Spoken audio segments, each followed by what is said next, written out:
too long, and it hindered the chiefs and assistant chiefs to implement government functions with diligence, from point of knowledge, and the smooth delivery of service. Thank you very much. Thank you.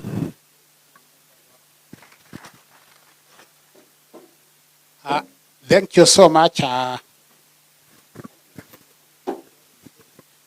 Tunashukuru. Madam, it was assistant chief, eh? How many chiefs wako hapa na assistant chiefs waliandikwa kazi a year ago or 2 years ago na bado hawajapata salaries? Na bado hawajalipwa any salary. Is there any? Simama tu because mwenye yako na shida ndio anasimama haraka. It's about a year or so. 2 years. What is the reason? Makaratasi, verification. Anyway, so thank you very much. We have agreed that I am working with Public Service Commission. By September, mkue mmepata salary zenu. That's unfair kukaa for all those years. Yeah, and that is across the country. Thank you.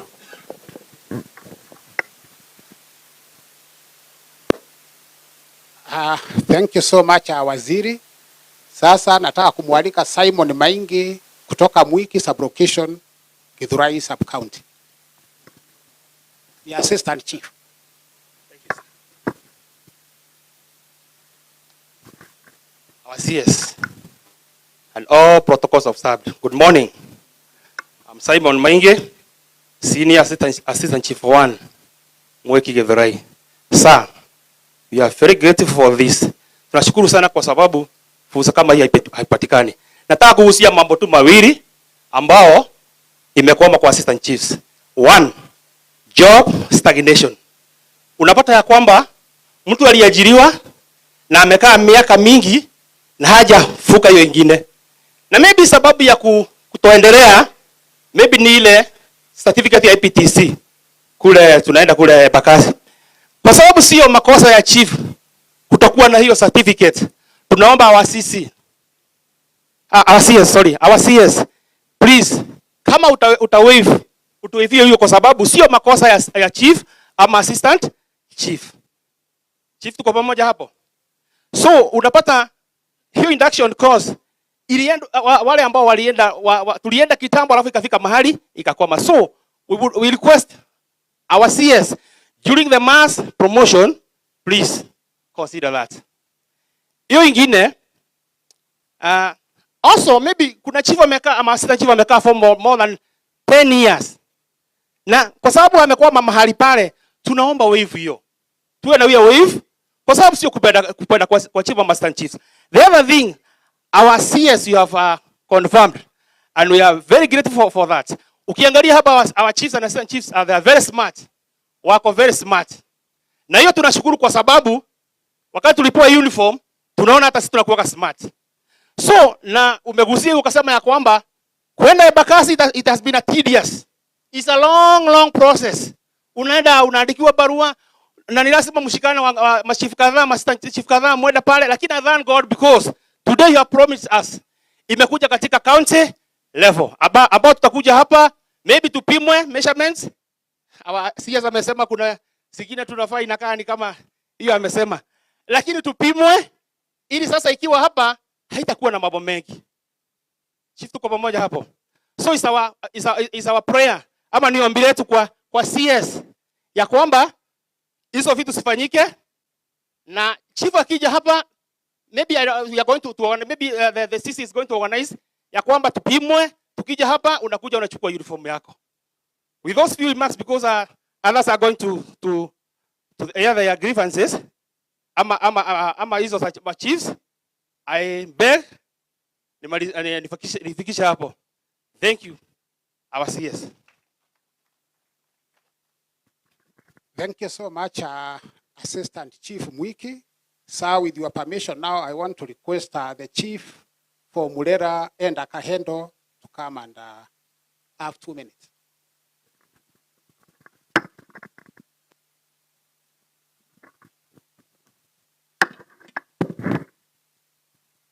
Our CS and all protocols observed. My name is Eda Wangare Kahedo. I'm Chief 1 from Murera location and from Murera sub-county in Kiambu County. Our CS, I'm one of the proud chiefs who have elevated from a very junior assistant chief, and now I'm a chief heading to a senior chief. And that is why we are so proud about the government. So I'm here to present my fellow colleagues, Gao, and I want to talk about empowerment. Sisi kama Gao, tunapitia a lot of challenges, and we are happy that our CS ametupatia hii nafasi, amekuja leo atusikize. Sisi tuko na furaha. So our CS nikianza na mambo ya mobility. Vile tuko hapa sijui ni machifu wagapi wako na pikipiki. Tungeomba kwa vile kazi yetu mostly chiefs are field officers, majority of us hawana pikipiki. So ningeomba kwa niaba ya Gao officers in Kiambu County, at least each and every location ipate pikipiki so that we can be able to improve kwa kazi yetu. And then on that note, machifu wengi, our CS hawana maofisi. Majority they even work from nursery schools. They even chiefs work in churches. Wengine wanafanyia kazi nyumbani. Ni ukweli machifu. So mimi nimekuja kuomba tu serikali itie bidii, at least since we are the face of the government at the grassroots level, chief naye awe na heshima, wananchi waache kutupata kwa manyumba zetu, kila chief na assistant chief apate ofisi. Tuko sawa? Alafu machief tungeomba tu serikali iweze kuequip our offices. Majority of us, our offices hazina desktops, and currently technology is very much advanced, and majority of us, we are well advanced in technology, lakini we don't have equipment. And then the issue of chiefs. Kuna machifu walikuwa wamenituma ambao waliajiliwa their terms of employment, they are employed on contract. Na our CS, machief wenye wako under that category, they feel like they are not one of us, because when you are under contract, at every 3 years, your contract is terminated. Wengi wanakaa more than 6 months before the renewal of the contract, and they suffer a lot. So alikuwa anasema kama serikali inaweza waangalia, at least wapate permanent and pensionable. For example, kazi ya chief inakuwaga a bit challengeable in terms of salary, sorry to say so. Salaries maybe zinakuwaga chini, and mostly we survive on loans. So naona like when a chief akienda bank, wakiangalia payslip waone ako under contract, inakuwa very difficult for the chief kupata loan. But when mtu ako permanent and pensionable, hiyo inakuwaga like a security to the chief. And how many chiefs wako kwa hiyo category? Machifu wenye wako under contract, wenye wako hapa wasimame. Wenye wali employwa, that is people employed after 45, right? Wapi? Wangapi?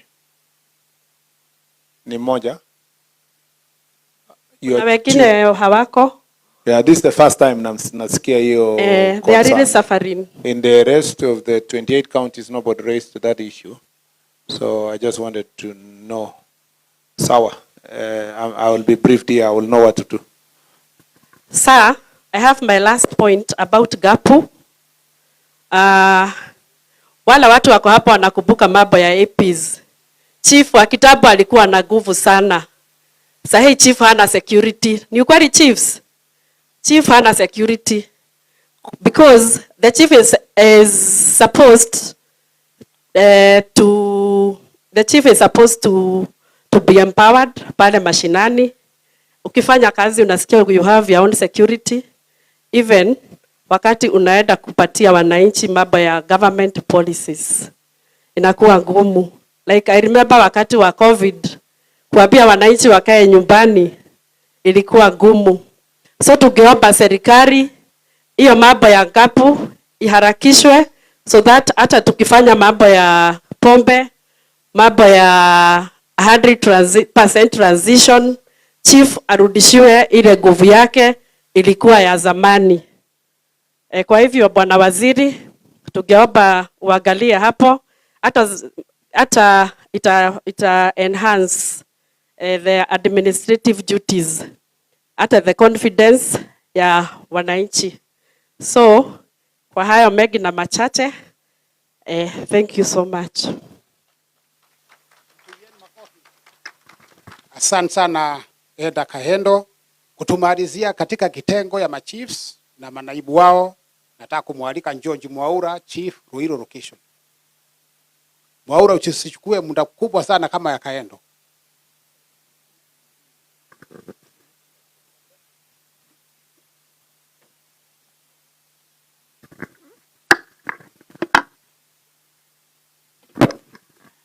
Thank you, sir. Sitachukua muda sana, but itabidi tuseme tu. I'm George Mwaura, and riding on the established protocols. I'm the chairman of the chiefs, sir, in Kiambu County. Chairman of Kiambu Chiefs Welfare. Na nashukuru sana kwa sababu tulikuwa naye last week on Friday at APTC. Na nataka confirm vile umesema saa ni kweli. 1000 of our colleagues are currently undergoing training.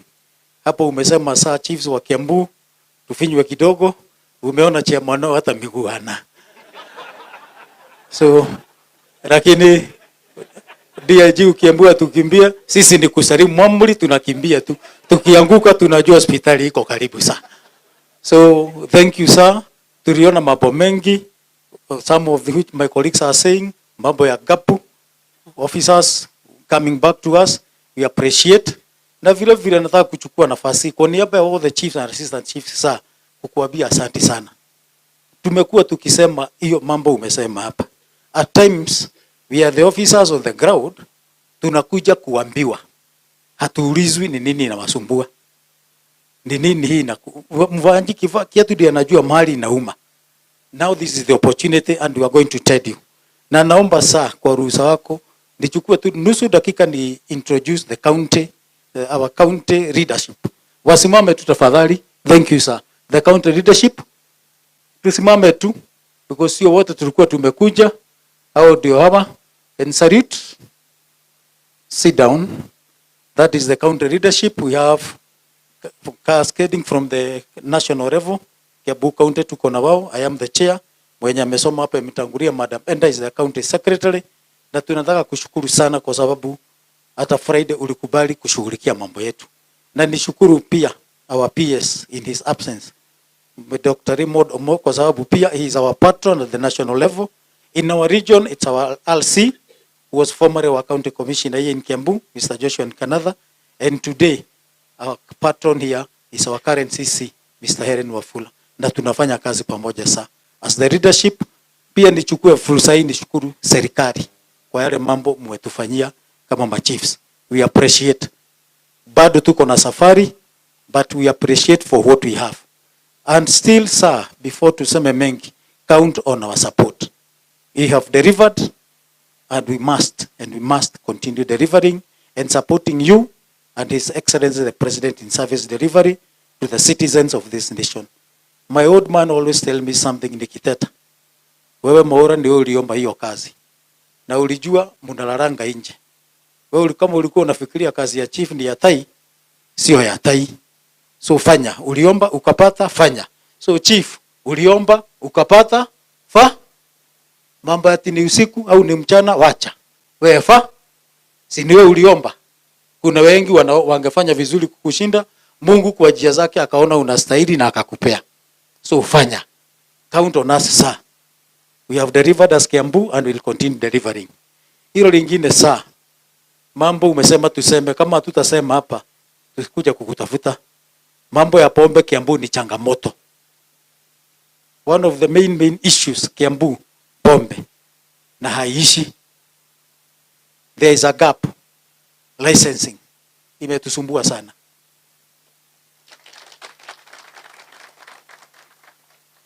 Sa sijui iliendaje with the draft of the new constitution, ikasemekana licensing iwe devolved. Unfortunately, enforcement haikuwa devolved. So county ana license, but chief na NPS ndio wana enforce. Unaenda kushika ba wananchi wamelalamika, ako na license ya 1,100. Utafanya nini? Mkikaa mikutano, mnaambiwa mambo mazuri, unajua license, kuna zile sheria zinazingatiwa, kuna nini, I can tell you for free, more often than not, hazizingatiwi.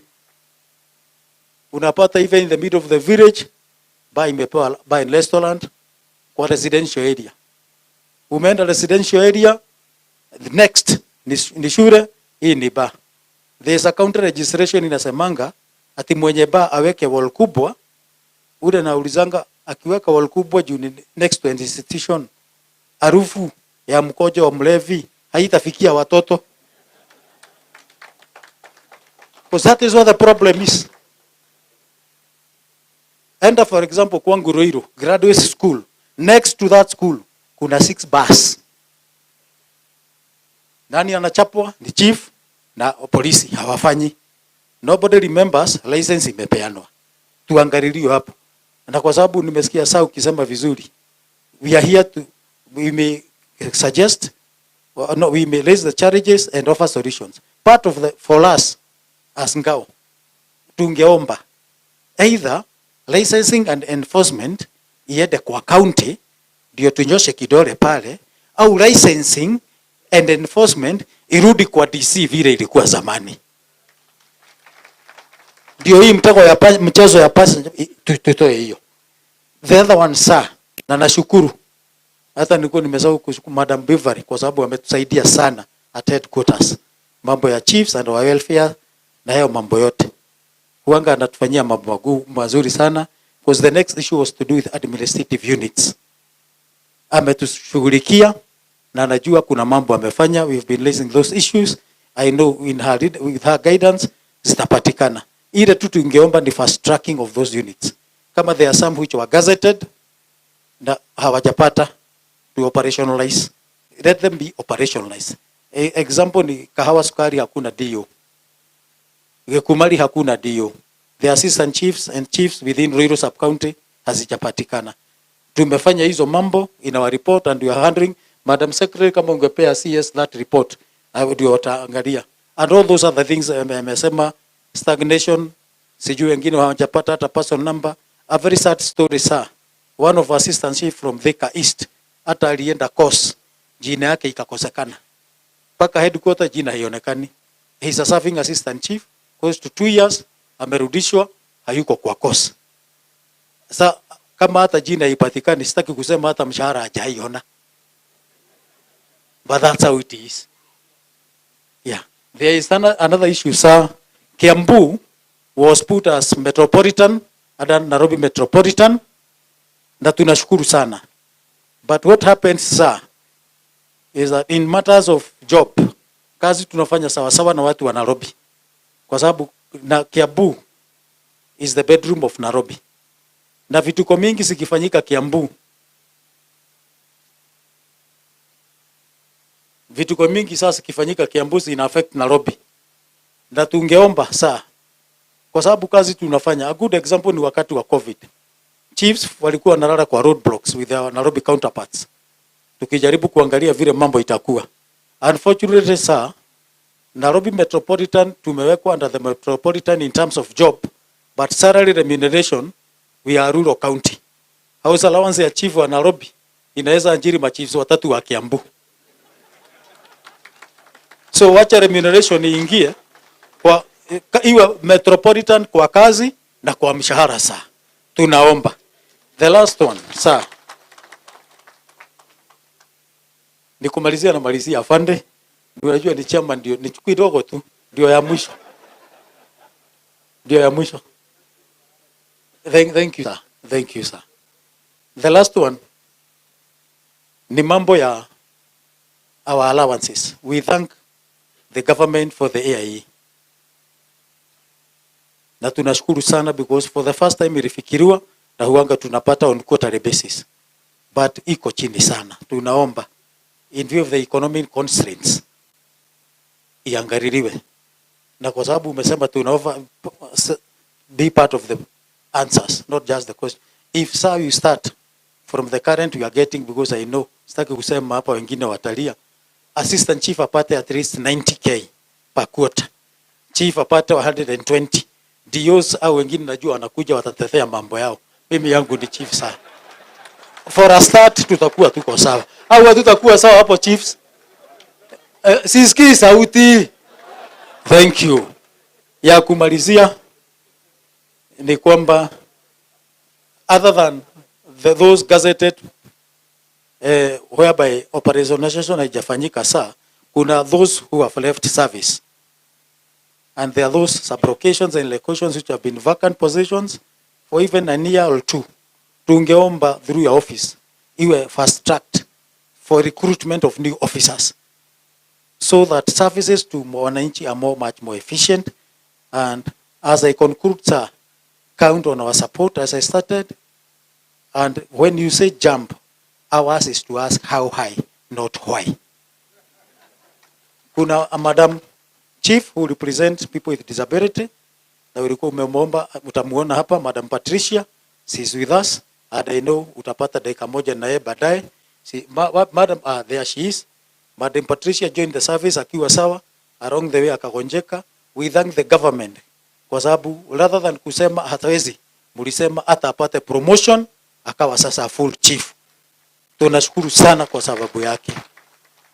And thank you. I beg to rest there. Mengine najua tutapata nafasi. Thank you sir. Asante sana Chief Ndungu. Pole pole. Mshukishe pole pole. Hapo ndio tunafikia mwisho wa kitengo ya machiefs na manaibu wao, lakini kwa ruhusa ya waziri wetu ningeuliza kama kuna jambo limeachwa which is a burning one. Mtu ainue mkono. Nitapatia mtu mmoja nafasi. Sio wananchi. Nasema tu katika kitengo ya machiefs na manaibu wao. Wapi? Kuja. No, we can take the mic there, ndio iwe faster. So maybe row by row. So kuna mtu mmoja in that row. Mic ingine ipeleke upande ule. Yes. Thank you, sir. Our CS, all protocols observed. My name is Alice Njoki Kago. Yangu ni kuongezea tu a request. Kama vile our CS umetuambia uniform itakuja mashinani Kiambu County, tungeomba hata vitambulisho za employer tuzipate huku mashinani. Wakati nilienda APTC 2019, huko ni orders. Yes sir, yes madam.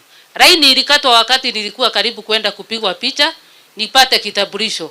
Na kwa sababu huko hapa karibu nasi, tafadhali tungetaka hiyo mambo ya kitambulisho iende pa sub county, tuzipate huko kwa our DCC. Thank you sir. Asante sana. Jina yako ni nani? Your name? My name is Alice Njoki Kago, Senior Chief, Goriba Location. Thank you. The other one, the last one. Sir, protocols observed. Senior Chief Warwe from Githuguri. We are more than humbled to have you here with us. And in interest of time, I just wanted to put a SWOT analysis on improvement of service delivery. SWOT analysis in schools, they talk of strength, weakness, opportunity, and threat. But SWOT analysis for me, sir, is that this government is capable to deliver because it has strength. Two, it has a workforce which is here. Query my chiefs. It has the opportunity.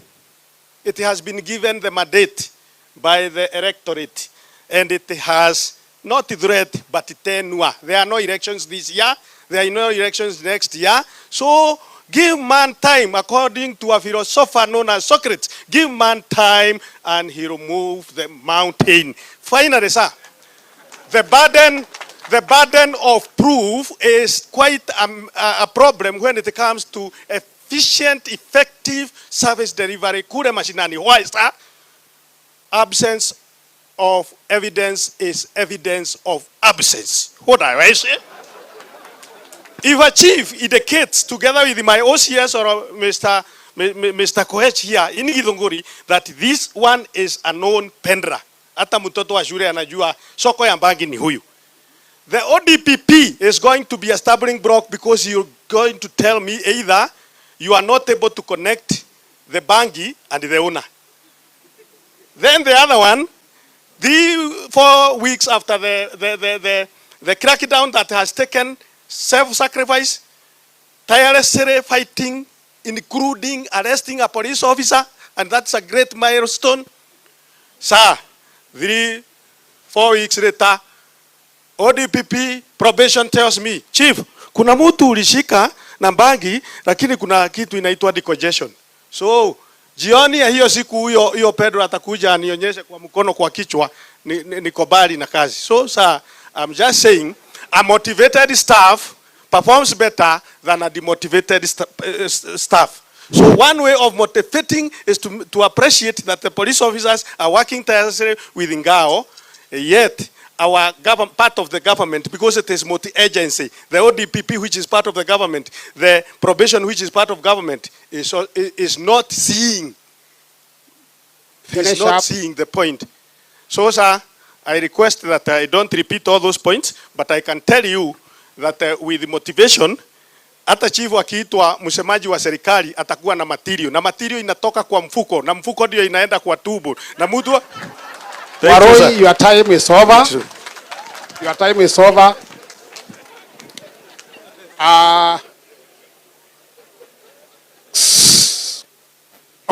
Is there any other one? Order. Ama imeishia hapo? That's very good. That's okay. Thank you.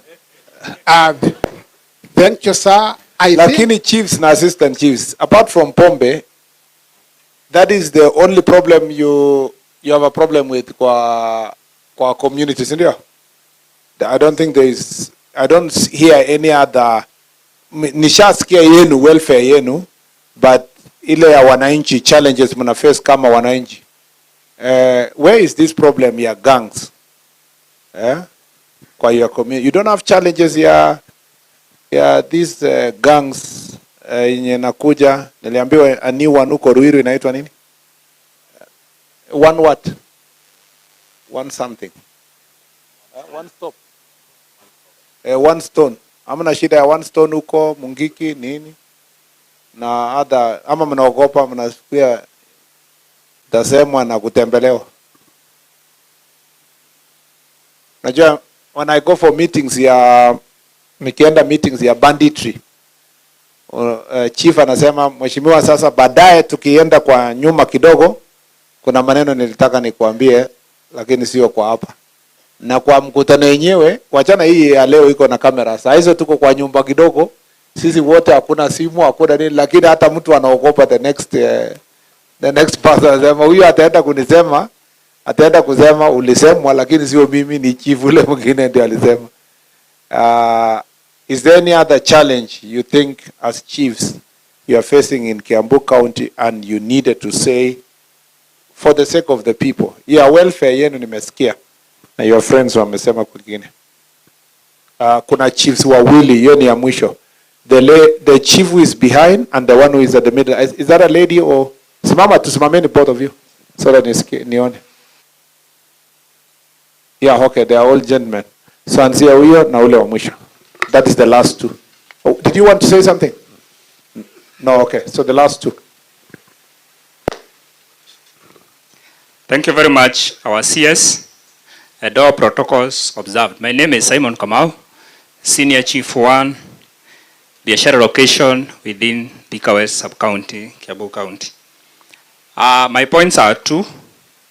One, being the officers on the ground, we receive so many complaints. For example, when the drought comes around, our people will always come to us wanasema wako na njaa.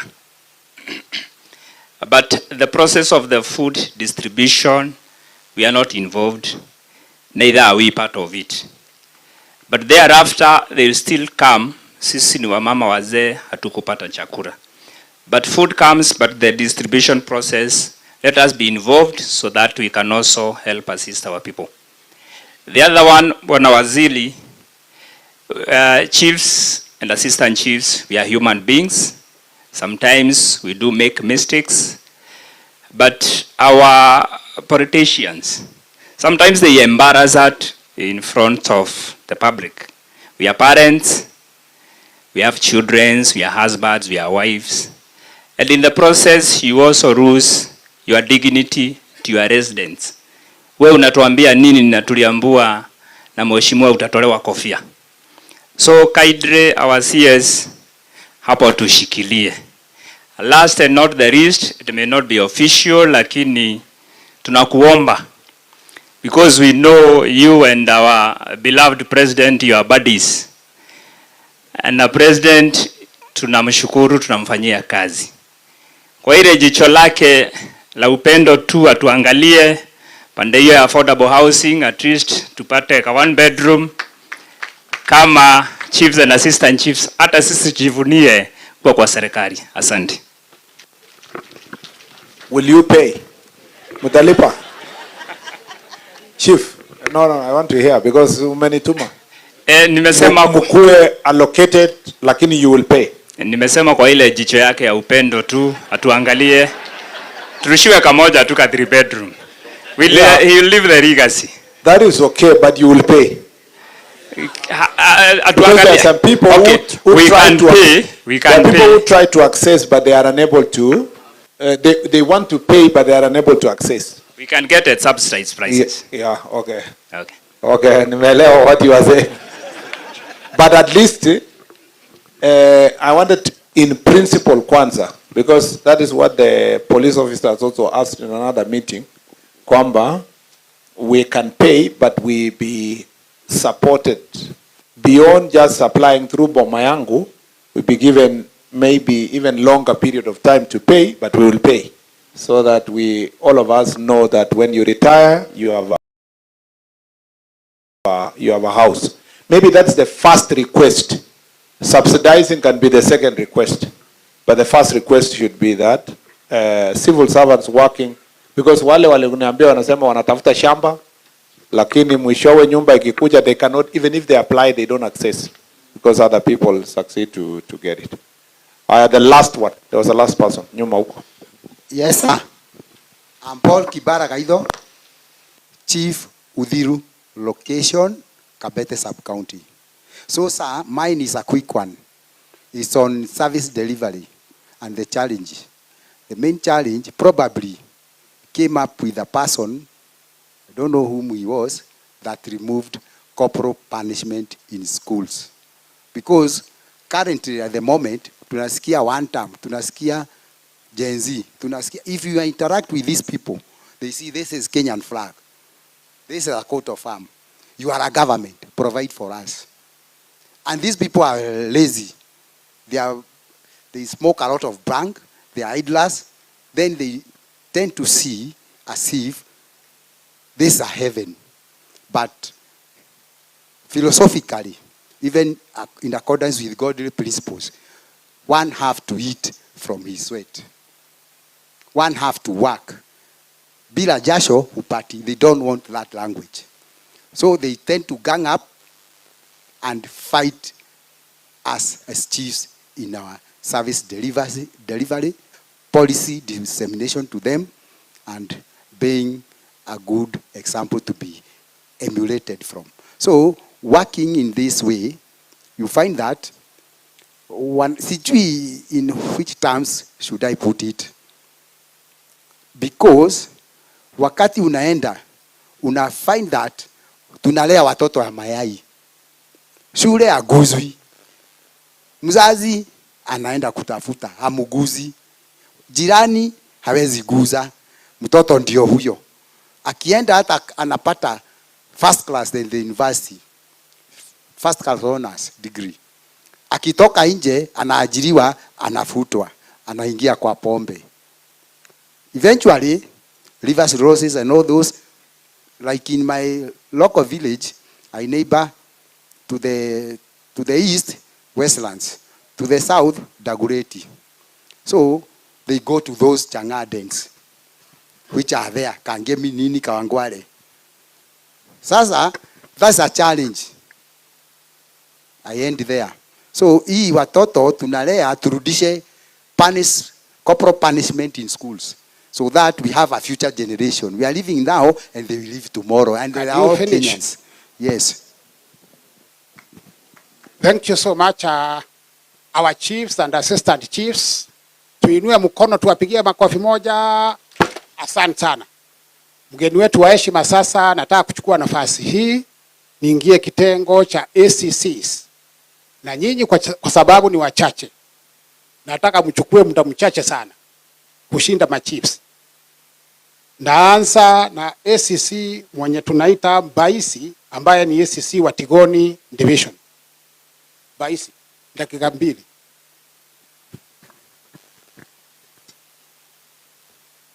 The CSR, my name is Eugene Mbaisi Kihima, the Assistant County Commissioner at Tigoni. And sir, if you allow me as a matter of protocol, allow me to start by thanking the Almighty Father for making today a possibility. So I'm going to be very brief because I'm a man of few words. And also, sir, believe that there are far more eloquent people than I am.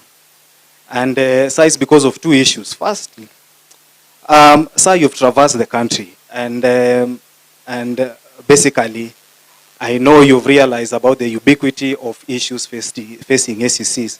So I'm not going to labor so much into them because, sir, you're very well informed.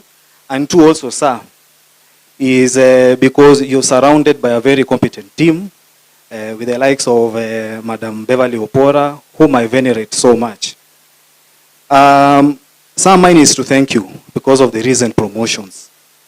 And also to thank you for the paralegal course for the chiefs and assistant chiefs. This goes a long way in equipping the NGA officers with the skills necessary in service delivery, sir. And sir, I'm bold enough to say that the NGA officers you see seated here, sir, they can do anything thrown at them. In fact, sir, there's something that you always say when it comes to Ngao. Probably the only thing that we cannot do is carry out an autopsy. But preparing the body itself, that we can do. However, sir, I'll just mention a few issues that, just 2 or 3 issues, sir. And they'll be in passing because the chiefs and the assistant chiefs have already raised them. So mine is concerning mobility, which cannot be emphasized further. Would wish, if it's when it comes to mobility, would wish it to be based at the sub-county level so that we can carpool. Because I know probably it will not make probably economic sense to have each and every assistant county commissioner having a vehicle. So we are open to the idea of having a single car that we can carpool at the sub-county level. Of course, again, sir, this depends with the geographic of a particular sub-county, because I know in areas like Rift Valley, one division to the other might be very, very expensive that may require additional vehicles. 2, sir, is concerning the mental state of these officers you see over here, sir. In as much as the mojo is high right now because of the promotions and everything, some of these officers are really, really frustrated. And it may be because of work-related. It may be because some of them come from very dysfunctional families. It may be because of other issues, probably unbeknownst to us. So, sir, my prayer and my hope and my request is that we have a very strong counseling department at our ministry. Because this will go a long way, because it affects directly in terms of, it affects the service delivery. And we like it if it is done, sir, let it be done at the county level.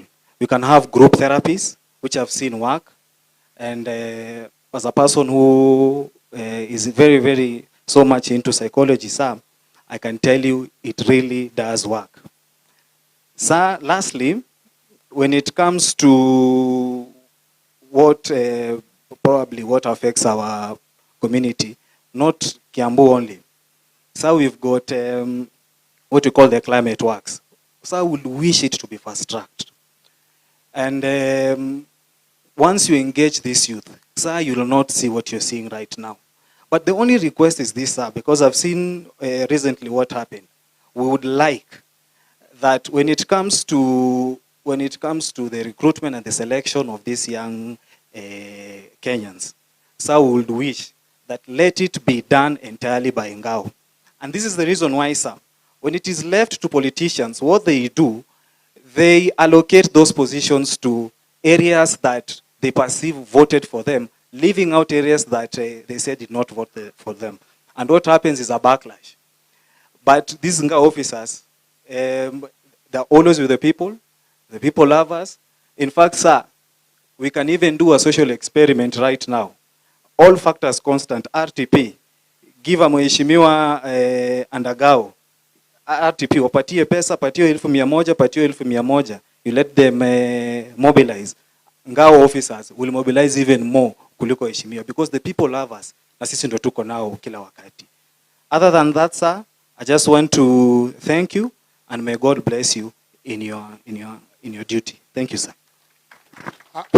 Thank you so much, Baisi. And now it is the turn of Charity Gatobo, ACC Githurai Division. Good afternoon, sir.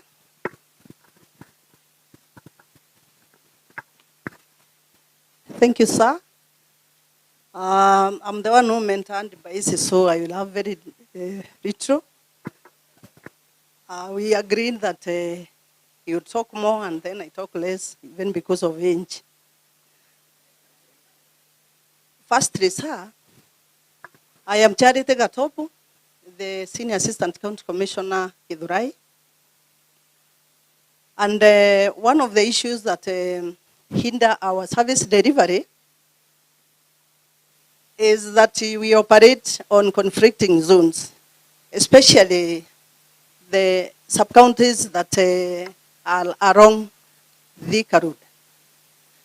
And specifically, for example, if I give an example of Githurai, Githurai is fully a cosmopolitan area, and we only have residents. There is no land there. When people work in Nairobi, they come to reside in Githurai. When people want to go and demonstrate, they come from Githurai because it is a corridor of entering Nairobi, and then go to Nairobi to demonstrate. As security officers who are along Thika Road, we have a very big role to play, and we do it, sir. But funny enough, like in Githurai, 100% we have no government vehicle, except the DCC's vehicle. Others were leased vehicles, and their leases lapsed. So when the OCS find someone has hanged himself, anakimbia kwa DCC, apewe gari. The OCPD the same, the SIPO the same. So we urge you, sir, to be considered in that. Number two, sir, there is the performance appraisal system, which we feel it is either ineffective or it is not well designed. Because recently we are supposed to appraise our junior officers, but it was not possible. Like myself, I came from Kirinyaga 11 months ago, and when I check my portal, it reads Kirinyaga. So I cannot be able to appraise my officers. So we request if that system can be updated, sir. Number three, some of the assistant county commissioners here have no offices, sir. Others have offices, but there is no electricity in those offices. Others have both, but they have no furniture in the offices. We request to be considered, sir. Finally, sir, miaka yangu ni mingi. I have observed keenly on this government, and I've worked in other 3 governments, and sir, I can for sure tell you, without fear of any contradiction, that we as ACCs, we have seen that the government of Dr. William Samoei Ruto, and yourself being our peers, this is the first time in history that we have gotten promoted and we have been compensated on the years that we have stagnated. We thank you very much. We have felt it. We are praying for you. But they told me to remind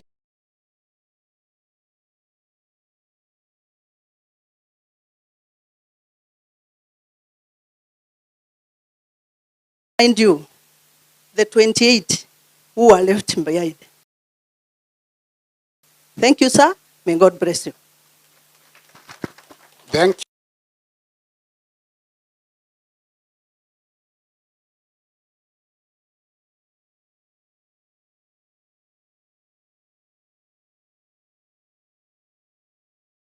Tumoja kuna burning issue. Only you. 1 minute.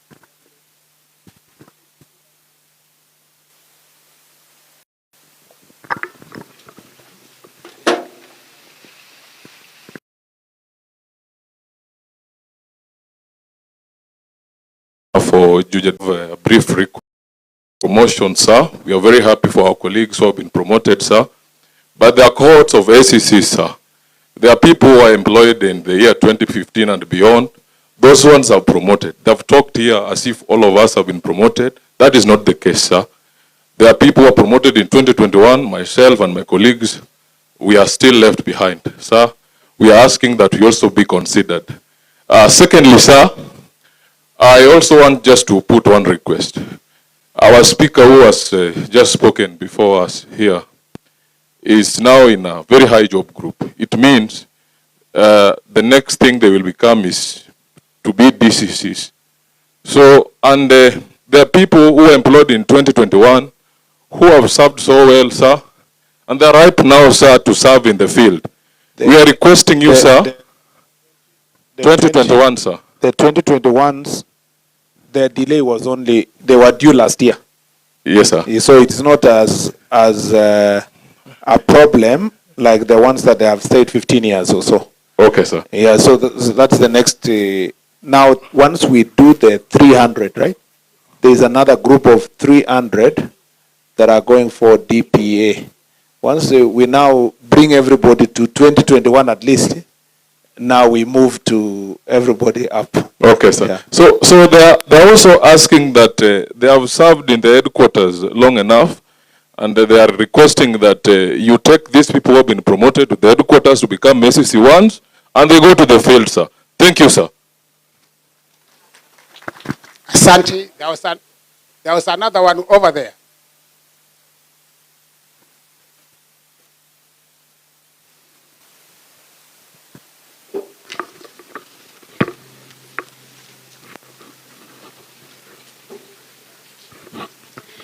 Good afternoon. My name is Eileen Mukiri, Assistant County Commissioner for Murera Sub-County.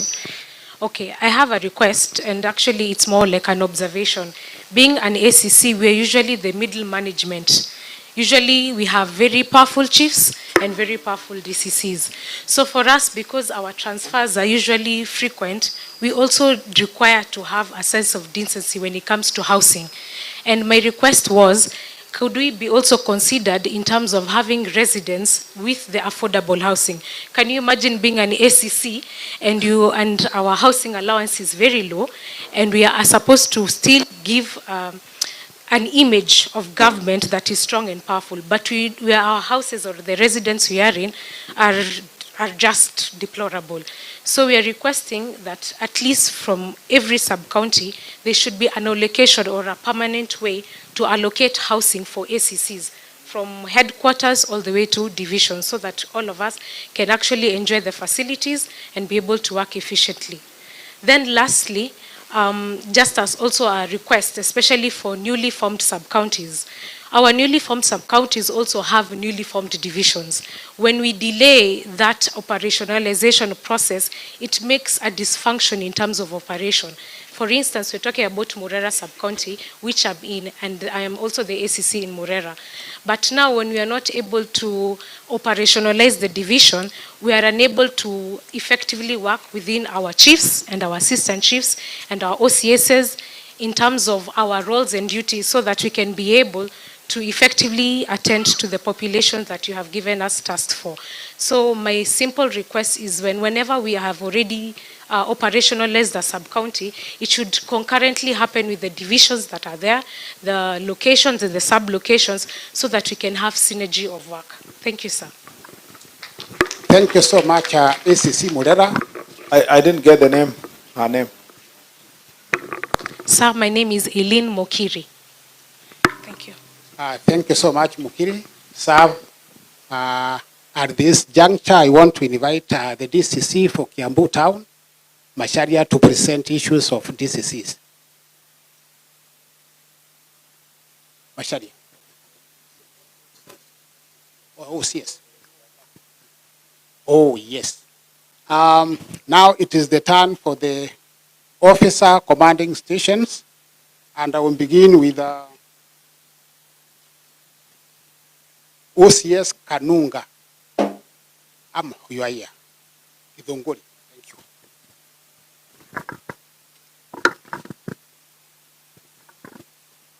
The chief guest, Cabinet Secretary, Ministry of Interior and National Administration, Honorable Kipchumba Murkomen, the DIG KPS, Mr. Edwin Ragansa, the Deputy Inspector General, Administration Police Service, Mr. Gilbert Masengerisa, all senior government officers present, fellow officers, good afternoon. My name is Luce Mwarire, currently the OCS Githunguri Police Station under Kiambu County. Sir, with your permission, allow me to present what affects most police stations across Kiambu country and Kenya at large. We have an issue with the security of our police buildings. We find that most of police stations do not have a perimeter fence.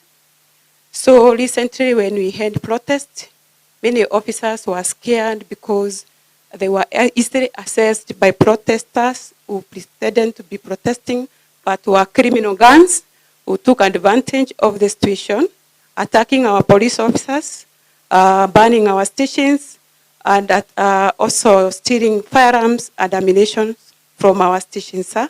So we are kindly requesting you consider having a permanent perimeter fence across all police stations in the Republic of Kenya. Also, sir, we have an issue with our police buildings where we are operating from. Most of these police buildings are condemned buildings. Some of them have leaking roofs, making us suffer or strain when we are serving common wananchis. We are also having issues with newly gazetted police stations, which lack very important offices like the gender and children desk. So we are kindly requesting, sir, for your intervention to ensure that these police stations have operational offices so that we are able to serve our communities well.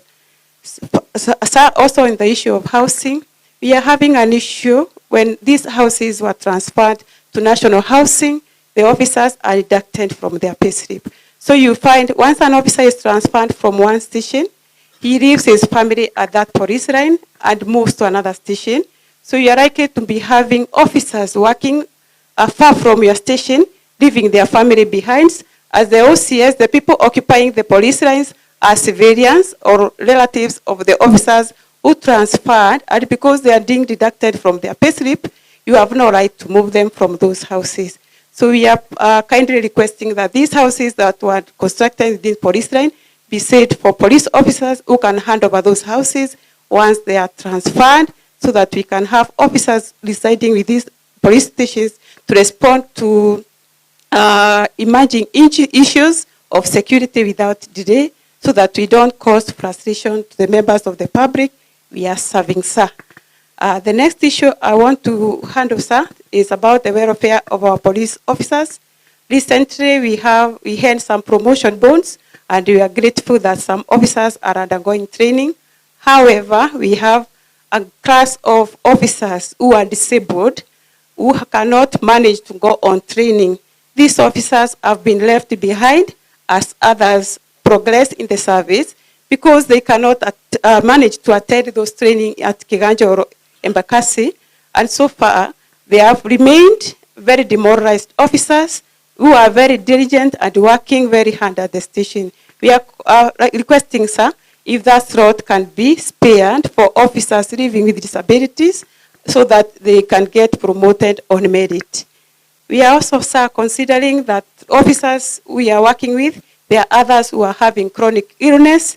We are praying, sir, that once they request for transfers on medical ground to a place where they find convenient for treatment, that they be around so that these officers can continue serving the Kenya Police Service from a convenient place of their choice, so that they are able also to live a normal life like other Kenyans.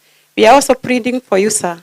We have officers who have lived very far from their families. You find that 2 officers are serving at the National Police Service, and they are working at very different localities.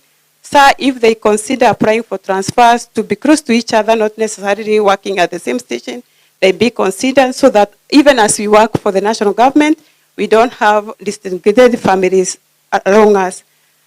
The other issue, sir, I wish to raise is about the public police relations. Recently, we saw some members of the public attack us because they have lost trust in the police or the public institution.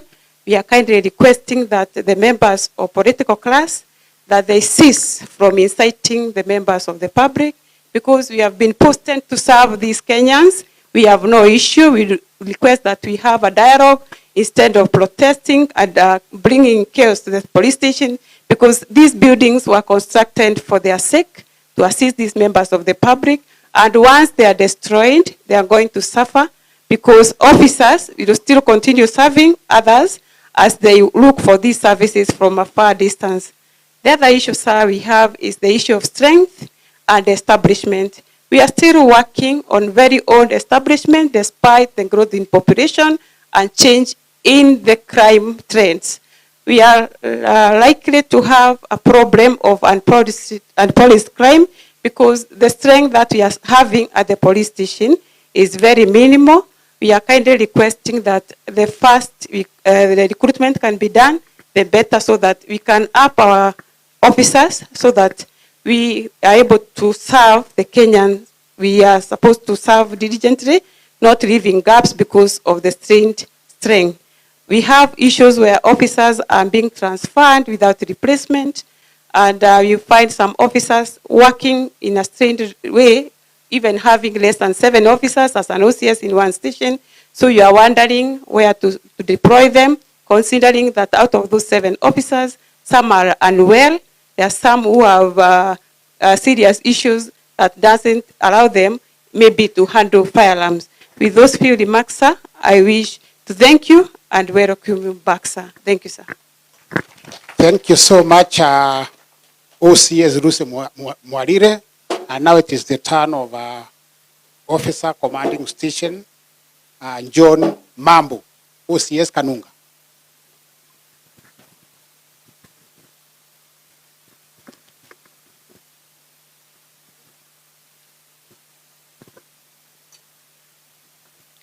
Our OCS, Interior and National Administration, Honorable Murkomen, allow me to ride on the already established protocol. Nimsalim Hamjabo. I am Chief Inspector John Marubo, the officer commanding Kanunga Police Station, and I'm here to represent the issues and interest of my fellow ward commanders, the OCPPs and patrol-based commanders.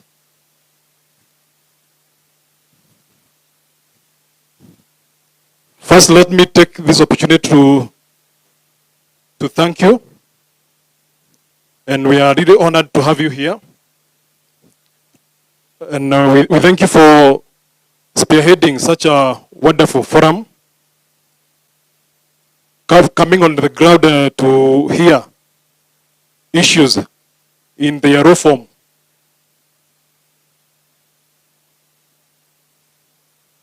To start with, we have issues that have been mentioned by other, like Chief and some other counties, but they cut across to almost all stations. So I will repeat them, but I will not be able to explain. And the first one is about mobility or transport. We've been having an extended issue since the introduction of risk vehicles. So first, the risk vehicles are allocated the fuel which is not enough. And the vehicles themselves, they are not enough. If I take, for example, in Kiambu East, we only have two land cruisers, which serve 6 stations. And the same problem is replicated in almost all sub-counties. So we have a request, sir, for additional vehicles. For fuel allocation, we request that it be reviewed from the normal 450 for every vehicle, it be upgraded.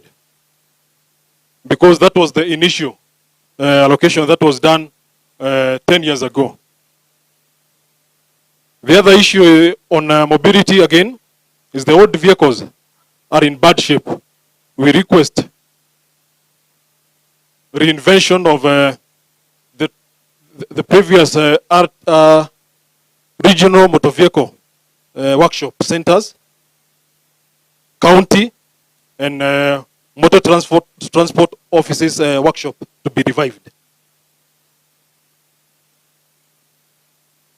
Also, we request also division offices to be equipped with spare parts. And on that note, there was an allowance that was given in the past to the OCPDs for maintenance of vehicles, which are not for this. So if possible, irudishwe. Again, if possible, because introduction of new vehicles involves a huge budget, we can have introduction of motorcycles so that we can help officers to access the inroads that are not motorable.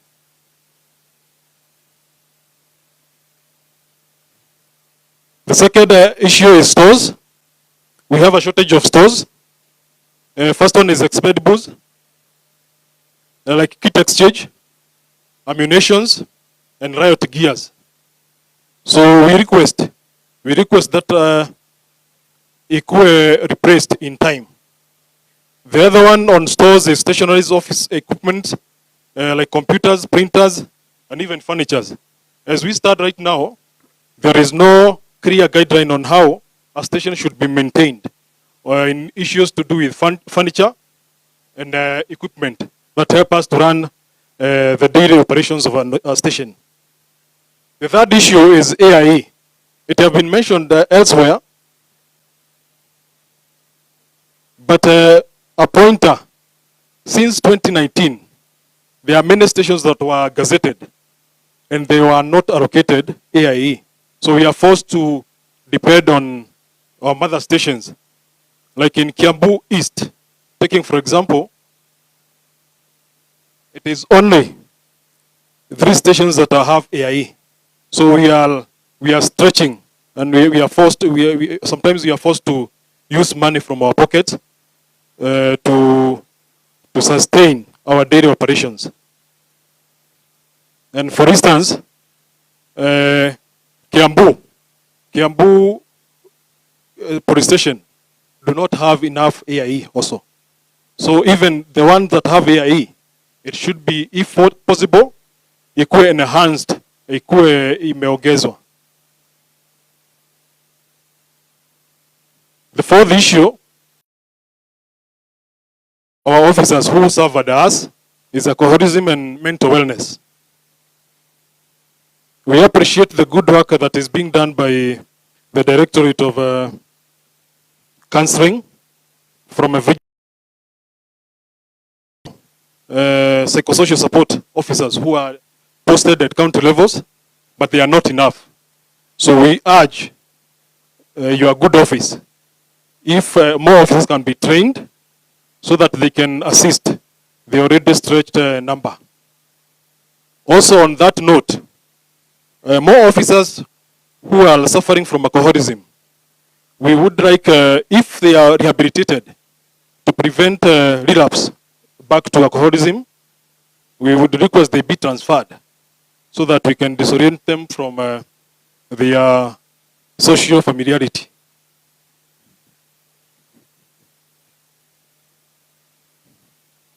The other issue, sir, is the issue of conflicting laws.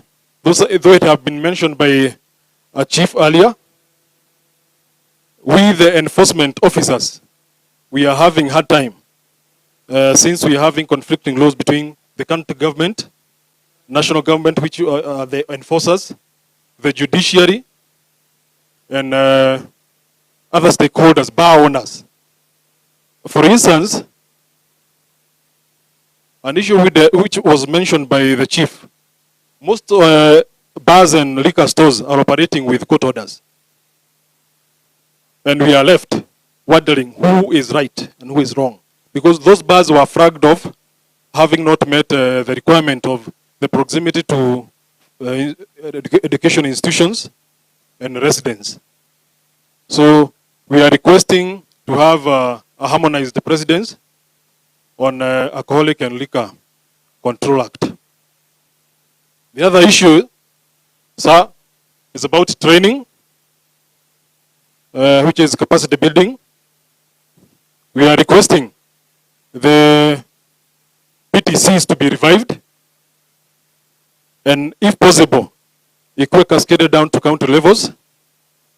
We can have trainers being sent to counties, so county administration will only have to find a hall so that we can train officers. Training is part of motivation. And the last issue, and not the least, is the issue of financial literacy. Most OCS have shared that most officers, from the time they join the service, they don't have financial literacy. So we have requested that personal finance management module to be introduced to basic training so that we can manage financial stress which comes with mismanagement of finance. Kwa haya machache, I thank you once again, John Marubo, the OCS Kanunga, sir. Thank you once again. You're welcome. And now, sir, with that presentation from John, Chief Inspector, we come to the end of presentations by the lower levels, the OCSs, ACCs, and the chiefs. Now we move on to the sub-county. I'm going to allow one person from every service, and please take the shortest time possible. Just hold on, Kidogo. Is there any OCS who still has an issue from the crowd there? Any OCS who thinks one? Any other? Okay, that's all. Is there another one? Is there someone? Yes, and there's some. Sorry, my eyesight. And the last person at the far end. So starting with him, Pelega one mic to the far end. Thank you. And just don't repeat anything. Thank you, sir. My name is Chief Inspector Farah Mohammed from Limuru Sub-County. Thank you, sir. My name is Chief Inspector Farah Mohammed from Limuru Sub-County. I have 2 issues to mention. One is for the chief inspectors and one is for general, for the police. The one for the chief inspectors is that house allowances. You find that here in Kiambu, we are near Nairobi. And the rent for house allowances is very high here. Once the landlord hears that you are a chief inspector of police, the rent is doubled. You find that when the DIG has written for us a letter of promotion, down there it is written, your house allowance from now is 27,000 or 28,000. So you find that when you come and look at your payslip, you find that the house allowance has been dropped to 11,000 in Kiambu County. So we request the sir that for those officers or police officers who are within Kiambu County, we should be looked into as a metropolitan and our house allowances to be increased so that at least we can match with the Nairobi, sir.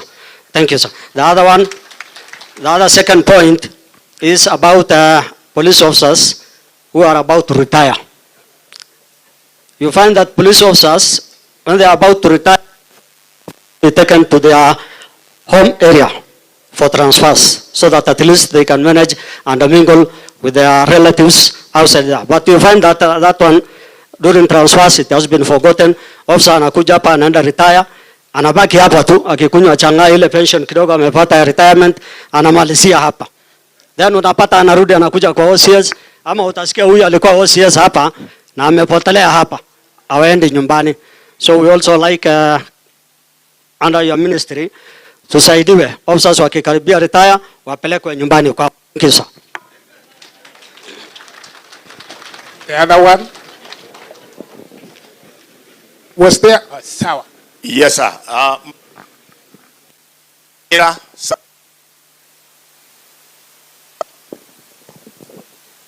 Mine is just to add on what others have said.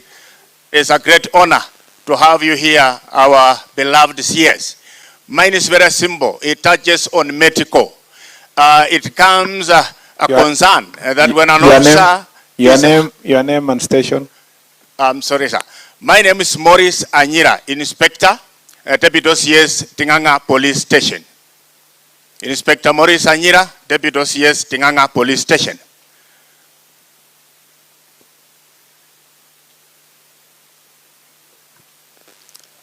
Proceed. Thank you, sir. Mine touches on medical. It has come a great concern that when an officer is sick, say critical, or has found himself or herself in a road accident, when he's taken in a medical facility, in a hospital, the hospital is willing to treat the officer. But now the problem comes from medical department, vigilance. They have to approve the medication, but they take too long, even days, not even an hour. Days. I have 2 cases that have been really struggling. One at Life Care Kikuyu and another one Synergy Hospital Kisumu. People suffer and somebody can lose appetite of even living because of the delayed medication. I beg, sir, that you look into it so that you can help us. We are ready to serve, ready to move on. God bless you. Thank you. Thank you very much. Okay, proceed. Thank you so much, sir.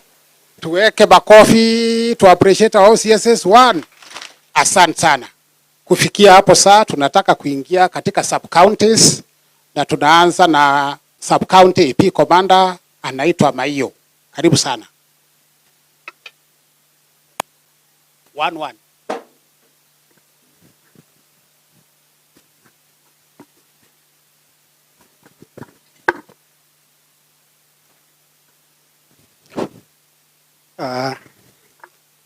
Our CS, our 2 DIGs, present, senior government officers, police officers, ngao officers, wananchi ya mjambo. Jina langu ni Wilfred Maiyo na mimi ni AP Commander Kiamba, Sub-County AP Commander Kiamba. Niko na mawili tu. And you should tell them you are my classmate. I was to say that, sir. Fantasy have said, We were in one class, I'm 20, around 27 years ago. He was a good friend and a good classmate as well.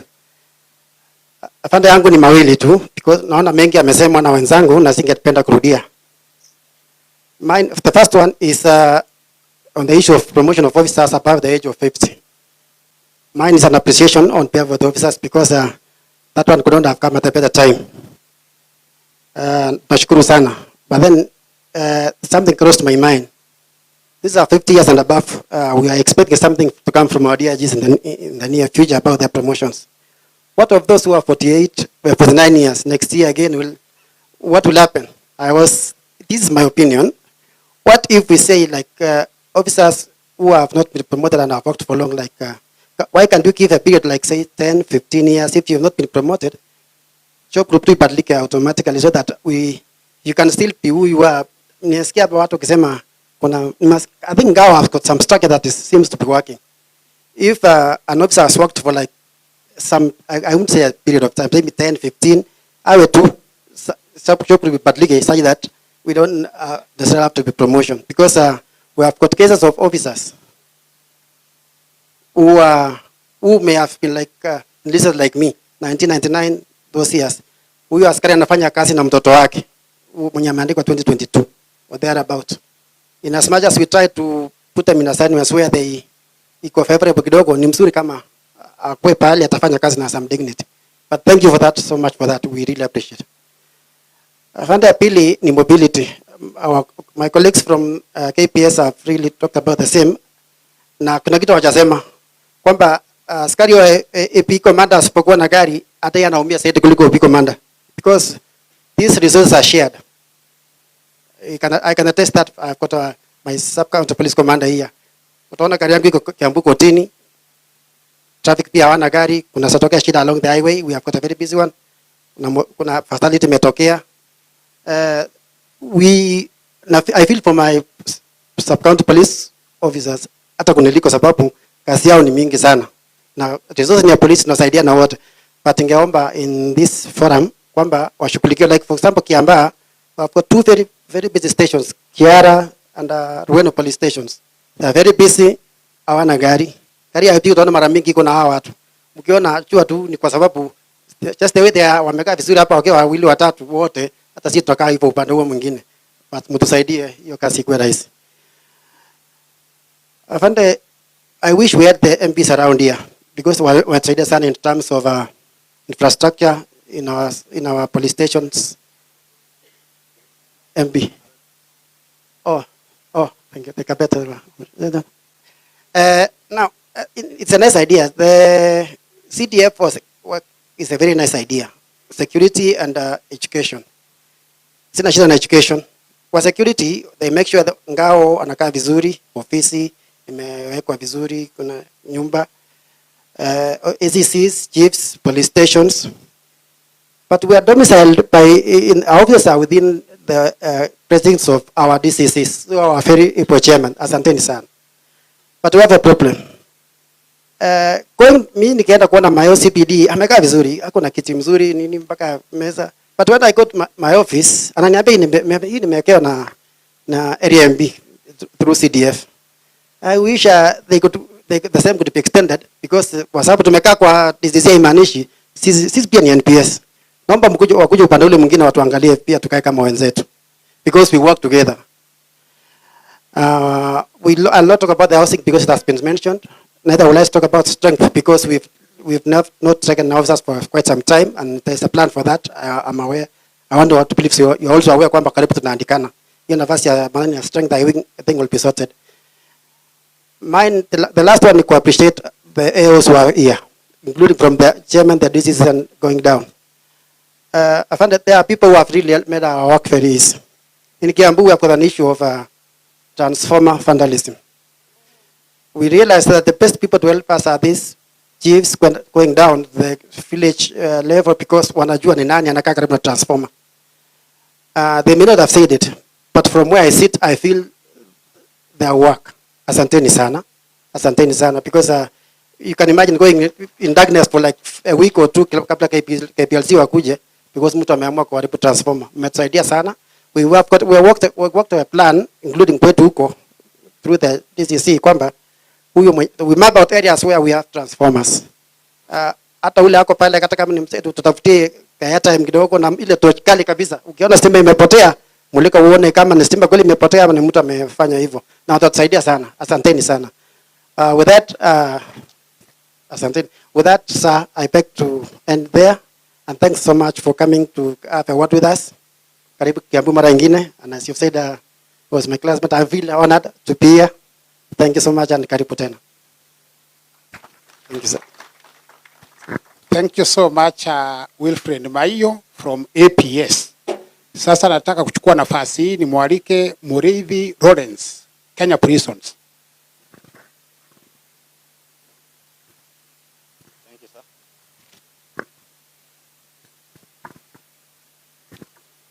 Our able Minister of Interior and National Administration, Honorable CS Kipchumba Murkomen, service commanders, senior government officials, all protocols observed.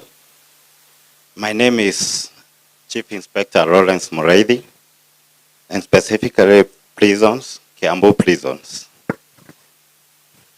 From our end, sir, our prison was upgraded recently from a medium to a main prison, and this has dramatically changed the populations of our clients who are incoming. It was holding a capacity of 600 initially, and since the upgrade, it can hold a capacity of 1,000 inmates. Having said that, sir, we really need some improvements for that prison, sir. On the side of infrastructure, sir, we are in dire need of the construction of a mixed block for better and human services to our clients. Again, sir, we are in dire need of a dispensary so that we can serve our clients and the community as well. We also need an office block to bring the teamwork for our officers and for better administration, sir. We also, since the prison itself is along the main road, sir, so we would ask if it's possible, sir, we add 4 watchtowers for the prisons to enhance the security. For the staffs and for the water services, sir, we have a high pending bill for water. And we would urge, if it was possible, if we get funds to construct a water borehole. Again, sir, we have an industry, but we will also ask if we can diversify it to our land in Kirigiti for workshops, sir, to bring the client and the community together.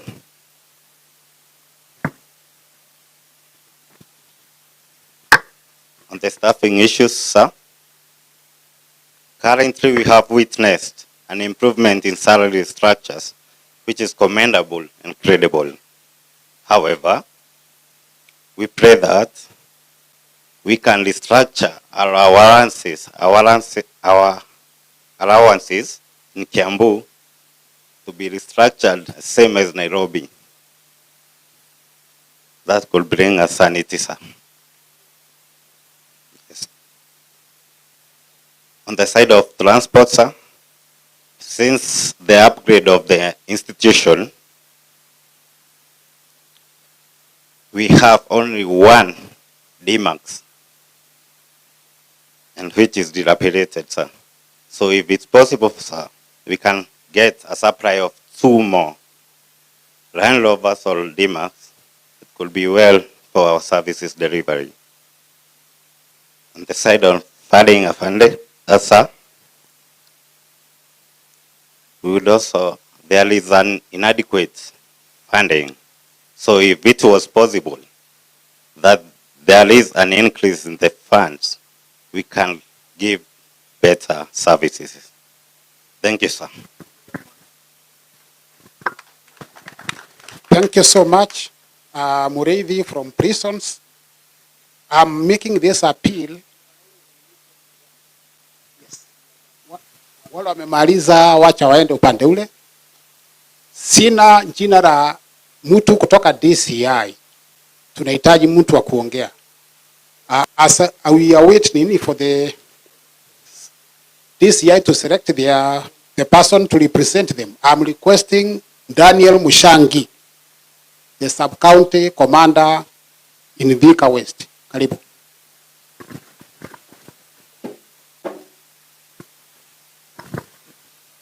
Our CS, allow me to board into already established protocol. My name is Lawrence Mushangi, Sub-County Police Commander, Thika West. Sir, allow me just to emphasize on already mentioned points that the officers from our ground would wish to bring to your attention. One is on transport. Some of us sub-county police commander, we don't have vehicle. For Thika West, I don't have. But for the sub-county, is the most affected. The OSPD, the DCA, the AP commander, which is 3 years now old. We would request if such a sub-county, which have another 4 stations with only 1 motor vehicle, can be looked into. Some of our officers are doing patrols with their own motorcycle, which is very helpful within our station area. We are requesting if the government can chip in and buy motorcycles for patrols within police station, which will assist because they are able to reach each and every corner when there is need. On housing, most of our police stations have enough land, which are ideal for houses which can be built to be used by officers. Because even if we purchase the affordable housing, today I'm in Thika, tomorrow I'll be elsewhere. If I purchase that house for my own use, when I transfer to another place, the officer who will be coming will not have a place to reside. But if those houses can be built within police station, once I'm moved or an officer is moved to another station, the incoming will have somewhere to reside for the short time that he will be there. Some of the houses within the police stations are condemned. We are kindly requesting if the new one can be done. On promotion, I thank you because you have come up with this new idea of those constables who have served perfectly and they are now 50 years and above to be considered for promotion. Those that have stagnated in one rank for a certain period, we are also requesting for those that are suffering disability to be included. There are also officers who did the promotion board and passed well. But between the time that they did the promotion and the time that they were to report to Kiambu, some suffered. Like I have a case from my sub-county, an officer, a stroke. He was to attend the first cohort. He cannot be able to attend that course. And even in the second cohort, he will not be able. We are also requesting if that officer can be considered for promotion. Since he did the promotion, he passed, but he cannot be able to attend the course. Lastly, he is sick. He is suffering, he cannot be able to attend that course.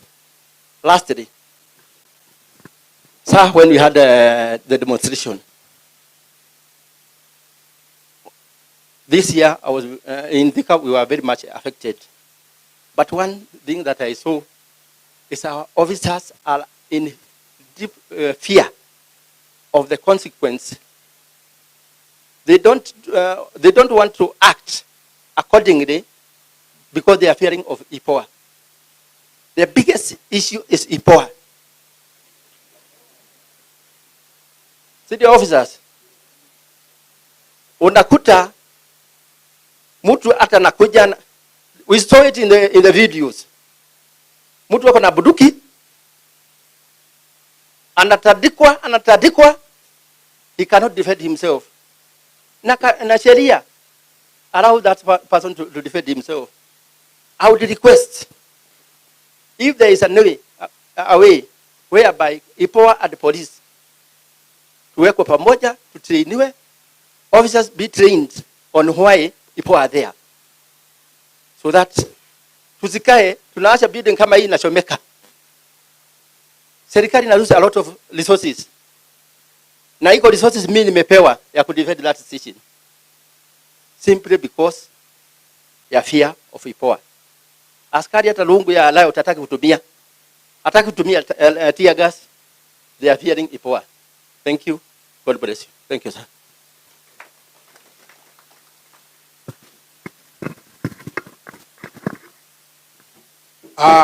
Asante sana Bwana OCPD Mushangi.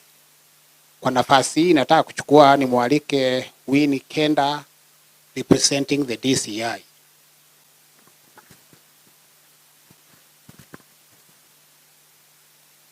Thank you so much, sir, for your time and making to be with us today at Kiambu County. My name is Winnie Kenda, the SCCIO Kabete, representing Kiambu DCI department. Sir, from the Department of DCI, we have a challenge on transport. And considering the transportation issue, we have sub-counties like Ndeya, Kiamumbi, and Githurai. And apart from the respective sub-counties, we also have the departments for CRIP officers and CSI. Yes, so we have a challenge on transportation over that. And also, the challenge that we have as DCI is inadequate resources. Our offices are very small, congested, and temporary. So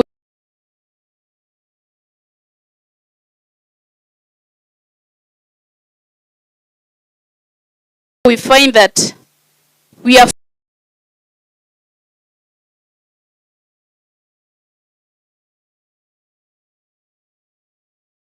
forced as DCIOs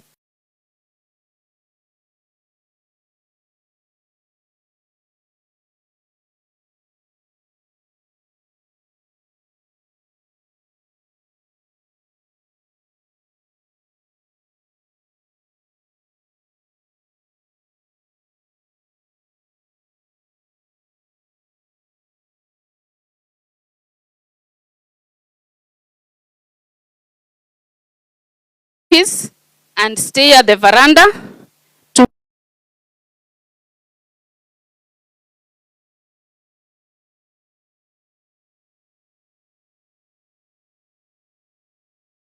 the CDF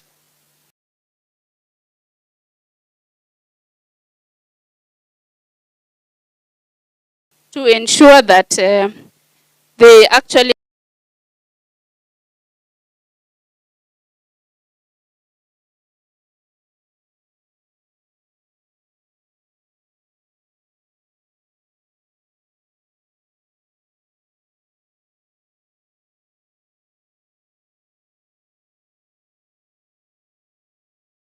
are able to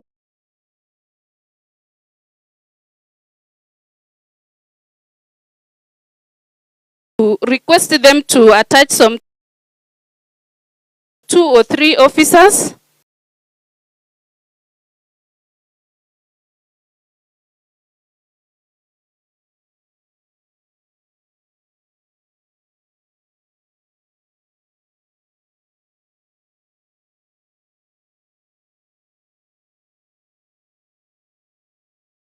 which sometimes they are busy considering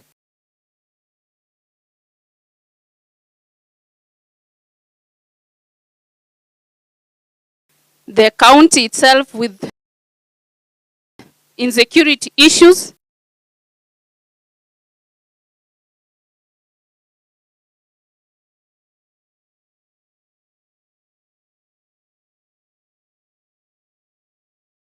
Are attending several scenes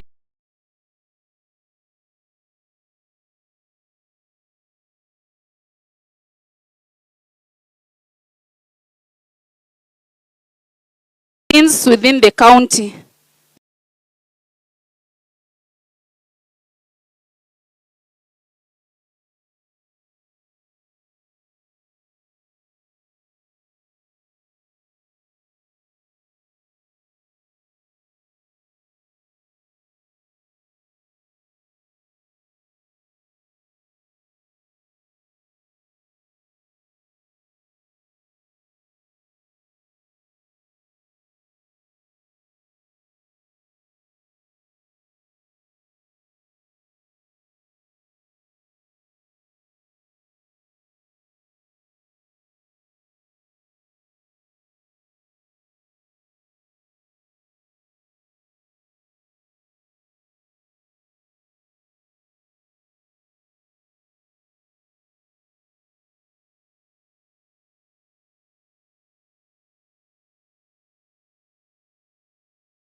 Good afternoon,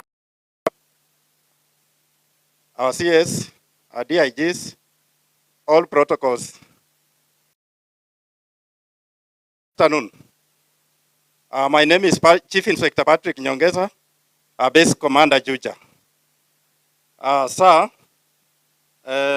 my colleagues have said, like in my station Juja, we depend on Sub-County Police Commander and OCS Juja. I'm also tasked on charity duties. Like yesterday, Harambee Stars did well. I was in the field, on coverage within the vicinity of the compound. So I called my OCS to tell him that we've succeeded with 1-0, but he rashly told me the vehicle imepeleka mgonjwa Thika. So we have the challenge of transportation. I kindly request your good office, if ikipatikana vande, utuongezee moja, we shall appreciate that one. Another one, sir, there is a saying biblically that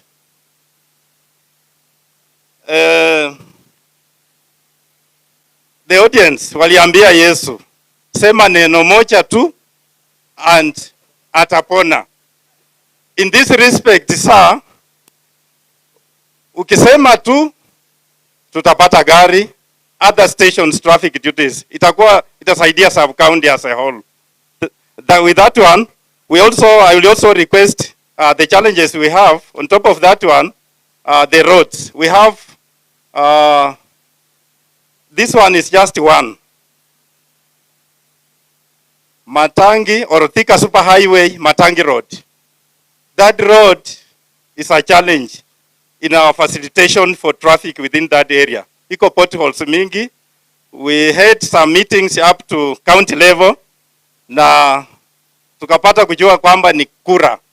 Sasa afande, ukienua simu moja tu huko itanyoroka. We will appreciate. Also within Chucha flyover. Chucha flyover was built several years ago. Na population within that area ilikuwa kidogo. Saa hii it's my pray na other stakeholders, Kenya, NTSA na wengine, ya kwamba iwe elevated, modernized, iwe kama ile ya CSU or rosters. Itasaidia wananchi wa pande ile. Sir, I'm here also to appreciate you. Umesema machiefs walipata uniform. I'm also confirming that through our DIG, traffic department pia tulipata uniform. Tukapeana other ranks. Lakini I will pray that utuongezee, hawakupata wote kabisa. Na senior officers from inspectors and above, niko na imani sitakuja. For efficient also kwa kazi yetu avande. Another one ambaye the last one, tuko na injured police officers, especially from my station. We have one, it's now about a year ago. Alikuwa injured while on duty. Akawa admitted Nairobi West. Saa hii ako home care. We've visited there. I could pray for your God office to look into the welfare because these officers have families. Ako na watoto, ako na family. In future, uangalie maslahi yao, we shall also appreciate. Otherwise, for that few remarks, sir, I beg to leave. Thank you, sir. Just before you go, you're from Juja, right? Yes, sir. Yes, okay. sir. So, between getting a vehicle for traffic officers and getting them motorcycles, which one is more efficient? Is it not better to get some motorcycles, considering if you are managing traffic, for example, don't you need more motorcycles? Of course, you need one vehicle too or so, but is it not, do you have enough motorcycles, especially during traffic time? We don't have enough. Because you can see if you are on the road, if, for example, DIG, I'm coming from Nakuru, you reach Kikope, you see, if you are flying, you can see there is a small area. If a police officer had a motorcycle, he would have unlocked that problem. Because you are ujinga, of course, you are motorists who just want to overlap. So is it an area where you need, is it more cars or more motorcycles? Thank you, sir. Thank you for that one. In terms of motor vehicle, the one I've requested is this way. We've been attending scenes of accidents along the highway. In most cases, you are at the scene. Several people are injured. They need to be taken to hospital.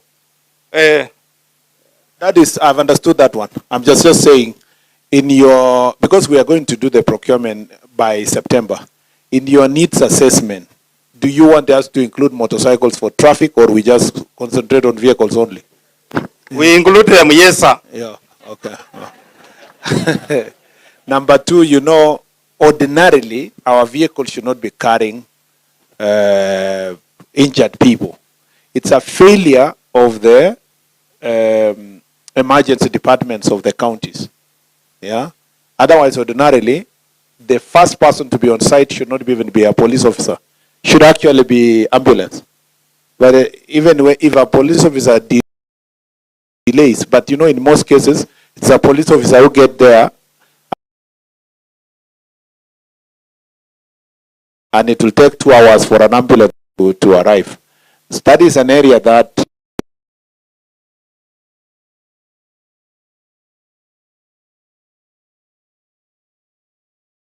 and county governments is an area that needs to be discussed. You know, people,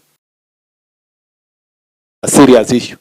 And disaster management includes accidents. So you are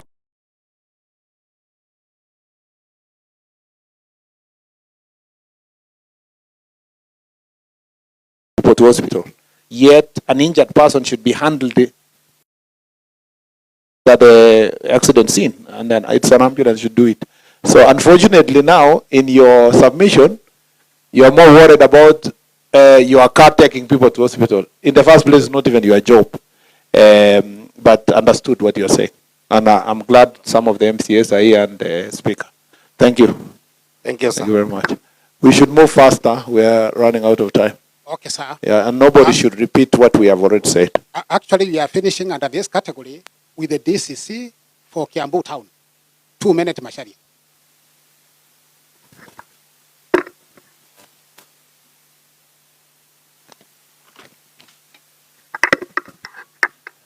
Honorable CS, allow me, like the others have said, to ride on the protocols already established.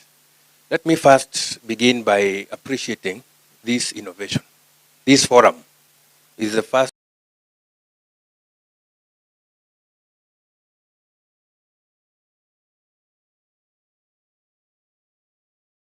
time it has been done. We are very, very happy. We are energized.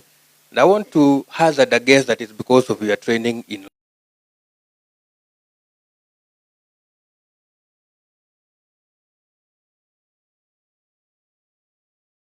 here is under the chart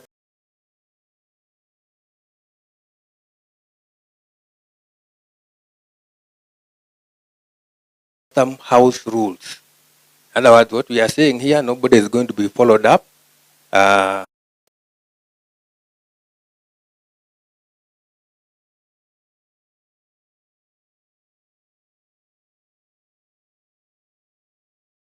That have not been solved under your tenure. Let me first begin by thanking you for them na tukaziweka kwa nyumba, wengine mpaka saizi ziko kama profile photo, na wengine wanajifanya ni kama ni yeye peke yake alipigwa, lakini we don't say that it is all of us.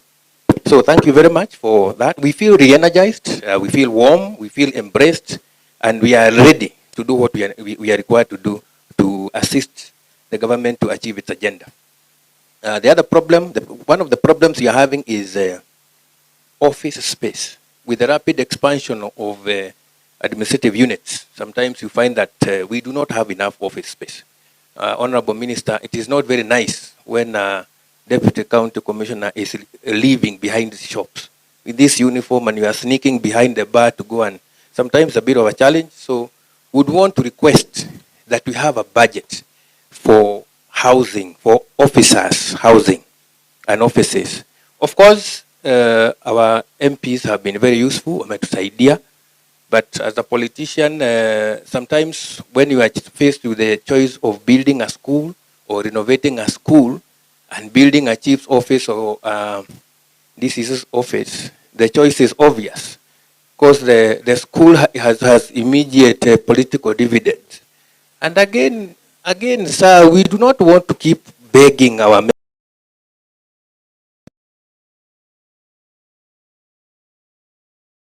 lobbying for resources during the budgetary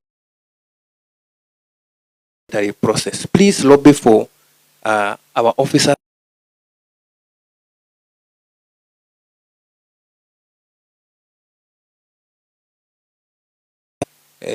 this one does not even need to wait for the budget. I'm sure you have some.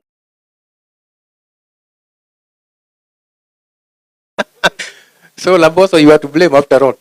So sir, as DCCs, we really would wish to request that if there are some emergency funds, you help our colleague here. Then we also have a problem with office equipment. For a long time, sir, we have not had in Harambee House. So very many of these ACCs do not have computers. They do not have ICT equipment. So please let us have those equipment so that we are able to do service delivery.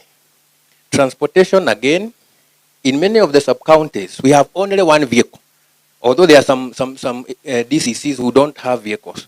But many sub-counties here in Kiambu is only the DCC's vehicle, which we share with everybody, the ACCs, departmental heads, because as the coordinator of national government functions, any national government head of department who does not have a vehicle, they come to borrow from our office and we help. So if we could have at least two, so that you can have one for the DCC and other heads of department and one for the ACC, it can help. On training, sir, we want to thank you for what you have done for us, but there are still a few DCCs who have not undergone the Senior Leadership Development Program course. We'd want to request that those ones also are able to go through the SLDP course. There are a few who have not done it and they are DCCs. Then there is one course, sir, called the National Defense College course. I'm sure this has probably not been talked about anywhere. This course is for senior leaders. It is a strategic level course, and the course costs 4.7 million shillings. Every year, the State Department for Interior sends 2 officers to the NDC College at Karen. Unfortunately, even when they successfully finish the course, it is only the the State Department of Interior that does not promote its officers. Sir, this is the course that moves a KDF officer from colonel to brigadier, who is a 1-star general. Anybody who is in KDF who is a brigadier must pass through NDC. Sir, we have gone through that course, some of us, and sometimes we even go back to even a smaller station, yet you have now been empowered. So as a ministry, I think we have invested in these officers and we should deploy them accordingly. Many of this course, sir, Honorable Minister, also helps us in this multi-agency era, because we train with senior officers from the Army, from Air Force, from police, all of them. And it helps in terms of gelling when we are doing our multi-agency activities. So finally, AIE, sir, you know we are coordinating government business and everybody relies on us at the sub-county level, even to mount national celebrations. Sir, we have a very big problem with mounting national celebrations, because the money we get now is not even enough to hire tents. And yet every one of us must mount national celebrations. So, sir, we would want you to look at it, because in Atwaibisha, when we cannot even hire tents for national celebrations, and we do not want to beg business people, because sasa ukienda kwa mtu wa pombe akupatie pesa, the next time you want to arrest, atakwambia si nilikusaidia. So please, sir, if you can help there, would really be pleased to be able to continue having that visibility on the ground. With those few remarks, let me end there. Thanks you very much and welcome again. Thank you so much, Titus Masharia, and our guest of honor. With that, tumefikia mwisho ya civil servant. Nataka tuchukue mkono juu, tujipigie mkono 1. Asante sana. Sasa tunaingia phase 2, ambaye tunataka kusikia viongozi wale tumekuja nao wanasema nini. Na kutuanzishia, nataka kuanza na kijana anaitwa Anthony Mbugwa from Thika East. Dakika moja tafadhali, hakuna wakati. Atafuatwa na Beatrice kutoka Kiambaa, akiakilisha akina mama. Akuja hapa karibie. Yes. Wewe sio kijana, uko na miaka ngapi? Tunataka vijana jamani.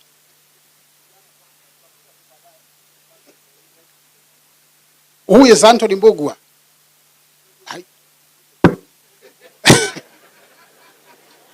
Then tunataka Beatrice kutoka Kiambaa au hapa. Tunataka Pastor Eva Njuguna au hapa. Tunataka Lawrence Kariuki from Ruiru bodaboda hawa hapa.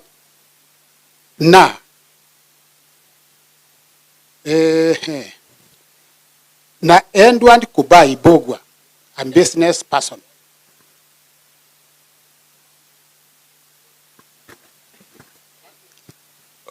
Okay. Yes. Na wageni wote, habari zenyu. La kwanza, mimi ni chairman wa bodaboda wa Muguga bodaboda. Nimetoka Thika East.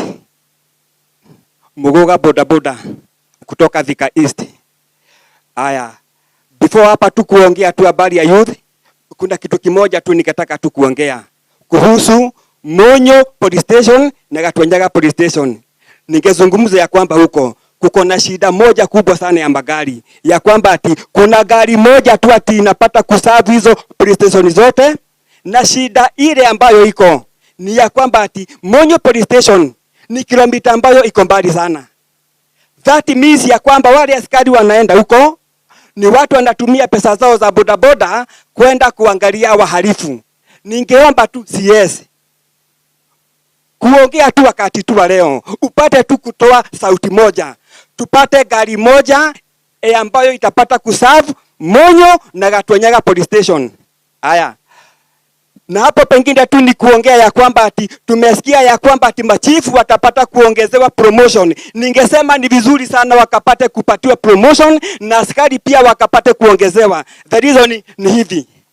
My mom yeye amenizaa na amekuwa kwa jela na alienda retire bila hata promotion, kupata hata kazi mimi nikakosa. Kwa hivyo mimi ningesema ya kwamba askari wakapate kupata promotion na chief pia wakapate kupata promotion yao. Haya, kuongea tu kuhusu tu wana youth, ningeongea ya kwamba njia ambayo government itapata kusolve hii shida yote ya kazi ni kutengeneza polytechnic nyingi na malipo ikuwe ni ya njia ya chini. Haya, na njia nyingine tu ni kuongea hivi, youth wakapate kuwa ni watu ambao ni empowered kupitia talenti zao. Tuliona ya kwamba ati President William Ruto akapata kushikilia timu ya taifa Harambee Star zote Gatwenyaga, tunasema 10 bila break. Tunasema William Ruto 10 bila break, kwa kuwa amepata kutuonyesha ya kwamba anapata kushikilia talent. Haya, jambo lingine ni to involve kwa nyumba 10 wakapata kufanya kazi na serikali. Haya, na ya mwisho mimi tu nikimalizia, kuna hii shida ya motorbike. Tunapata kukopeshwa na bei ghali sana. Saa hii ningesema ya kwamba William Ruto mimi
hii ningesema ya kwamba William Ruto mimi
we are okay.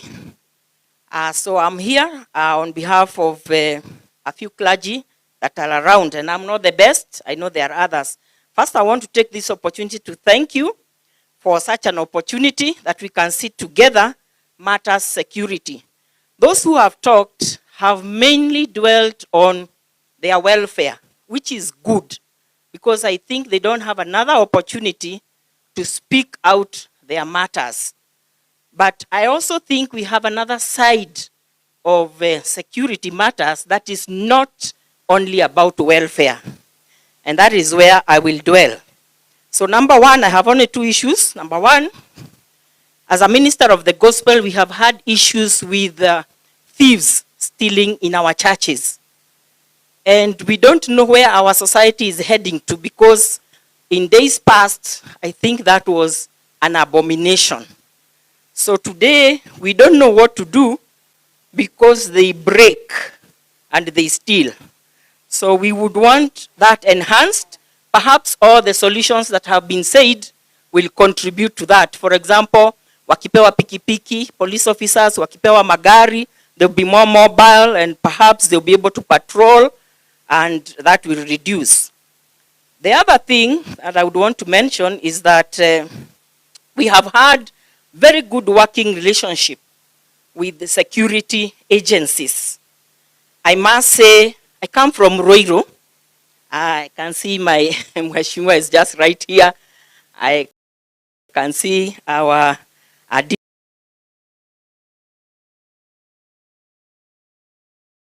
DCC and all the rest.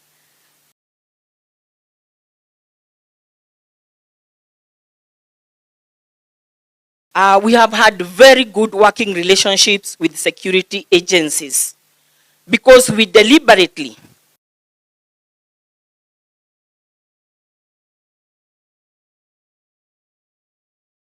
got an opportunity to sit together with the gender officers because obviously speaking, being a woman, issue. So through a movement that I also work with called Groups Kenya, we brought together all the gender desk officers from all over Kiambu. I think some of us are here. But there's one thing that touched my heart that they requested, and I have not had it said here.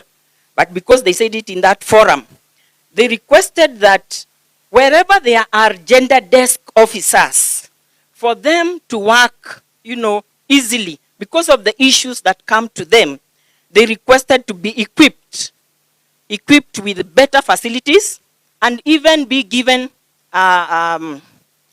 things like pads, for example, diapers and other things like those be supplied to the gender desk officers to make their work easier and better. If you needed to clap, you can clap. Sitakwambia uambie jirani yako, I'm a preacher.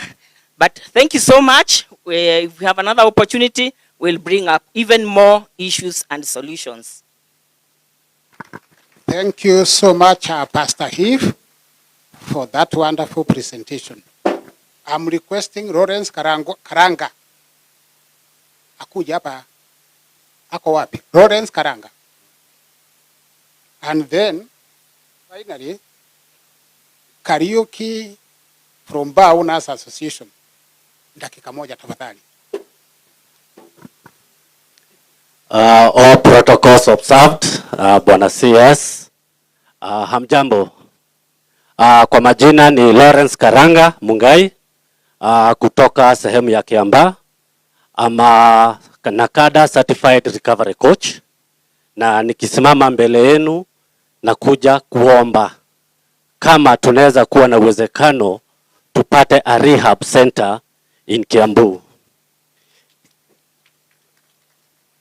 Kisa na maana, kwa ofisi ambayo pia naweza taka kurecognize Bwana CS, my DCC Kiamba akiwa hapa, he's the only DCC I know in the country. Ashatusaidia kutupatia ofisi to operate for free bila kuulizwa. So asante sana, as I appreciate that. We have talked about community-based rehabilitation. with Nakada, something that is really helping wale ambao hawana nguvu ya kupeleka wapendo wao in rehabilitation centers. Lakini kwa hiyo makanisa amefungua, na pia nafurahia sana kuona Bishop Mwangi hapa, sababu ndio alifungua kanisa ya kwanza. For us, I was in addiction for very many years, and as I stand before you, I recovered through community-based rehabilitation. So nimekuwa nikipeleka wapendo wetu kutoka Kiambaa all the way to Nyeri and Miritini in Mombasa County. So naweza taka kuomba, sababu pia naona my beloved deputy governor, kindly, if it is possible, tufungulieni rehabilitation center ambayo ni subsidized hapa Kiambu, na tutaweza kusaidika sana. Because as you also saw katika Nakada status report, initiation stage inaenda ikiteremka chini. Children of 6 years have started using. Status report pia ikatuambia vizuri sana. 8.5% of the varsity students, they are already supposed to be in rehab centers. So my question is, wakimaliza shule, where will we get those treatments? So kindly tusaidieni sana na rehabilitation center in Kiambu, na tutashukuru sana. Asanteni. Thank you so much. Sasa nataka nimwalike Jane Nyambura representing the farmers. Ako wapi?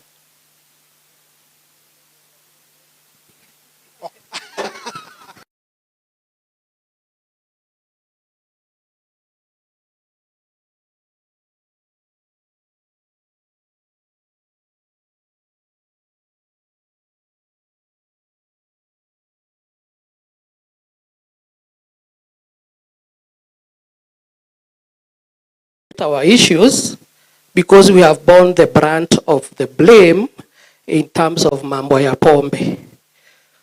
As much as we have tried to ask our people to drink responsibly, we also have our own challenges which emanate from the element of enforcement.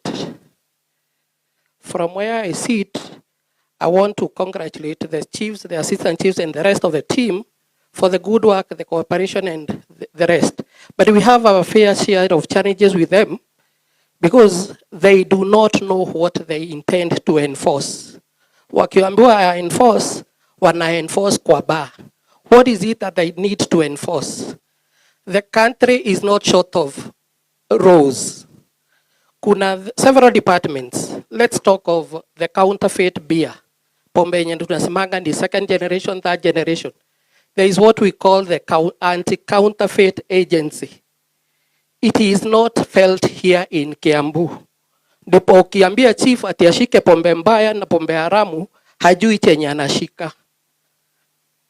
Anajipata kwa shida because he's going to enforce in terms of bar. Anajua nikiambiwa nishike, nitashika bar. Rather than go for those illicit, for those counterfeits, and the rest of those products. So I would urge that there be the collaboration between the county and the national government. I believe you know that Section 35 of the County Government Act talks of collaboration. There is the lack of cooperation by the county government. They license, but the national government enforces. So when we have the challenge of what are they enforcing, you find that the county government does not give an ear to the chiefs and the national government officers when it comes to the element of licensing. So I believe because the governor is your good friend, we should try to cooperate and then train our people and our consumers on what needs to be done. So that ukipeana kazi hawakuji kwetu. The other issue is pertaining to pombe yenye inatoka huku DEFCO. We have a serious challenge because there are those establishments, especially the AP canteen and the prisons department. Kuna pombe yenye inauzwa huku. It comes from DEFCO. It is giving those people an unfair advantage over bar owners. They do not know, we do not know actually why that pombe should be readily available to a civilian, because it must have been meant for a particular segment of our officers. I know you are touching, but I don't have so much of the time to talk the CS. But the other issue that I would wish to touch on does not relate to Pombe, but relates to the officers. There is an overlapping ward, I mean not ward, but a location here. It's called Wagudho. Wagudho, the chief's reports to Kiamba, but administratively it falls under Kiambu sub-county. It has been a challenge because unashikwa na chief anakupeleka Kiamba, badala ya uletwa Kiambu, which is closer here. I think like you'll be best able to address the issue of that overlapping location, because I believe the chief did not address that one. Thank you so much. Thank you so much, Kariuki. And now, sir, to represent the farmers, I want to invite Jane Nyambura. Yeah, thank you. Allow me to anchor myself on the already established protocol.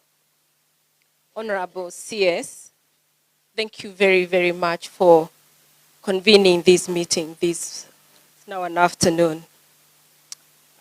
It's very, very clear from the conversations that we have had this morning that security, welfare, and human rights addressed. My name is Nyambura Magoshi. I head the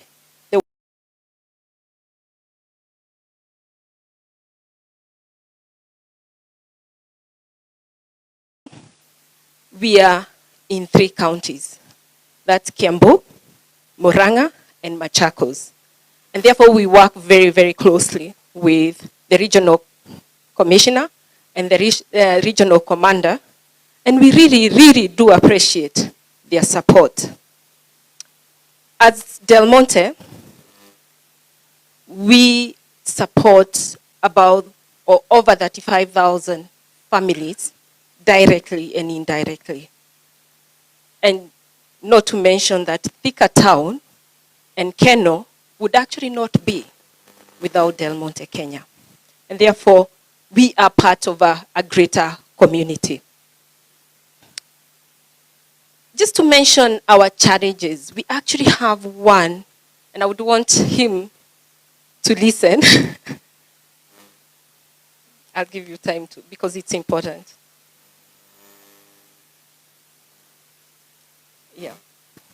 Yeah, our biggest challenge as investors is pineapple theft. And we would therefore appreciate your reassurance, security reassurance, and especially for our investment. CS, we urgently need to strengthen collaboration among all stakeholders, and that is security agencies, local leaders, investors, and civil societies. A balanced, humane, and sustainable solution for business and investors. Please convene us, because you're in the best position to convene those stakeholders. We urgently need that, because we honestly need mechanisms for redress.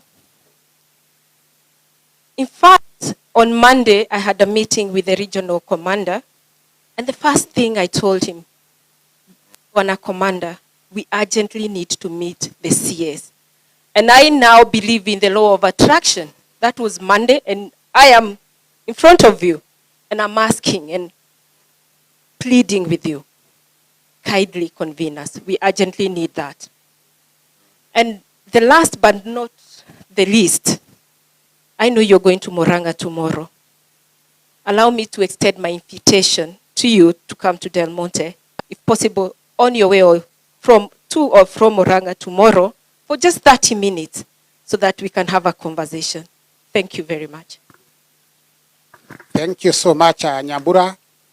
Sir, with your permission, I'm only remaining with the 2 student leaders, one from Mount Kenya University and the other one from ZTech. Joyce Murugi from ZTech University. Where is she? And then Evans from Mount Kenya University. Please come here.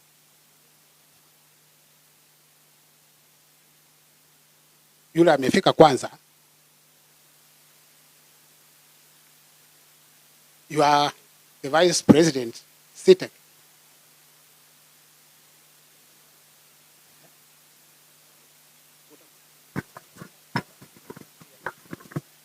God is good. Another time. Bwana CS, mimi naitwa Lawrence Kariuki. I'm the chairman wa Bodaboda County ya Kiambu. Si tunasemanga bodaboda ofisi yangu naipenda nitailinda. Hivyo tunasema watu wa Kiambu. Nashukuru sana. Nimesikia mambo mingi sana. Nitaongea vitu vitatu. Vitu vitatu, ya kwanza nitaongelesha kuhusu sub county chairs kwa sababu system yetu ama vile sisi tunafanya kazi bwana CS ni kuanzia county. Kwa hivyo ni vile tu machief hufanya kazi. Wao wamesema mshahara, wapewe promotion, wapewe nyumba. Sisi kama chief wangu wako hapa Mr. Mwaura from Ruiru, akisikia kitu imetokea Kitambaa, akisikia kitu imetokea huko chini, lazima ni call. Aniulize, Kariuki nimesikia kuna wakora mahali fulani. Utafanya aje? Sasa mimi nichukue simu, ni kama sub county chair wa Kiambu. Tunaomba CS kwa county mzima utusaidie kupitia kwa ofisi yako venye wanapata token hata kama ni kadogo, nikipigwa na pia kukimbia. Kwa hivyo hiyo ni moja ya sub county chairs and the county chairs. Pia kwa ofisi ya county commissioner hapa Kiambu, mimi nafanyia pale Ruiru. Chief wangu Mwaura anifanyia tu favor, akanipea ile ofisi ya zamani ya mbao, ndio natumianga hapo. Nikiweka ka laptop, nikiweka types kama chini yote inaibiwa. Juu hata hakuna security hapo. Unaona bwana CS, ofisi ya chief haina security. So hata akiweka nini hapo inachukuliwa. So utusaidie hapo tupate at least ka token, at least kutoka kwa sub county chairs. Ya pili ni kuhusu zile barua zinapeanwa na county government ya wine and spirit.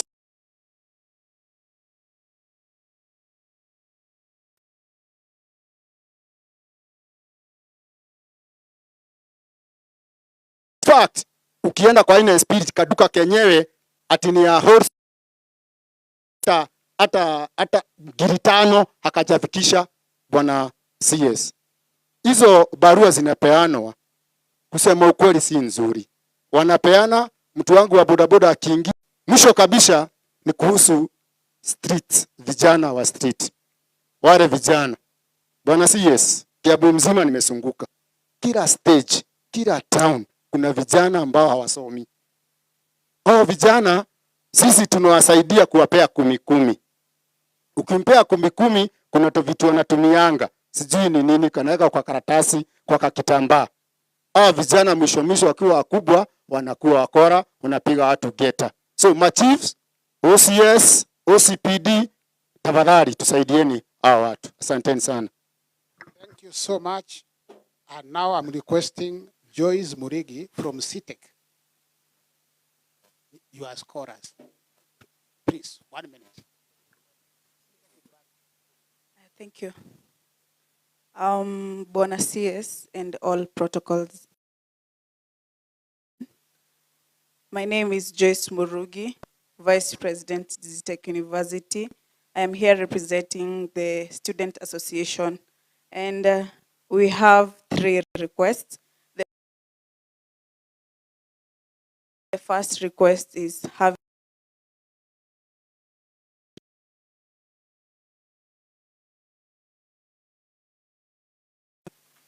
security around campuses. For example, security of students. Thank you.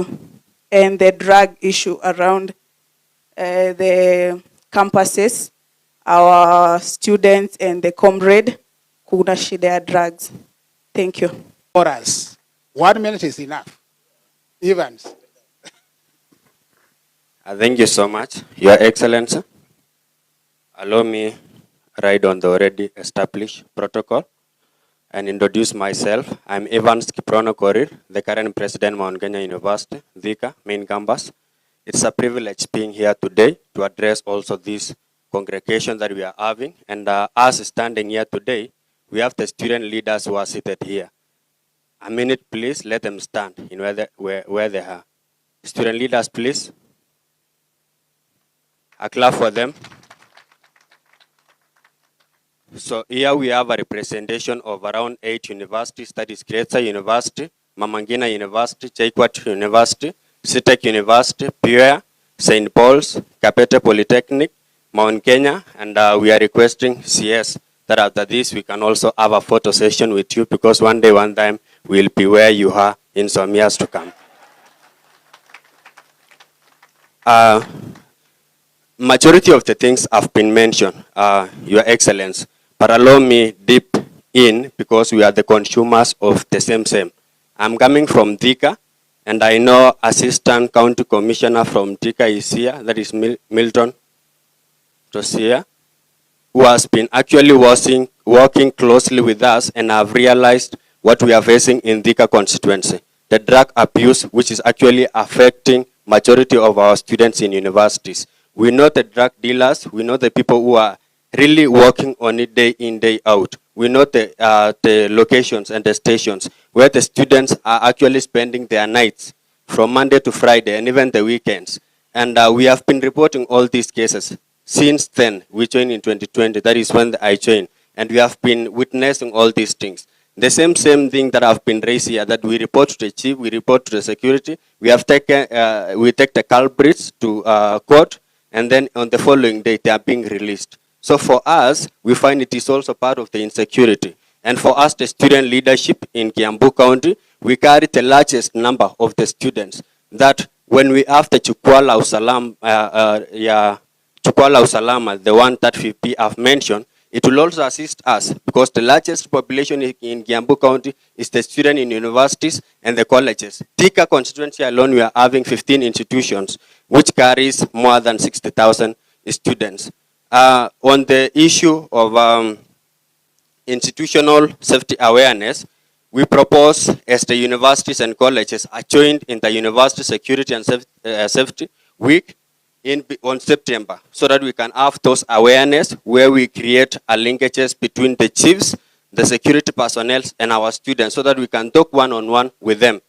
Our students at some point, when they see the uniform, they fear a lot, because they feel maybe the next thing is them to be in the court or maybe in the police stations. So we want to establish these sensitization programs together with your office. For us, we have the venues, we have the students, we have the mobilization skills. What we are only requesting from you is the funds, so that you can support our budget. We are also requesting for number 2, the mental health awareness campaigns in between the universities. And we are aware that the CEO for NACADA is here with us today. And we are requesting also, together with partnership with your offices, we facilitate the mental health awareness in the university and in the colleges, so that it can assist us to push for also other programs. As you have gathered this congregation today here, we are also requesting with your office to have a meeting with the student leaders once we have started the semester on September, so that we can dig deeper and engage with the student leaders, so that we can also get from their point of view, because we are the largest majority facing this drug, substance abuse, and also insecurity concerns. One thing, that is the last one, is on the housing, and I've heard majority of us here have mentioned. I will use my example, the place that we are coming from. It is much expensive. You will find a place, a single room costing around 6,000. Even them, I know they are coming from different places. So we are requesting as the student fraternity that let their be policies that also guides on the rents, that guides also on the hostel, so that it can be at a subsidized rate, and it will assist us to run our university activities and also our academic performances. Thank you so much for having us here, and have a blessed day. Be blessed. Thank you so much, Joyce and Evans, for representing very well your members. And now, CS and colleagues, it is my honor and pleasure to invite our CS to respond to the issues that you have raised. Welcome, sir.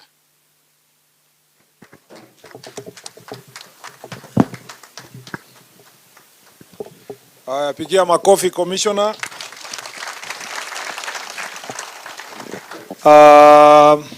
Thank you very much. Ile maongezi mmefanya mmefanya vizuri sana. Mmekuwa watu ambao mmefungua roho zenu. Na of course hatutamaliza yote siku ya leo. This is just but the beginning. Let me start by saying we started this forum so that we can interact. And you can see as much as possible, I was more generous with the chiefs, assistant chiefs and OCSs and the members of public. Because nikitaka kuonana na ACCs, but nikitaka kuonana na deputy county commissioner, county commissioner, county police commander, itakuwa rahisi.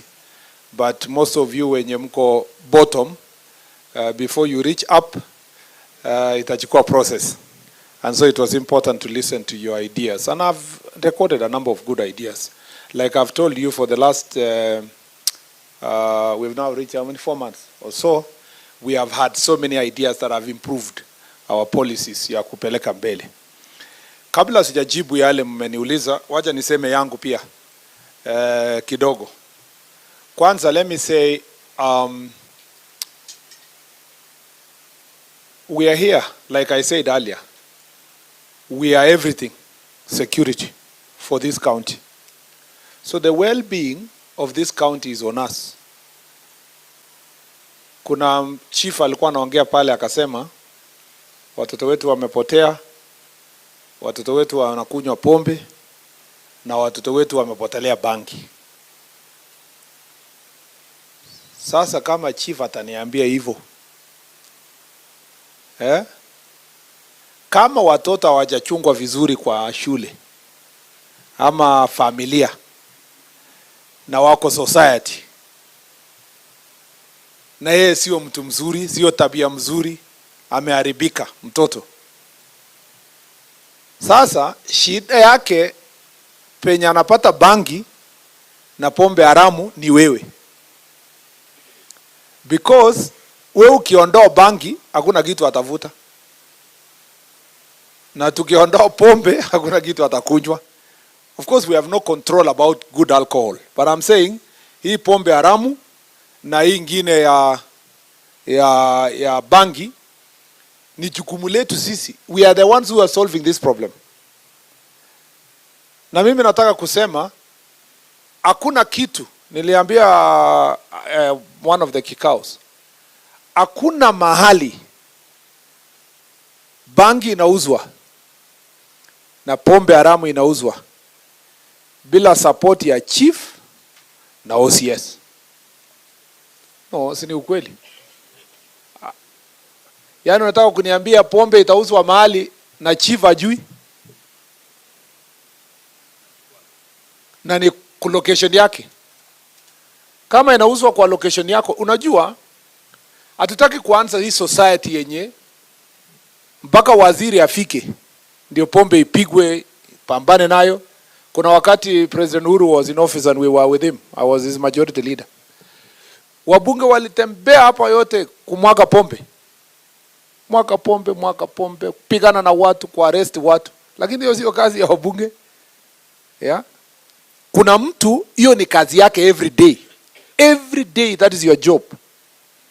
If everybody does their job every day, we will not need big men to come to roll around, wandering around saying that they are going to clear pombe na bangi. So I want us to be diligent. Like we have succeeded in doing in many other counties tumepitia, na waomba kwa heshima. Tuchukulie hii kazi yetu more seriously. Na ikue kazi yako ya kila siku kupambana na ile kazi umepewa. Kama vile bwana chief alisema, chairman wenu, hii ndio kazi tulitafuta. Wangapi chiefs waliandikwa last year? Ama 2 years ago, unaona? Wana chief, wakati ulikuwa unauliza hii kazi ulijua hakuna ofisi na hakuna motorbike? Si ndio? Ni ukweli. Hata ukikuja, hata wakati ulienda interview ulijua tu haina motorbike. Si kwa sababu wewe ni mtu ya hiyo location. Sasa wakati ushaingia ofisi, motorbike inakuwa ni excuse. Please be seated. Let's not look for excuses. Kwa sababu tulitafuta hii kazi. Askari akiomba kazi anajua ni salary ni ngapi. Anajua anaweza tumwa anywhere in the country. Na anajua kwamba inahitaji certain level of sacrifice. I will answer all these other welfare related issues. But the first thing is to have the right attitude and the right passion to serve your people. Wewe chief na assistant chief, wewe ni mtu wa community hiyo penye unatoka. It is therefore expected that you have a long-term interest in the location and sub-location where you come from.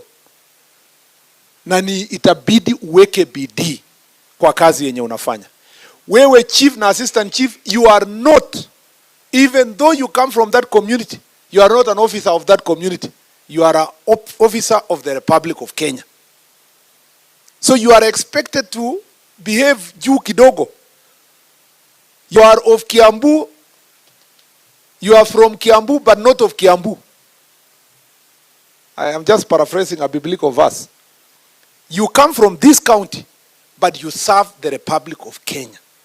You must carry yourself with the dignity, stature of a national or a national government officer on the ground. Therefore, there are certain values and principles katiba ina insist yenye lazima ujifunze. Article 10 of our constitution. You must participate, help the people understand. You must have values. You must exercise patriotism. Hakuna vile utakaa hapa kwa Kiambu na wakati watu wanaongea hapo mambo yao ya local, wewe unasema unajua sisi kabila yetu lazima tunyoroshe kabila ile ingine. Sisi tumeonelewa chief. Ati kuna chief anasema one time. I mean, even if you don't agree with the government of the day, you are supposed to serve. Wewe utaserve hii serikali, utaserve ile itachakuliwa, utaserve ile itachakuliwa kwingine. Your role at every time is to carry yourself like a public servant. You know, let me tell you something. You know, I see some people circulating my clips around there. Let me tell you something. The stability of a country is its public service. Tumeelewana? The stability of the country is its public service because it transcends governments. So to keep it stable, you must remain focused. Kama there is law enforcement, you enforce the law. Kama it's about standing firm, you stand firm. Sometimes kwa hii kazi nilipewa, I mean it's different from other jobs. Let me just say I wish. It's different from other jobs I've ever held. Because what we are doing here is about life and death. Ukweli ama si ukweli? And it's about stability of this thing called Kenya. So to keep Kenya together, you don't want that your tenure, when you are serving in any place in this country, you fail the test of holding the country together. Wewe ni ofisa umetoka another place, you are serving in Kiambu. Unasema wacha hao watu waumie na pombe yao, wazame, wavute bangi, si ni watoto yao. No. You have a responsibility in Kiambu just the same as the responsibility you would have had in Lamu, where you are born and brought up. That is why you are an NGA officer. You are a national government officer. So Article 10, principle of patriotism, must apply. Be diligent. Understand your job. Love your job. Kuna sehemu mimi naenda wananchi tu wanasimama wanasema huyu OCS, unaona huyu OCS, ongezea yeye. Ukipata hata cheo, please, IG, promote this officer on merit. Why? Because of their contribution, their commitment, their innovativeness. Anafika hapo, hakuna nini, hakuna kitu police station, ana mobilize local community wanakuja, wana clean the place. Sometimes they do things that are more innovative. That's why you're an NGA officer. You are more creative. This thing of saying you foster good relationship with the community. Bwana OCS, usiende ujifungia hapa police station. It's your job to interact with the community. That's where you get information. Serve those people with diligence. Wewe ni OCS wa area na unakunywa pombe. Wewe unastaka ukifika police station unakuja unasema mimi ndio OCS ya hapa na hakuna kitu mtanifanya. Yaani hata watoto wanakuenjoy. OCS, kuna polisi hao wenye wako police station yao wanakunywa pombe. They are addicted alcohol. Instead of keeping them there to become an embarrassment, bring them to the attention of your county commander, waende rehabilitation. Sio wakae kwa police station. So that the dignity of the place is protected. You know? Otherwise, how will you enforce the law in an area that people don't trust you? Number two, in that same spirit, know your job. Chief unaenda baraza unaulizwa ni shilingi ngapi? Raia anauliza tuna register SHA na shilingi ngapi? Nasikia chief anasema mimi sijui sana, hii mambo ya SHA haijaniingia sana, lakini naomba tu nyinyi kuregister, unajua. Na hata kuna chiefs wengine wanasema fanyeni tu kwa sababu mimi nataka kuchunga kazi yangu. Raia wanakuona wanasema hii mtu hataki hii job ama amini hii vitu yenye serikali inasema. You need to take time to know your job, and you cannot be an expert on everything. You are entitled to, you have the benefit of having people who know something in the community. One of your barasas, peleka kijana moja, peleka expert moja, aende aongele, unaambia watu kabla sijakaa chini, huyu mtu anaelewa sana hii subject, wacha aeleze nyinyi vile hii inaendelea. Anaelewa mambo ya rehabilitation, anaelewa mambo gani. Exercise, take the advantage of the expertise that you have in your community. Also you yourself, enhance your knowledge. Ongeza kitu, enda mbele. Number 3, corruption. Yenye inatumaliza sasa kabisa ni kitu kidogo. Hiyo ndio inamaliza hii sekta yetu completely. Ule bwana wa traffic aliongea mambo mzuri. Kitu yenye hakuniambia tu ni kuniambia na hika kitu yenye askari akiona matatu anafinya hata ni kama washajiona, ukifika tu hivi mkono inaendanga like a machine yenye ishakuwa established over the years.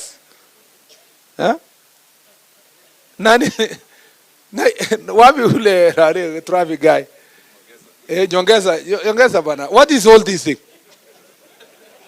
Yenye mtu ako na crown kama wewe kabisa, mtu mheshimu, anaheshimiwa. Akiona matatu tu anakaa hivi kando na tauti hivi na mikono inasonga ikisonganga. How do we end this thing? Wewe fikiria tu, lakini sijasema ujibu sahi. Hiyo ndio kitu moja ungevaa uko umesemea hapa bwana Nyongeza. Because hii ndio inatupatia hata ranking tuko number 1 kwa wizara. Kwa sababu ya mambo ya hongo. Chief unaambiwa sign kitu kwa mtu, unasema kabla sijaweka sahihi ya chief, leteni ya wino. Hata wanasema chief. I'm glad the chiefs and assistant chiefs, na wacha niwapatie habari nzuri. Tulifanya utabiti recently. Tukapata of all public servants, the most trusted, wajana politicians, wajana hata ministers, wajana nani, the most trusted public servant is a chief and assistant chief. Lakini imagine sasa kama mngetia bidii kidogo tu, tungekuwa tunaenda hivi. And that's why it's important for us to take our job seriously. Corruption ndio inatuumiza, na I want us to take it seriously. Of the things imesemwa kuhusu Kiambu hapa, kuna mambo matatu ningetaka kuemphasize vile nimeketi na watu wa security. Number 1, mambo ya alcohol na drugs. Alcohol na drugs. Kidogo mmepambana na ile muratina na changa na nini. But we still have adulterated ethanol na hii cheap spirits na nini ambayo inauzwa, inaumiza watoto wetu. Na ukiona kitu inauzwa cheap, suspicion number 1 tu, ukiona kitu inauzwa cheap na inauzwa kwa duka lakini ni cheap, suspicion number 1 ni kwamba kuna kaukora imewekwa hapo. Hata kabla hujaona vizuri, as they say, if the deal is too good, think wapi? Twice. We have to institutionalize our fight against illegal, adulterated, illegal alcohol, mambo ya drugs, na hii yote pombe mbaya. Na tumekubaliana leo, we have 100 days of rapid rapid results initiative. 100 days to make sure that we sort the place. We will also work in the county with some team that will come from the headquarters to help you. We are targeting, our main target is the manufacturers, especially the manufacturers who have the right factory, and then they put satellite factories kwa slum areas, kama Kiangombe, kwa Thika, and some other places where they go and hide, but they bring from there, come and sell it through the factories that have been licensed in Ruiru and other places. We will help you, but also county commander na team yako, you must take very decisive action. The reason why hii kazi inaenda hivi alafu inalala is because once we do one operation, the criminals realize, or the perpetrators realize it is very painful. What do? They compromise the officers. Wanalipa hongo. These people also are extremely well connected. You know that? They are very well connected. Kuna SCC aliniambia kwa Kericho. No, kwa Nakuru. SCC. Alikuwa anafanya kazi Kericho. Akaniambia, mkubwa, unakaa umepambana na pombe, alafu siku moja muuzaji wa pombe anakuambia you will be transferred. Kabla hata uja process hiyo maneno, in 2 days unapata barua ya transfer. So anasema kumbe mtu ya pombe is more powerful kuliko mimi ni ACC wa serikali. We have agreed in our headquarters and through all our teams, nobody will be transferred at the behest of a request of another person or for political interest. We will not allow that issue. That does not mean that we will not receive complaints. Tabata complaints from elected leaders, Tabata complaints from business people and so forth. But nobody will be touched without credible investigations. Especially officers who are doing a good job. They become victims ya mambo yenye wanawekelewa. Ukiona mahali mambo ni kila mtu yani askari anapendwa na kila mtu na hakuna mkora ana complain, hiyo mapenzi ni suspicious. So we are happy when some characters are complaining about our officers, especially the suspicious characters, not the good public servants. So we are going to have to deal with this issue. We must, in another 100 days, we must come back and we must get a proper report ya kwamba Kiambu has improved. From last year we have improved, but we can do better. We can still do far much better. And we are going to reward officers who are going to do a good job. We reward them with promotions. We reward them with good things.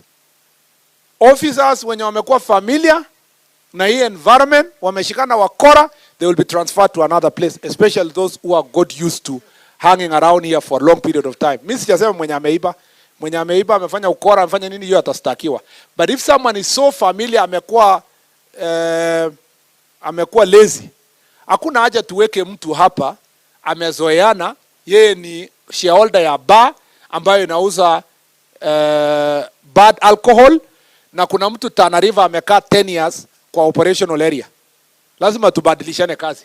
Huyo aende operation, ule mwingine pia akuje afanye hii kazi hapa. Pengine atapata hii is a bit more lighter to do the job. For chiefs, kwa sababu hakuna pa kutransfer, njia yako ni ya kwenda tu nyumbani tuandike another chief kutoka hiyo village.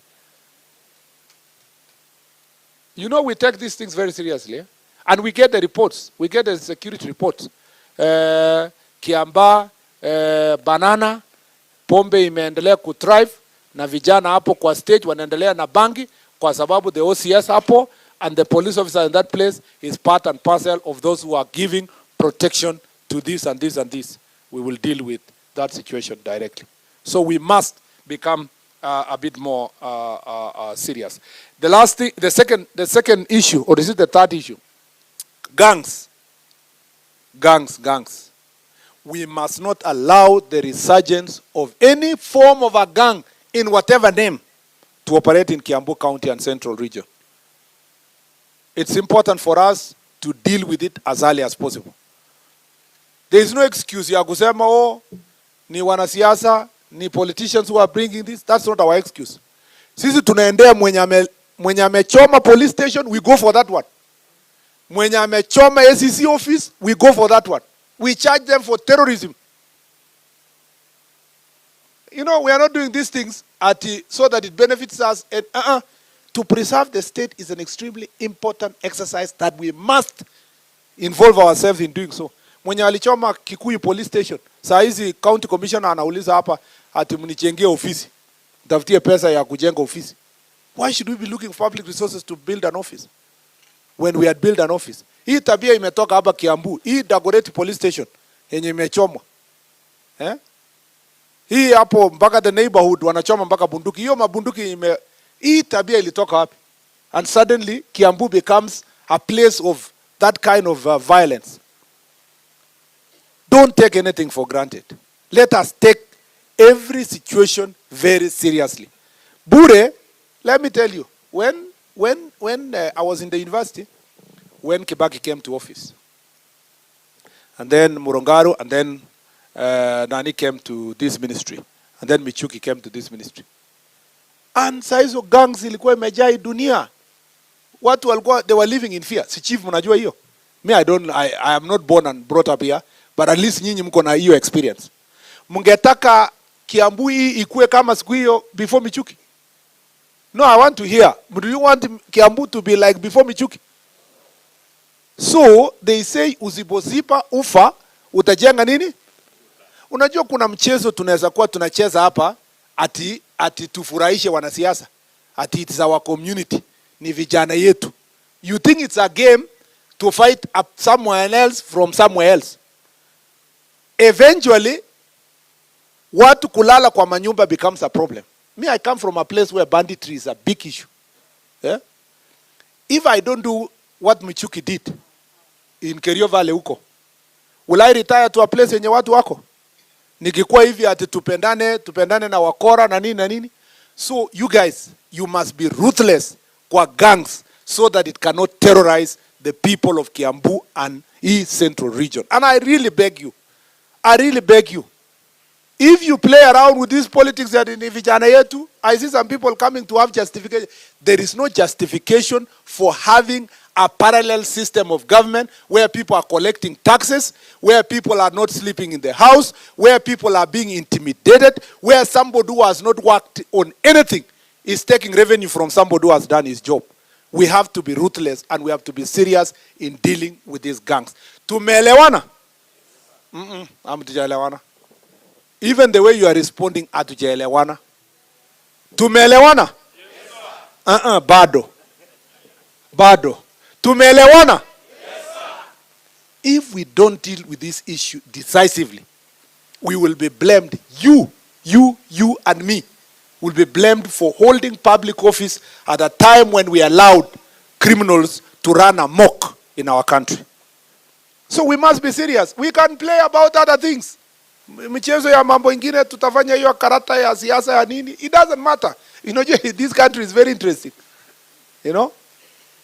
Usiweke siasa sana kwa hii maneno. So uliona jana mwenye alikuwa hapa ameingia pale, mwenye alikuwa pale analia huko, mwenye alikuwa yu. Lakini tukiwacha nchi, country, there is only one country called Kenya. And when it burns down, we will be running, all of us. It doesn't matter who was the president and who was a sweeper. We will all be running around as a country.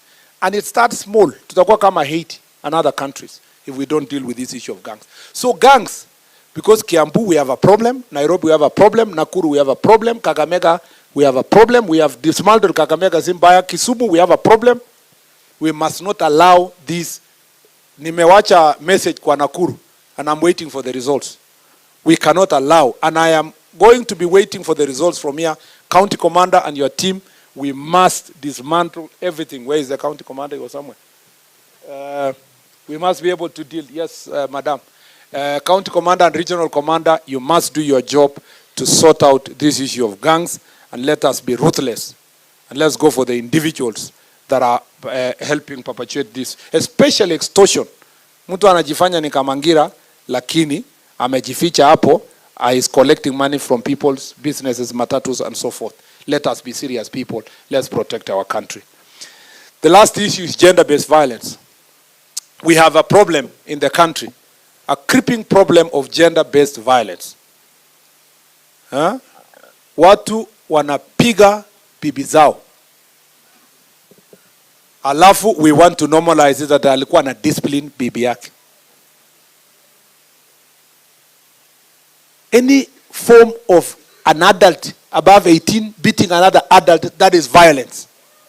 Hakuna kitu. Hata siku hizi, even if you beat a child, it's also violence. We must face the problem of gender-based violence head on. But also kuna wanaume wanachapwa kwanza hapa.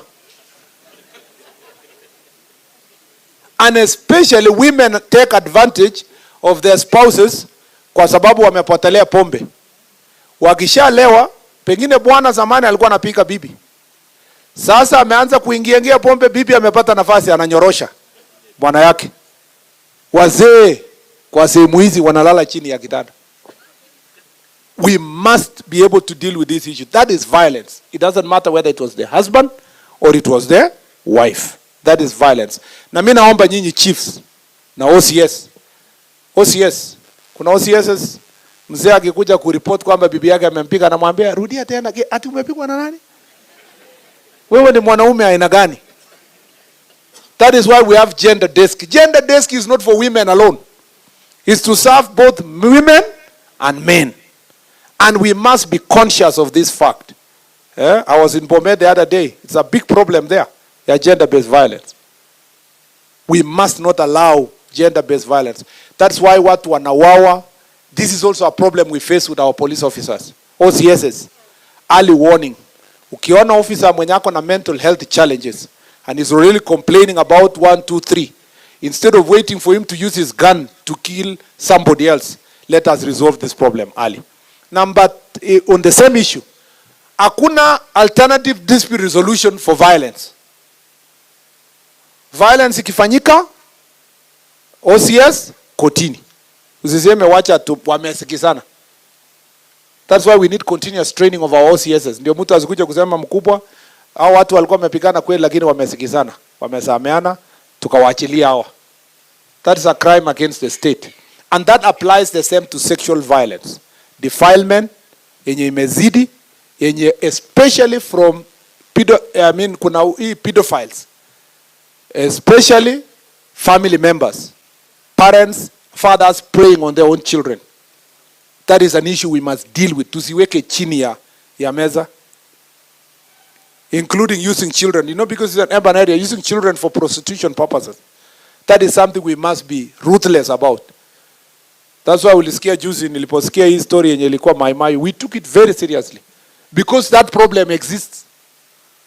It exists in many, especially urban areas and along the busy northern corridor.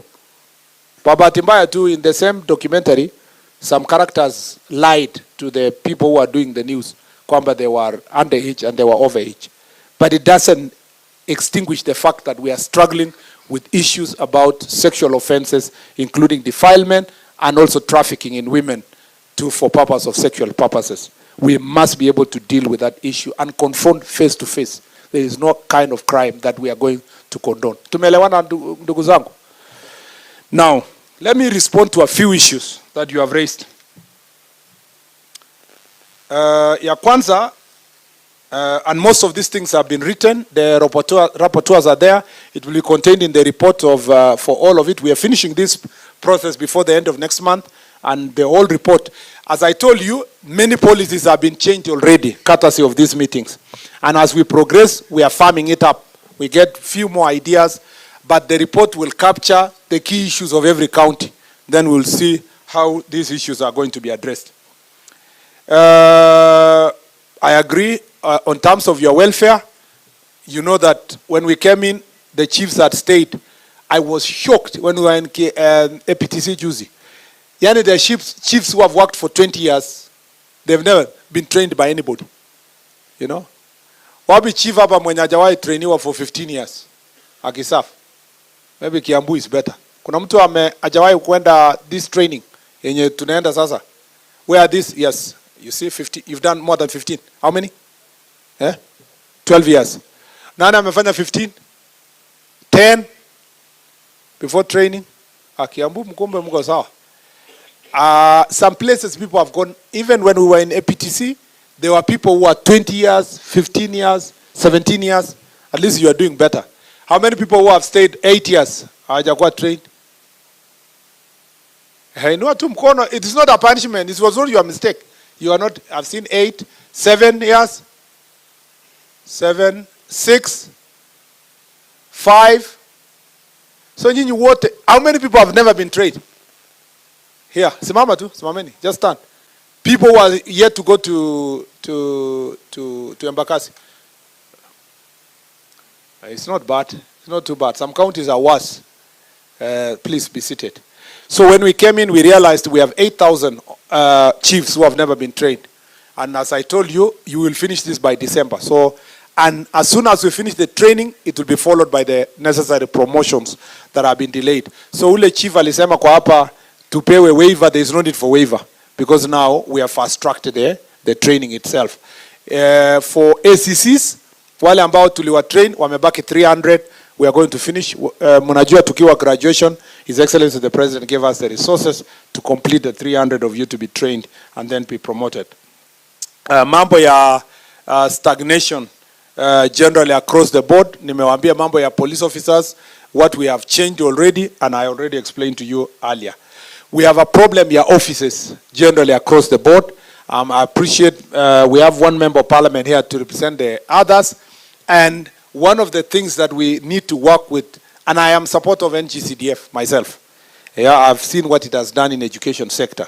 And I think we are going to work together with members of parliament. And I told them, Juzi, when I was in parliament, that we restructure it so that we build our offices for chiefs, ACCs, na mambo ya police stations. We have some of the worst police stations in the country. We have many terrible police stations. Nani ako na police station in 1930s? Hapa. 30s. Ilijengwa 30s, 40s. 1950s. You're in 1930s, 40s, 50s, 60, 60 something. You can see, I've seen 70 something. Police station are 70 something, 80 something, 90 something. Then if you are beyond 90, you have got very good police station. So we have no problem here, police station in Kiambu, and we appreciate. We appreciate. Okay, the ones who don't have any police station in the first place. Yeah? You have a station of which years? Yeah, you see? Wakati nilikuwa nasema 60s, 50s, 40s, where will go happy? They are before independence. And a number of them, that is a challenge. It's one of the most ignored places. It's just because leaders never find themselves there. Me nilienda to my next police station, my next ward. Hey, I was shocked. It has 2 rooms. One near chief, room ya chief, the other near OCS. Alafu kwa chief iko na mahali imewekwa kachuma. Mtu akiwa arrested anafungiwa hapo wakati chief anafanya kazi yake ameketi hapo chini. Yeah? Hata sitaki kusema ya huyu DIG Lagat niliona kwa social media. Hata IG wetu anaitwa nani? Kanja. Aliniambia usitangaze sana yake, wacha angangane ajenge zishikwe. So in most of us we have ignored the police stations. It's important to build the right police stations so that we can be able to move forward. Mambo ya uniform meskia, including the police officers, the planned new uniform is going to be rolled out before the end of this year. Mambo ya offices, ya chiefs, we are also working to make sure that housing, the president directed that 17,000 houses be built within the police stations under the housing project. And that is something we are going to follow up so that when we roll out, or a number of our police stations will have at least the housing incorporated in it. Mambo ya licensing. Mheshimiwa Speaker. Deputy Governor, sorry. Madam Deputy Governor. Now, how many members of County Assembly managed to come? Please. We have... oh, is that so? Mulikuja mkachelewa wapi? Naona mmejificha huko nyuma. We have a good number of leaders here. Thank you very much. We will be introduced later. The biggest problem we have at the moment is the license, Madam Deputy Speaker, Deputy Governor. We have a problem with the licensing. Na mmesikia watu wamesema. Yenyewe nimeambiwa hii shida they cross the country, lakini Kiambu is gross. Yeah, it's worse in Kiambu here, and I'm sure it's worse when I go to Nairobi and also Muranga and these areas around Nairobi. You need to sit down as County Assembly na watu wenu with public participation. You agree, you know, these are your voters. You need to agree how many bars can be licensed in a particular area in a manner that is responsive to the needs of the people, so that you can even be able to follow up.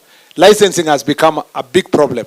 And we can work this together out. You know, we can work out together. Because we are doing the enforcement, you need to amplify the role of the DCC in the sub-county. So that I know they have a role now in the carrying out. But you see, the ultimate responsibility is for the county government. And this is an area that we have. If we have to help each other, we must. And it's coming out so many times across the place.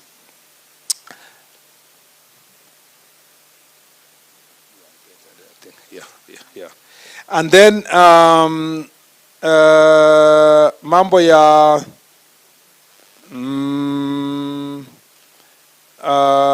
protected affordable housing, national values, drugs, mambo ya mobility. We are doing the procurement. So by latest October or November there, tutapata magari, about 3,000.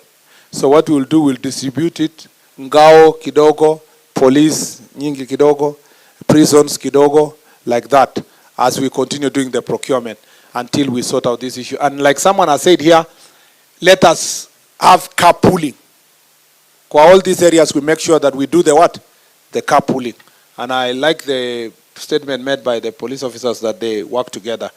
And I also agree with the ACCs. For the time being, if we can have at least one car in sub-county designated for the ACCs, then they can use it as we increase the fleet. You know, as we move to increase the fleet, we will put that into consideration. Mambo ya housing, nimesikia hiyo. Operationalization of the administrative units. Let me tell you where the challenge is. It's not difficult to do so. The problem is the budget. Do you know why nyinyi wote mnalia AIE? Because we increased the units without the budget increasing.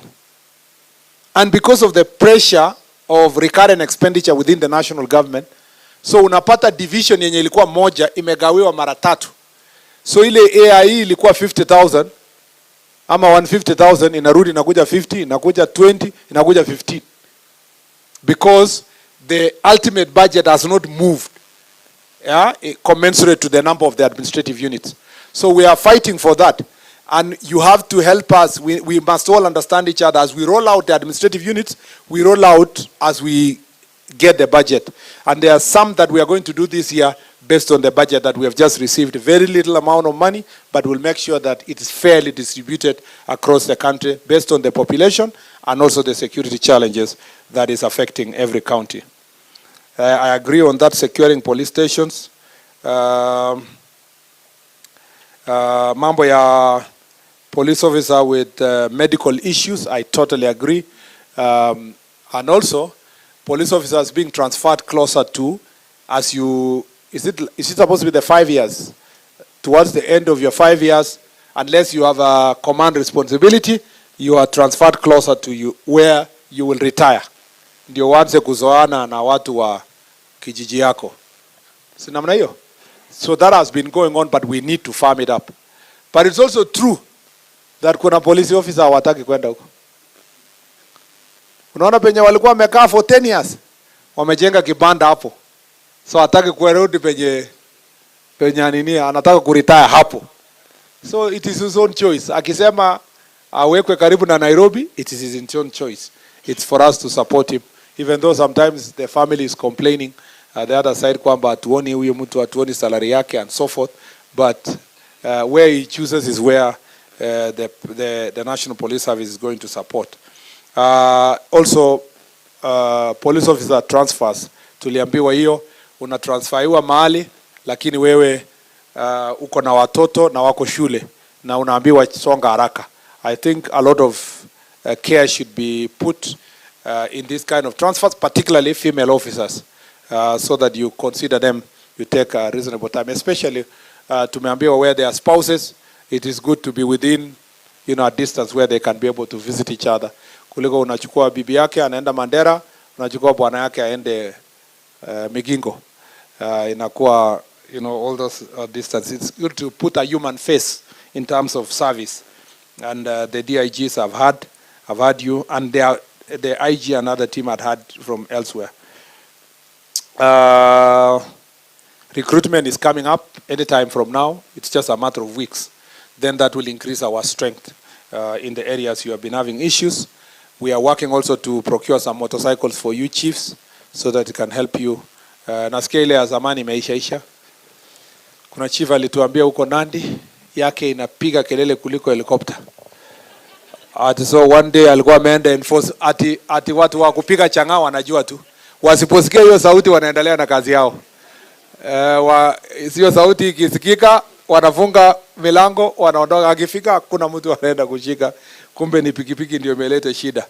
We were also told about the ACCs and mobility, kwamba kuna madam alisema ACCs wamepotelea katikati ya powerful chief and powerful sub county DCC, na ana gari, ana chochote, na anaishi nyuma ya bar and hotel kibanda mahali. So we are working on those issues to see if you can also be accommodated. But also on the times of mobility, we try our best to make sure that we sort. Unajua Dio wa zamani alikuwa na Land Rover. Sikia kuna Dio. Lakini kumbuka pia huyo Dio wa zamani alikuwa Dio ya entire constituency. Entire constituency was Dio's jurisdiction. So when it was also reduced, this pressure niliambiwa na madam mwingine juzi alipelekwa akienda baraza na mtu ya bodaboda kaenda alipoona tu baraza imeketi mzuri hivi, sijui mtu ya bodaboda was excited akamwangusha kwa matope. So at the whole place wanahurumia madam ACC. So na yeye ndio alikuwa anangojewa, mtu ya maana sana alikuwa anangojewa na hiyo mkutano yote akuje asuluhishe shida, ilikuwa kijiji ya mashamba. So mama moja tu akaonea huruma akafungia leso, na mtu alisikia tu mtu kwa mbali akisema huyu ataweza kweli kazi, ameangushwa na nini. So we have to keep your job in dignity. Ama kule Makwiny niliambiwa mwingine alienda na motorbike akaangushwa na mtu ya bodaboda, ati wananchi wakasema serikali imeanguka kwa sababu ya ile maana ienda. So we need to deal with mobility issues and so that these issues are dealt with. Mambo ya maintenance, enhancement of AIA, enhancing counseling services. We also want to make sure that counseling, they are already there. Watu wengi wamesema we need counselors in some county, kuliko tukue tuna counselor moja kwa county attending to everybody. We will also put that into consideration in the next recruitment to make sure that we have enough counselors. Mental health continues to be a big challenge because of societal problems, and including pressure of economy and resources you have, and all other things that people go through. We need to make sure that counseling services are also put in place. Capacity building and training. We've realized also that I've talked about Ngao, but also for police officers. We have agreed with the National Police Service that they must have continuous training for the police officers. And I like the proposal that it must be done at the local level, so that people don't have to go to Gikanjo to learn certain things, except, of course, things that require shooting range or drills and so forth. But continuous training for the police officers, especially at management level from OCS kwenda juu, is extremely important, and we are going to start this financial year with the little resources that we have. And that should include financial literacy, capacity building, human rights, and so forth. Chief inspectors, all allowances, and then being transferred near home, separation of rank, more vehicles, NGCDF, infrastructure. Prisons also have the same problem, yeah, mobility and also building of infrastructure. And we can work with prisons. Hii ofisi yetu tukijenga, tutamwambia commissioner hapa aweke furniture. Alafu tunamlipa in a system that we can be agree, because also they produce the furniture. It will be very important for us to do so. Mambo ya IPOA. As I gave my directions on use of force, if you have used force to protect yourself or protect the life of another citizen, there is nothing to fear. Na nimeambia IG, he must provide legal services to all police officers that are being taken into a legal process for doing the right thing, either to protect themselves or protect their own lives or a life of another person. And in the normal course of duty, anything you do within the law, even if you have used force, but within the defining principle of the law, and I broke down all those, issues, we will always stand by you. But if you pick a gun now, pick a tum to risasi buri, buri. I don't want to use which case, because some cases are going on in court. But if you pick a gun and pick a innocent citizen, because they were in Mandamano, it's not a justification. Yeah, the fact that they were in Mandamano is not justification. You must be having a threat to your life or a life of another citizen, and that we will protect you. Or you are a police officer, watu wamekuja wanataka kuchukua bunduki kwa amari. You can't just sit there and watch. If that person gets that gun, how many people is he going to kill? With that gun. So you must protect life, but and these are not things that are new to you. You've been trained as police officers, and that nobody is going to have any problem with that. Mambo ya ICT equipment, we are working also with Konza Technopolis and the Ministry of ICT, with CS Kaboko and the team, to see how we are going to equip your offices. The equipment you have been given is now obsolete, and it was given more than 15 years ago. It's important that we replenish, and we are working on that, and pass Beverly Nobora here is on top of that. Yeah, and then number of vehicles, more polytechnic, talent support. I want to say I agree with the youth who have said here that we need Jukwaa la Usalama for universities and colleges. We have a crisis there.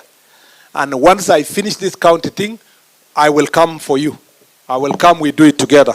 Nitaita baraza for colleges and universities. We have a very damning report from Nakada about the state of drug abuse within the universities, and these characters are targeting our colleges. There are things we have to work together. But also I've already directed that sub-county security team must co-opt dean of students of colleges and universities where they are, and the student leaders to attend the security meeting, so that they can work together to see how they secure our colleges and the universities. So as the student presidents here, if you are invited to sub-county security meeting, please attend, so that we can work together to secure our colleges and the universities. As a national policy also, we have agreed that where there are colleges and universities, we must provide police post or a police station, because that's a new population. For example, you build an institution like this, we have been told the students are 10,000. And some of them, especially the TTIs, they are new. At least this one was also there, you saw it growing. But in some places, you just go and establish new university.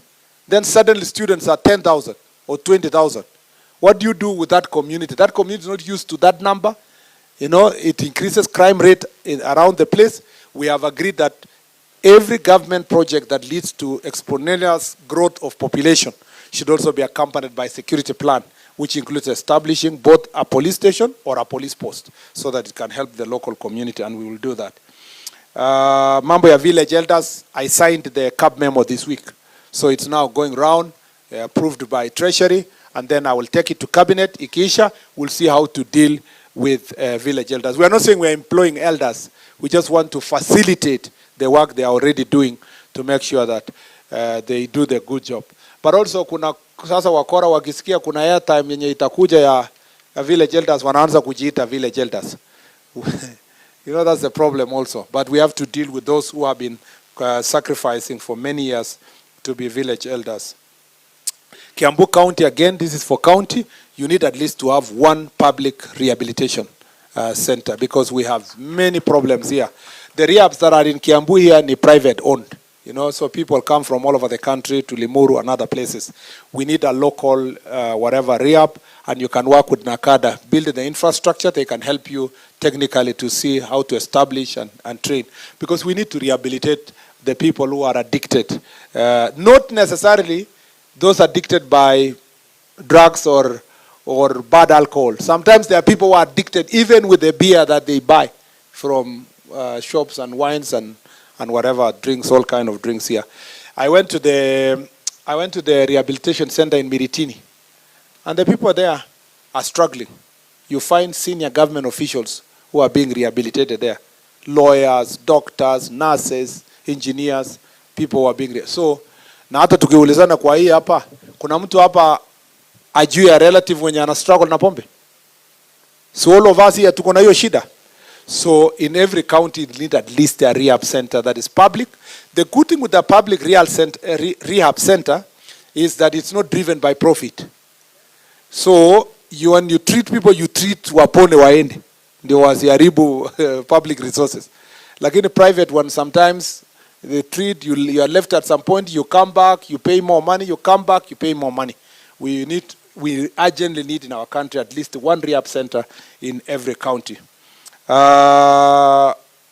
CS to convene stakeholders meeting for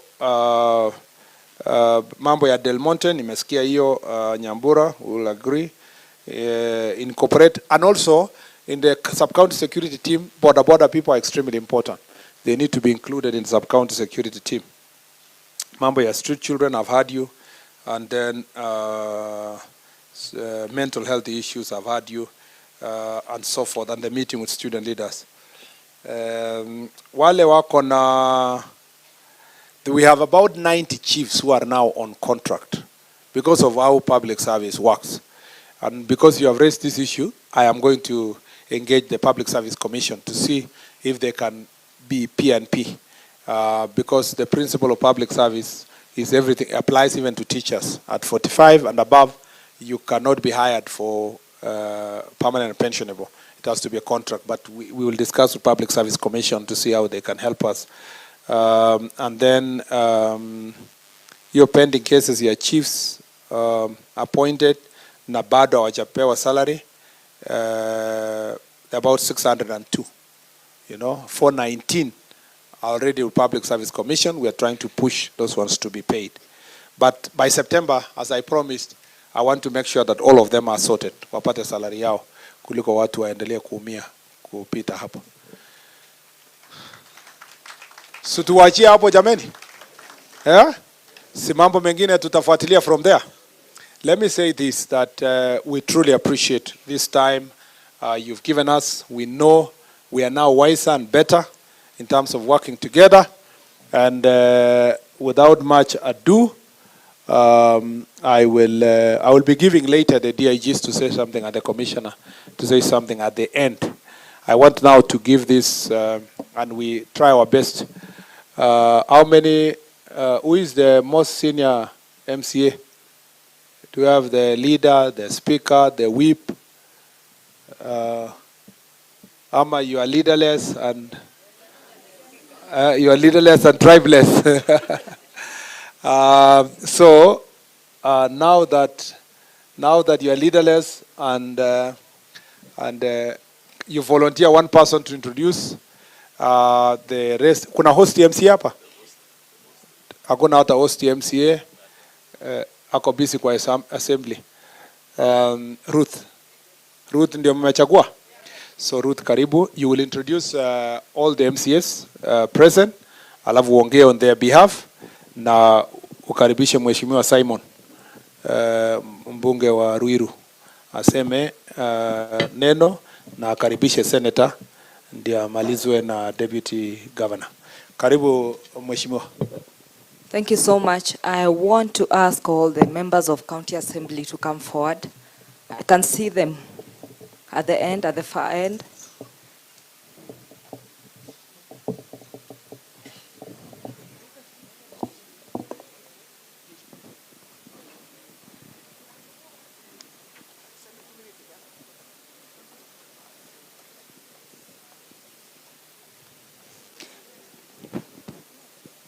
Kindly step up, Aju.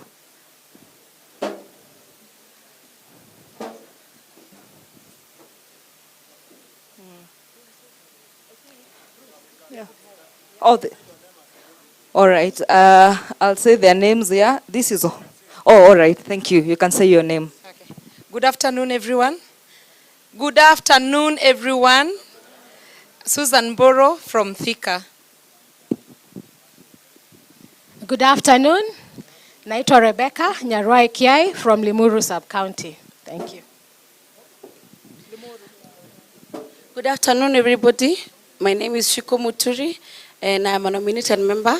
And 32nd Waziri, as you have mentioned that you're having the recruitment coming up soon, one of the things I would request quickly is when there was a directive that the president gave a while back, I think 2023, about the absorption of the NYS people. So I would request you that you would please have that the directive follow to the latter, because those who leave NYS, sometimes they just come back to the community and they have nothing to do. Thank you very much.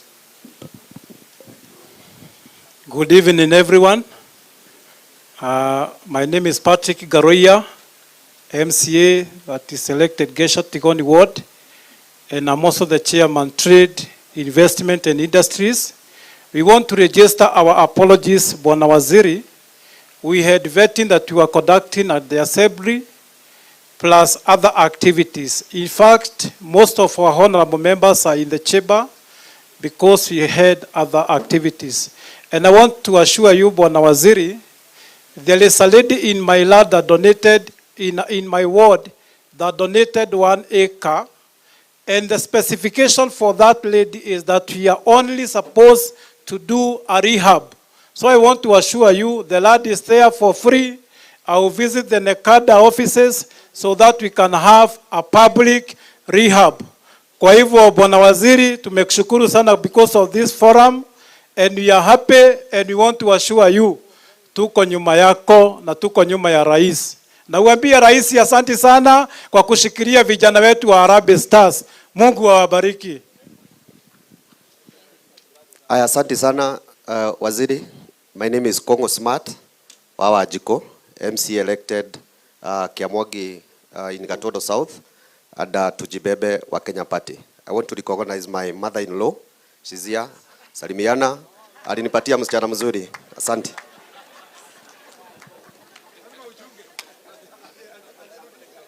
Good evening, everyone.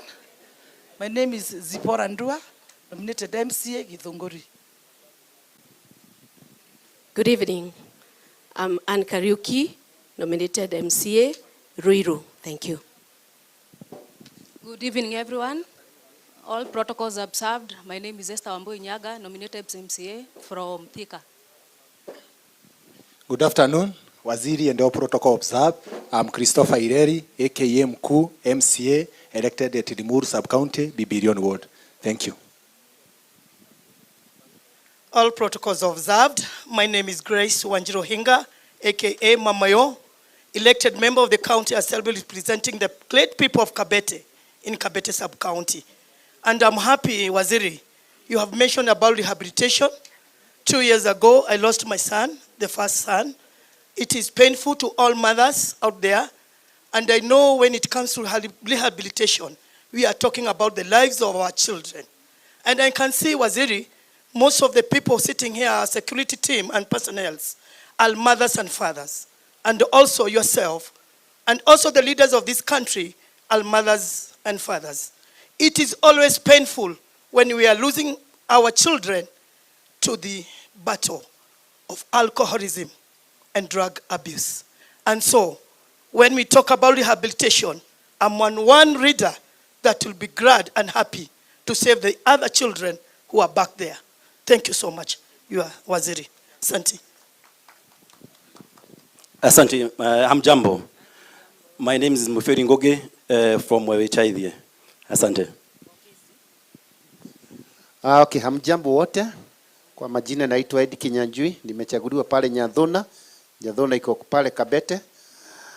Mheshimiwa Waziri, ningekuomba wakati napeana gari, ward yangu iko na police station inaitwa Kibiko, Nyadhona na Gikoni.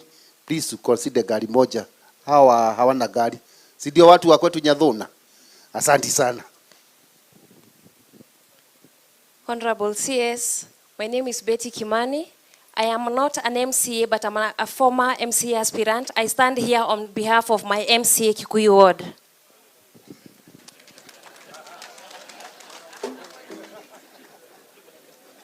Honorable CS, thank you for visiting Kiambu. My name is Pacifica Lucy Ongecha, nominated MCA in the County Assembly of Kiambu, and I'm a gender-based violence responder. So I was very glad when you mentioned about gender-based violence response, and we collaborate with CSOs that are responding to gender-based violence. And it's important to mention here that you need to collaborate also with the gender ministry, because these police officers, most of the time when they rescue, people go and report in the police stations that they have been beaten up, and women are there with children. They don't have places, safe houses where they can place these women and their children. So they have to collaborate with CSOs to have places where they can place these children. So we need safe houses in our country where we can place victims of gender-based violence. And we need continued collaboration with CSOs. Not all CSOs fight. There are CSOs that we can collaborate with and work towards empowering our people on gender-based violence issues. So let us collaborate together and ensure that we are fighting the menace of gender-based violence in our country. Thank you. Praise God.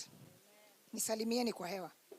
All the clergies, the CS, the DIGs, my friends, all protocols observed. Emily Warotere is my name. CS, I'm a pioneer in Kiambu County Government. And I'm glad to be here. So we are the ones who started the Bunge. 3 things I'll say, because I don't know whether I'll have a chance. 1, legacy. This is a legacy for you to do this Jukwaa la Usalama. So congratulations.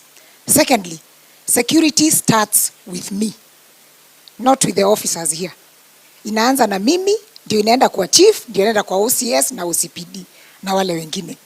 So the question I want to ask us, is your neighbor secure with you before we involve the police and anybody else? That's the first question we need to ask. Kama siwezi weka simu yangu kando na niwe safe, lazima ibiwe nikimbie kwa polisi. Let security start with us. That thing, Bwana CS, you've talked about community policing very much. Kindly emphasize on it. Community policing is something that we have to work together. And that way, we will have, I'll give an example as much as Naguzwa. Naguzwa nikiambiwa kitu. Kuna kanisa imeanza Thika police station. A church, where mtu akishikwa, kabla wajue vile watafanya, wanakimbia kwa police station, kwa kanisa ndani, wanaomba. I donated some bread and milk for the church, so that on Sunday, members of public wanakuja na watoto wao. So that is something we need to sit and discuss more. Community policing is the thing. Thank you very much and God bless us all.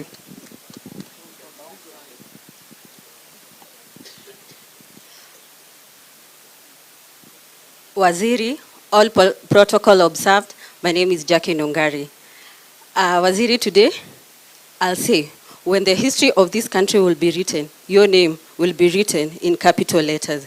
Today, we see the big fishes on TV, but today we can say our people have seen them live.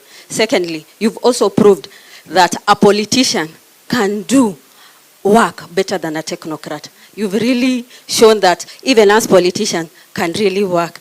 I say, asante sana.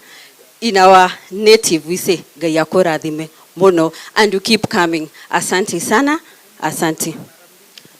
Oh, nimesimama mara mbili, elected. So, ingine nikasimama, sikupanga vile waziri anasemanga, but ingine niko. Asanteni.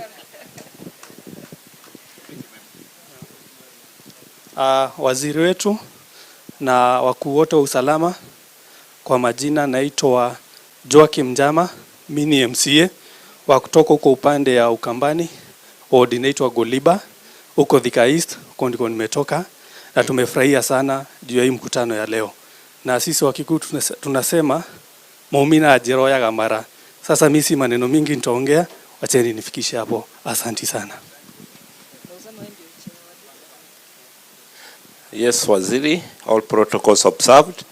I'm Hezron Gachui, MCA wa hapa Riabai, hapa Kirigiti. Thank you so much, Waziri. Leo umeshinda Kiambu. Karibu sana hapa. What I would request, because now you're here, we have good officers here within Kiambu. Our only problem ni police vehicles. We don't have police vehicles kwa sababu stations nyingi hakuna magari. So wakati tunataka kuhudumia wananchi hatuwezi kwa sababu hatuna mobility. Otherwise, God bless you. Asanteni sana. Thank you so much, my colleagues. Bona CS, my name is Honorable Ruth Waithera. I am elected in Githega Ward in Githunguri Sub-County, and my OCS is here, a very nice woman who came to our ward when we didn't have even signage for a police station. Akatoa pesa yake kwa mfuko, akaweka signage.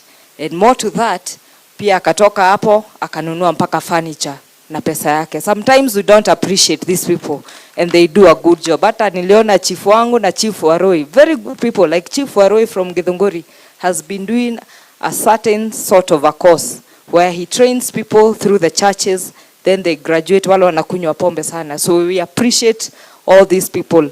Where is my OCS, Jane? Don't know where she is. Oh, she's there. She's done quite a lot. So, Bwana CS, there are few challenges that we've listened to the members here, and one is the lighting across the stations. I'm sure like where I come from, in Githega Ward, police stations zangu zote, hakuna ile haina mataa. So we will work with our people and our OCSs to make sure kwenye hakuna stima, we work with the governor to make sure we are doing a very nice program ya solar street lighting. We make sure all our police stations are lighted up. There is also the issue of the road network across the places. Mara mingi our officers wanashindwa kuingia uko ndani kwa sababu ya barabara, si ndio? Kwa hivyo yote ongea na our deputy governor is here, atafikishia our governor ndio tuweze kusaidiana. We've also been able to do some few boda sheds for our people, na tunaenda tukiongezea ya watu wa Nduthi, and we love them. And ya watu wetu na support yetu sana ile pale chini. Then I've heard you talking about the amendment of the Liquor Licensing Act, and I've seen the chairperson of the Honorable Hezron. I don't know where he has gone. He's the one who's the chairperson of that segment, and we'll work with your team. We see where we can be able to collaborate between officers, CC and county, and see whether we can be able to help our people. We had an amendment that we did, but it was not favorable, so we'll try as much as possible to work with you people. The issue of rehabilitation center is one of the things that we've been trying as a county government to make sure that our people get help. We'll also discuss with our people, our team at the county assembly, and see how we can be able to help each other. CS, asante sana kututembelea Kiambu, lakini kitu moja tu litufanyia ni kutunyang'anya ule chairperson wetu wa county assembly, Sabulei. Alikuwa atusaidia sana. He used to drive our welfare, but we are happy you're with him. Ukienda umsalimie, and we lost a very good person. Asante sana. Mwathi nimoko gaithania. Nimoko nyiterera thirikari. Ado matirenda kunyitirira thirikari kana tari mukunyitirira thirikari. Mta support serikali ama mta support? Aya, sawa. Asante sana Mr. King'ara. Karibu sana. Asante, thank you so much. Okay. Mungu ni mwema kila wakati. Bana CS rafiki yangu Murkomen, DIG na uongozi wote wa gatuzi ya Kiambu. Hamjambo. Langu litakuwa fupi sana. Kwanza niwaambie wambunge wangekuwa hapa. Bwana CS, ni vizuri mjue kuna PG ilikuwa inaendelea pale Nairobi, na wengi hata mimi nimetoka hapo na nikaona ni vizuri kuja kuwakilisha Kiambu. Otherwise wengi karibu pahali rais hako hawezi toka haraka. Ndio mimi nikaona nitoke. Na sababu moja imefanya nikuje, Bwana CS, I don't know whether you are aware that Ruto is the most popular. Na ndio ukiangalia watu wale wengi wamesimama hapa walikuwa wanasema nimetoka Ruto. Hata mimi Simon King'ara nimetoka Ruto. Na changamoto ya usalama inakuwa pahali kuna watu wengi. Na nichukue fursa hii Bwana CS kuwashukuru viongozi wote wako hapa wanachunga usalama katika Kenya yetu, hasa gatuzi la Kiambu. Na lile jambo sugu sana kama vile watu wengi wamesema, tafadhali na utulifu Nairobi, kwa sababu sisi ndio tunashikana na Nairobi. Tafuta magari ya Kiambu. Na niseme hivi ndio unijibu saa hii. Sisi watu wazuri, watu wa Githurai, tulipatiana gari yetu last year ikasaidia Kasarani ikachomwa na tukapoteza watu na mutatuishia gari yetu. Wangerudisha. Tulikuwa watulifu tukapeana, ikaenda ikachomwa, tumelia. Sasa janga likitokea lingine tutarudisha mkono kweli? Tafadhali hata kama hufanyi kitu kingine, rudishia Githurai police station gari yao, na hiyo ni 100% CDF built. Please, even if you are not to do any other anything around there. Ingine CDF, kwa sababu ni vizuri kutaja, na wakati waziri ulikuwa pale bugeni ulitaja mambo ya CDF. Kuna watu wanataka kumaliza CDF. Na hata leo nimesikia hayo maneno. Lakini ikiisha yule mtu ataadhirika pakubwa ni CS security. Githurai police station 100% CDF. Gatongora police station 100% CDF. Muhoko police station not police post, police station with cells 100% CDF. 3 post CDF. Saa hii kama nimesimama hapa, as much you are straining on budget. Mwalimu farm pahali ng'ombe na mbuzi kwa zinaibiwa na ukachukua changamoto ya kuzuia. We are constructing a police post with CDF with lines for the police officers. Saa hii kienda. That notwithstanding, the CDF have done last year 128 classes in Ruto. It's good for that to go on record. Kwa hivyo mimi niseme kazi hata kama mimi ni mwanasiasa, kazi ni yetu wote. Ni vile tu sina uniform, lakini kazi tufanye wote. Kuna mengine yametajwa kuhusu vijana wetu. Na mimi hata nitasema vile ule kijana amesema hapa. Hakuna mtoto alijizaa. Na mimi tangu nichaguliwe nimeshuhudia tu ya last time ndio kumekuwa na maandamano na uharibifu Ruto. Wakati mwingine mimi sijaona hiyo. Tumefika muhula mwingine wa uharibifu. Lakini watoto ni wale sisi tunazaa. Tujiuliza hata mimi Simon, msubuhi mtoto akitoka ameenda wapi? Ako na nani?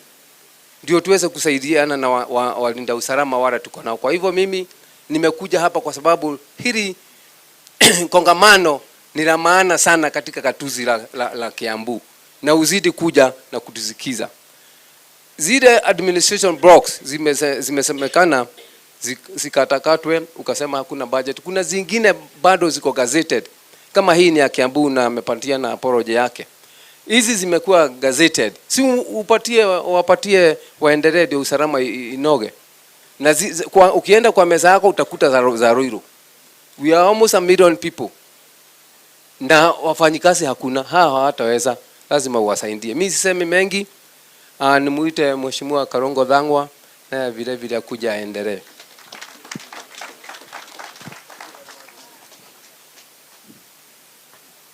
Thank you very much, Bwana CS, Kipchumba Murkomen, all the police officers and their ranks, the chiefs, honorable members of the County Assembly. Hamjambo. Mine is very short because as an elected leader, I also have to say a few things. And I would want to welcome you, Mheshimiwa Kipchumba Murkomen, to Kiambu, because I remember very well, ulinisaidia sana wakati wa campaign. Na hata TV, siku anatoka kwa TV ukiwa senator, because I wanted to learn the way you are fighting for your people. Sasa najua niliingia na nafanya vizuri hata labda zaidi sasa. So my work is to fight for our people, and what we do is not politics, it's just to echo and enhance what our people are saying. Today, even if I came late, you have summarized very well from what was requested here. And I believe it's my work and the work of the honorable members to now pursue you and follow you to make sure that those deadlines that you have given, umetimiza. Kuna September, kuna October, na kuna November. So that is the work. So that if you need resources, because they need resources, the resources are budgeted by the National Assembly, not by the Senate. It is the National Assembly, the members of Parliament. So I believe from what you are getting from this kongamano, it will enhance you when it comes to proposing the budget votes. And I know, because I don't like to be like the politicians who take advantage of an event to be seen they are fighting for the people, mine is to say that I already started. And on 9th of May 2024, your predecessor, Kithure Kindiki, was at the Senate.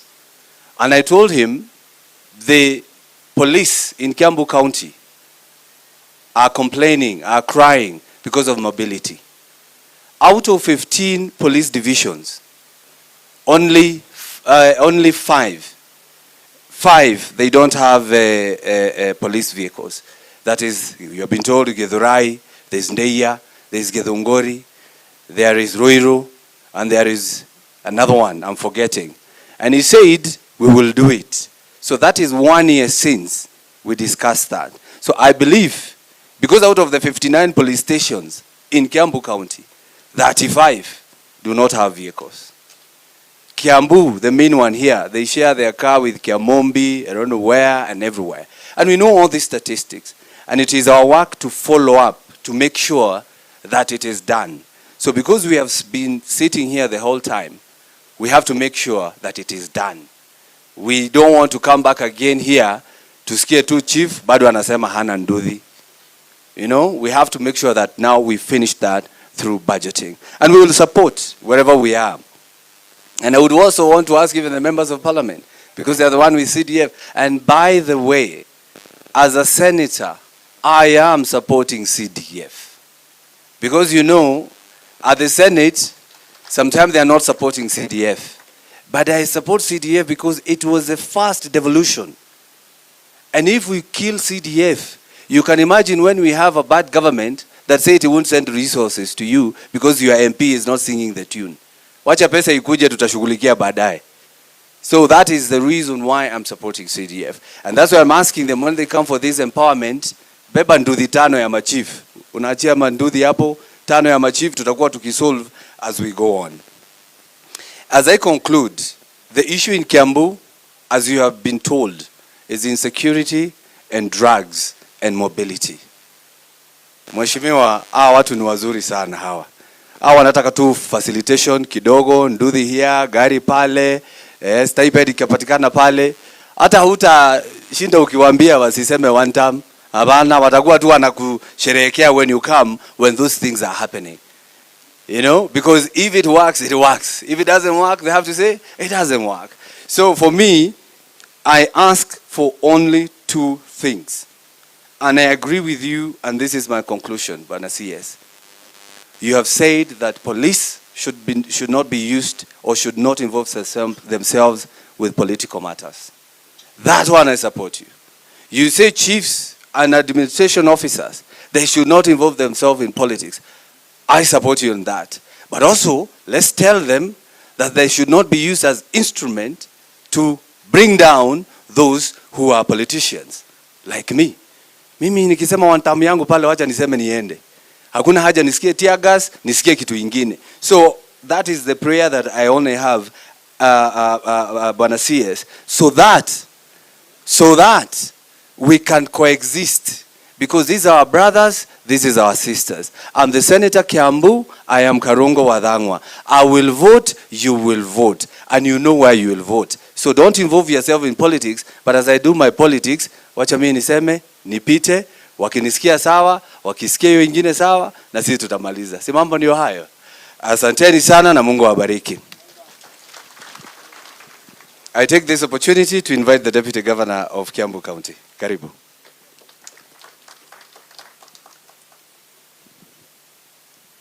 Asante mgeni wetu wa heshima Mheshimiwa CS Kichuba Murkomen, and all protocols observed. Hamjambo.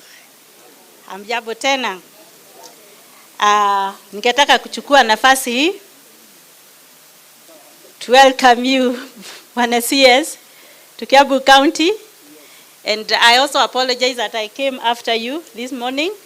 The reason being that we were expecting you to visit us or to pay a courtesy call in our office, but I think time was not on your side.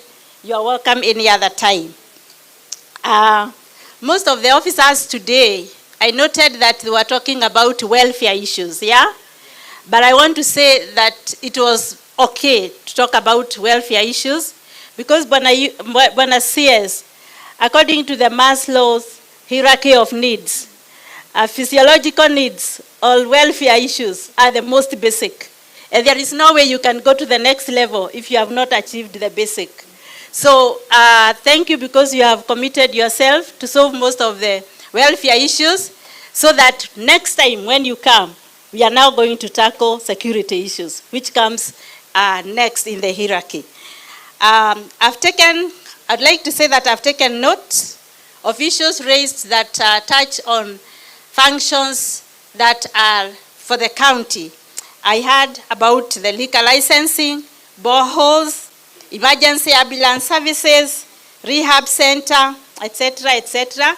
And I want to commit myself and say that indeed I'm going to make sure that all these issues get to the governor's desk, and I hope they will be solved. Sasa nilikuwa nimetayarisha mambo mawili matatu ya kusema katika mkutano huu, na ningetaka kuomba Bwana CS unipatie tu dakika mbili niyapitie haraka nitasoma tu. So leo tumekusanyika hapa Kiambu ili tuzungumzie jambo muhimu linalogusa moyo wa taifa letu. Usalama na amani nchini Kenya. Sote tunajua kuwa vitisho vikubwa tunavyokabiliana navyo si kutoka nje bali ni vya ndani. Mivutano ya kisiasa na hasira kwa wananchi. Tusipozitafutia suluhisho mapema zitaweza kusababisha migongano ya kisiasa na hata uasi. Ni kweli kuwa hasira na stress kwa wananchi wetu zinatokana na hali ngumu ya kiuchumi, umaskini na ukosefu wa ajira kwa vijana. Tukiachilia hali hii iendelee, inaweza kuwa hatari. Ndio maana kama viongozi ni lazima tutafute namna ya kuwapa watu wetu matumaini na nafasi ya kujitegemea kimaisha. Serikali inapaswa kuzingatia uwezeshaji wa kiuchumi kwa vijana na uudaji wa ajira endelevu. Vijana wetu wasiachwe bila shughuli. Tuwape kazi na fursa. Tusaidie ujuzi wa kibiashara, mafunzo ya skills mbalimbali na upatikanaji wa mikopo nafuu. Shuleni tuwafunze elimu ya amani na critical thinking ili vijana wetu wawe na hekima ya kutatua changamoto za kimaisha. Ni lazima tuwatie moyo kuwa sehemu ya suluhisho, sio sehemu ya matatizo. Mivutano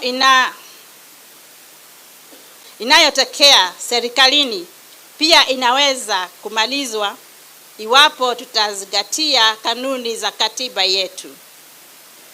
Tuwe na usawa, tukigawa rasilimali kwa haki ili kila eneo lisione kama limesahaulika. Tuwe na demokrasia katika maamuzi. Tupambane na ufisadi na matumizi baya ya rasilimali ya umma na tuongoze kwa uwajibikaji na uwazi. Zaidi ya yote, Kenya inahitaji viongozi wenye uzalendo. Viongozi wanaokwepa lugha ya chuki, uchochezi na matamshi ya kuumiza. Viongozi wanaosikiliza malalamiko ya wananchi na kuyatatua kwa hekima. Mwisho, ni lazima tuwekeze kwenye mijadala ya mazungumzo kama tunavyoyafanya leo. Mazungumzo huleta watu pamoja, hupunguza mvutano na kuimarisha usalama wa ndani. Ninapenda kumpongeza sasa Waziri Kipchumba Murkomen kwa kuanzisha Jukwaa la Usalama. Hii ndiyo njia bora ya kujenga Kenya yenye amani na mshikamano. Tujitolee sote kwa safari hii ya amani, uongozi wa uwajibikaji na uwezeshaji wa wananchi. Kwa maana tukiwapa vijana wetu matumaini, tukiwapa wananchi kazi na viongozi wakihesabiwa haki, basi Kenya haitakuwa tu salama bali itastawi. So whatever I'm saying, in short, that the biggest responsibility lies with the leaders. We need leaders who are able to respect the principles of our Constitution, so that they are able to be accountable, transparent. They can distribute resources equally, so that no one feels left out and no one feels like they are not considered. So with those very few remarks, I want to thank you na karibuni tena. Yes. Now I take this opportunity, ningetaka niwaulize tafadhali tuweze kusimama ili mwalike Bwana CS aweze kutuzungumzia. Karibu sana. Haya, tusimame wote.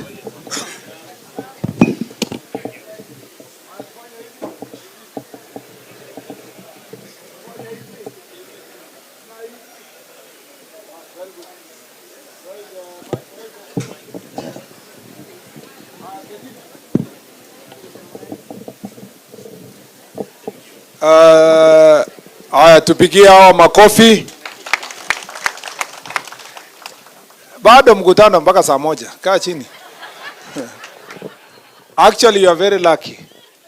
This is the earliest Jukwaa la Usalama kuisha kwa Kenya mzima. Yeah, this is the earliest. The latest was Turkana 7:30 na tulianza 9, na Nakuru was 7:15, Kajiado was 7, and Nawapi? Yeah, Turkana was the longest, 7:30. The one which has the earliest kuisha was 6 p.m. Yeah? West Pokot was 6. I think 5:30. So mmemaliza hii mapema. Pigeni makofi. Kwanza let me say kabla sijafunga kabisa, let me introduce senior government officials tumekuja na hawa. Wote walikuwa wamekuwa introduced, but I want moja ongea a bit of them to say something in brief.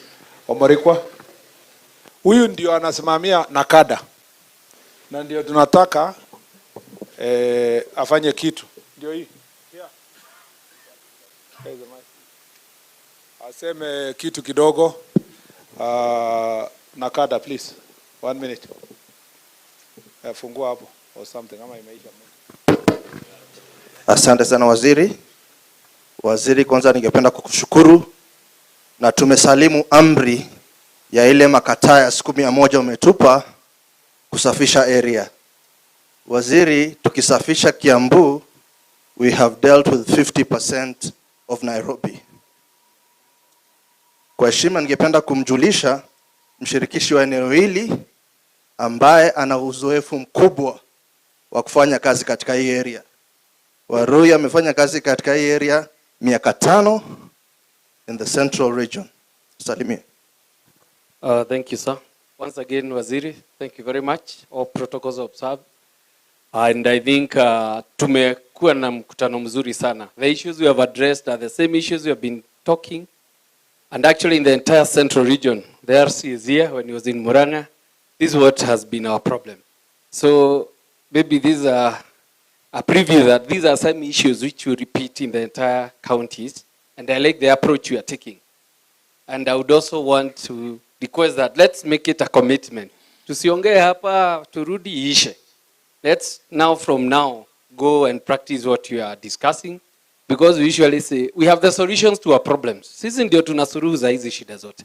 So if every one of us plays their respective roles, kuanzia assistant chief, wazee wa kijiji, all the way up to waziri, and you have assured us of their support, we'll solve this problem once and for all. So thank you very much for the forum, and you are ready and willing to support as Nakada in this area. We are very much together, hata sisi anajua hivyo, and we'll do the best. Thank you. Na nimeombwa na RC nitangaze kuwa wale walikuwa wamepewa feedback forms, please make sure wapeana wapi? Kwa secretariat ama kwa registration list, usiondoke nayo. Thank you very much. Thank you very much. Leo ndo siku ya kwanza, bado siku 99. Waziri, tuko kazini. Asante. Pigia hawa makofi. Na hakuna, let me tell you, hakuna mtu atapiga simu. Akikupigia simu mwambia ongea na Murkomen. Regional Commissioner nani? Hakuna. Even if you are elected by who.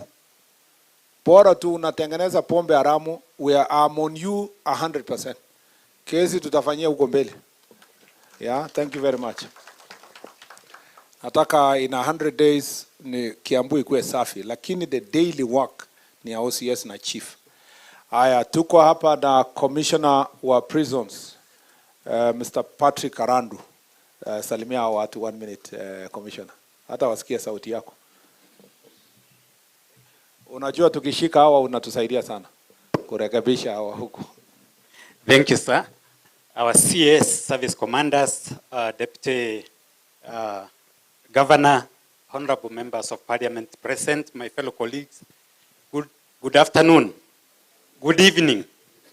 Waziri, thank you so much for this opportunity. My name is Patrick Arandu, the Commissioner General of Prisons.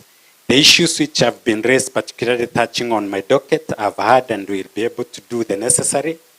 During our budget processes, we'll be able to take into consideration the issues that arise from Kiambu County. Waziri, within this county, we have Kiambu prisons, we have Ruiru, and we have Thika. And the Prison Staff Training College is here within this county, and the commandant is here. This is the commandant, Angus Masoro. In addition to that, Waziri, maybe just to mention it is that we're in the tail end of the criminal justice system. And all those with deviant and criminal tendencies end up in the prisons. However, we do take the responsibility of not only containing, but rehabilitating those who have been put in our custody.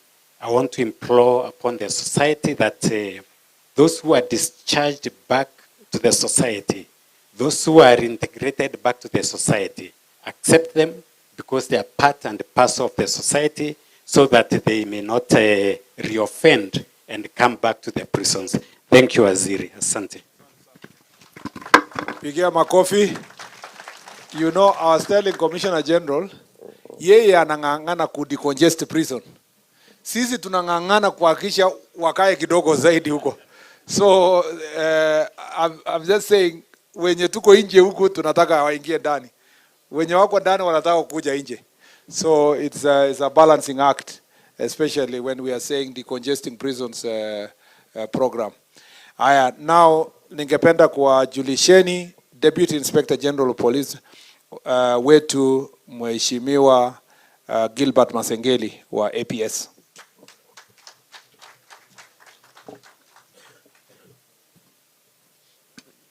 Thank you, Sir Waziri. Wenzi wangu, waheshimiwa, chiefs, afande OCS, na wote wananchi ambao mko hapa, hamjambo. Angalia mwenzako mwambie asante sana. Mwambie Mungu anakupenda. Mwambie wewe ni mtu muhimu sana kwa hii serikali ya Kenya. You are a very important person because you are the government at the grassroots. And don't wait for another wazee kukuja. Hakuna wazee wengine watakuwa ati wanakuwa zaidi ya nyinyi, hakuna. It's you. You've got a privilege to know, you have a duty to act. Tunaongea. Sir, I want to assure you, ile yote wameongea hapa tumeyasikia na tutafanya. But tukumbushane kwamba your direction that you've taken is better than the speed that you will take. But you've given us 100 days. We'll make sure within that 100 days the result are seen. One of the chiefs says, absence of evidence is not evidence of the absence. That is very true, Bwana Chief. And to us, ourselves, is that we should do as the chief has said, because we normally wear some other lenses when we go to the brewers, to the illegal brews, and ensure that we see where it is not. And not finding that brew guy or the criminal does not mean that he does not exist. He exists. Am I communicating? Jambo lingine ni tuongeleshane kwamba president alisema pale nyuma, the president for the universities, kwamba ni mzuri tukuwe na jukwaa la hao. Waziri amesema tutakuwa nayo, and they matter a lot because ours is just to pass on legacy to the champions of tomorrow, and really you are the champions of tomorrow. As you had said, you work hard, siku moja utajipata kama waziri. That is very good of you, but drug and substance abuse is real, and I'll ask ourselves to keep off it because we will spare nobody as it has been advised. For the politicians, do not politicize security. Community policing, it involves all of us.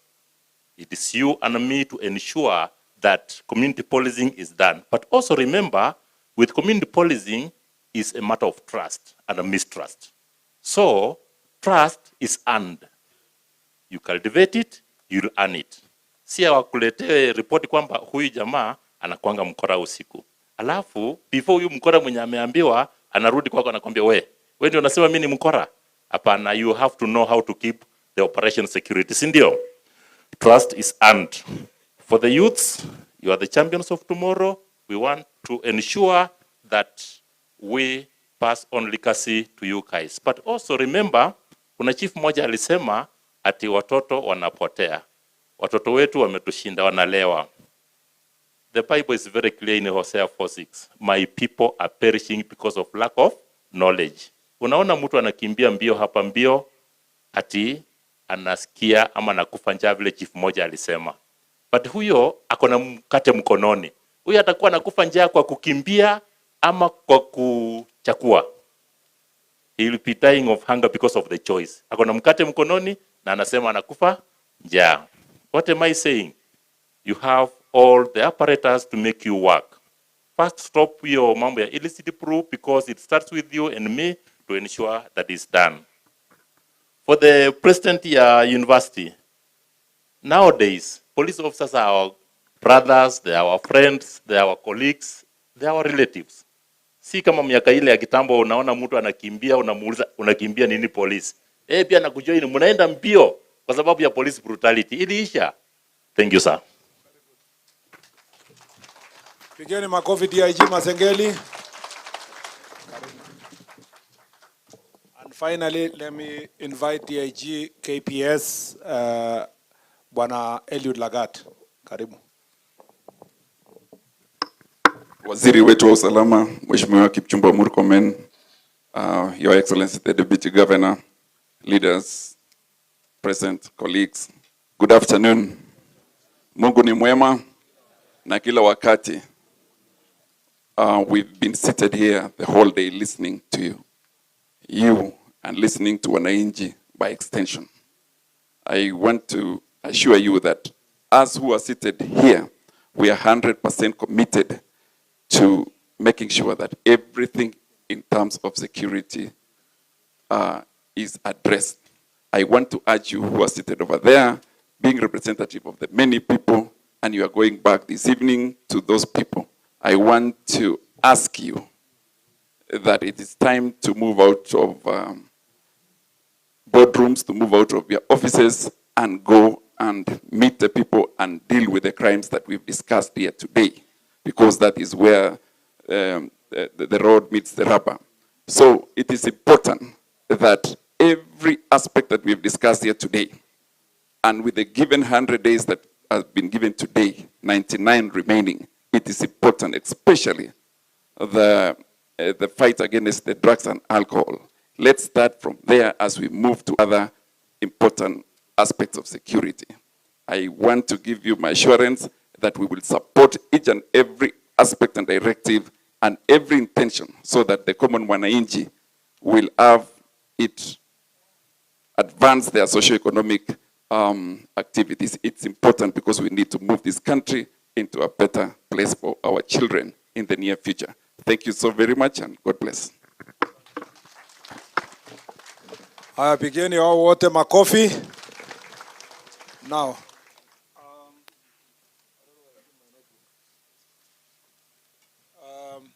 first of all, let me say that let me thank the leaders. Thank you, DG.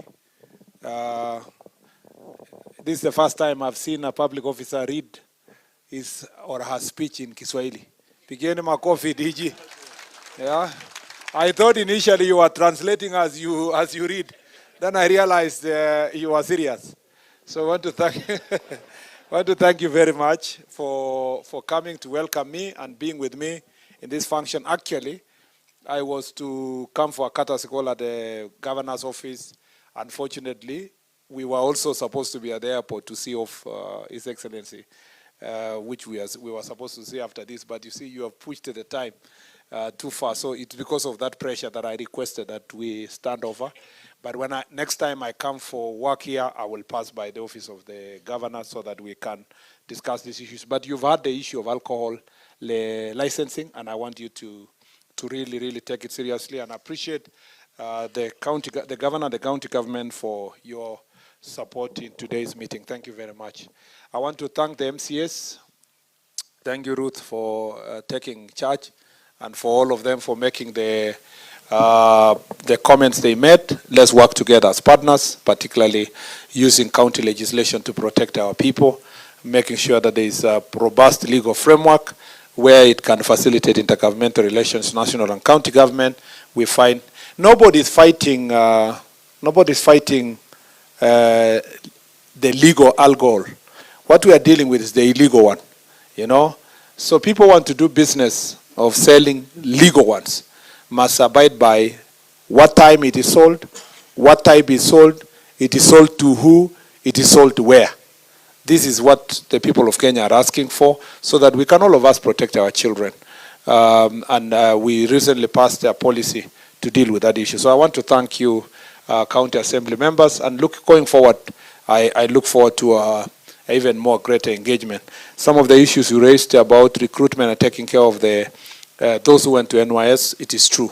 We will give greater priority to those also who went to NYS, including actually NYS is also itself is a recruitment center for getting some officers.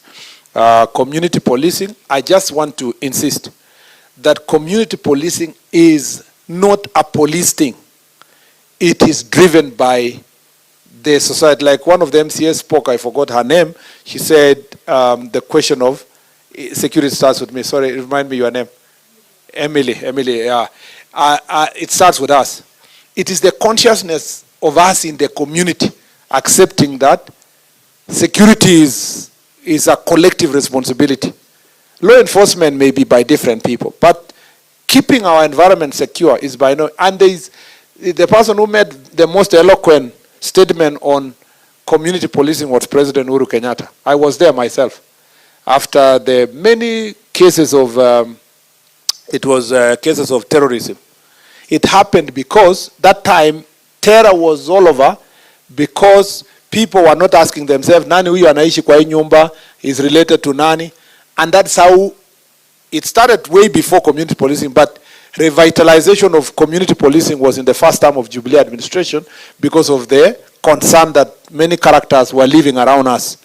So I've been told now hapa Kiambu muko na wageni wengi sana. Yeah? Mtu ametoka Elgeyo Marakwet anakuja kuishi Banana, si ndio?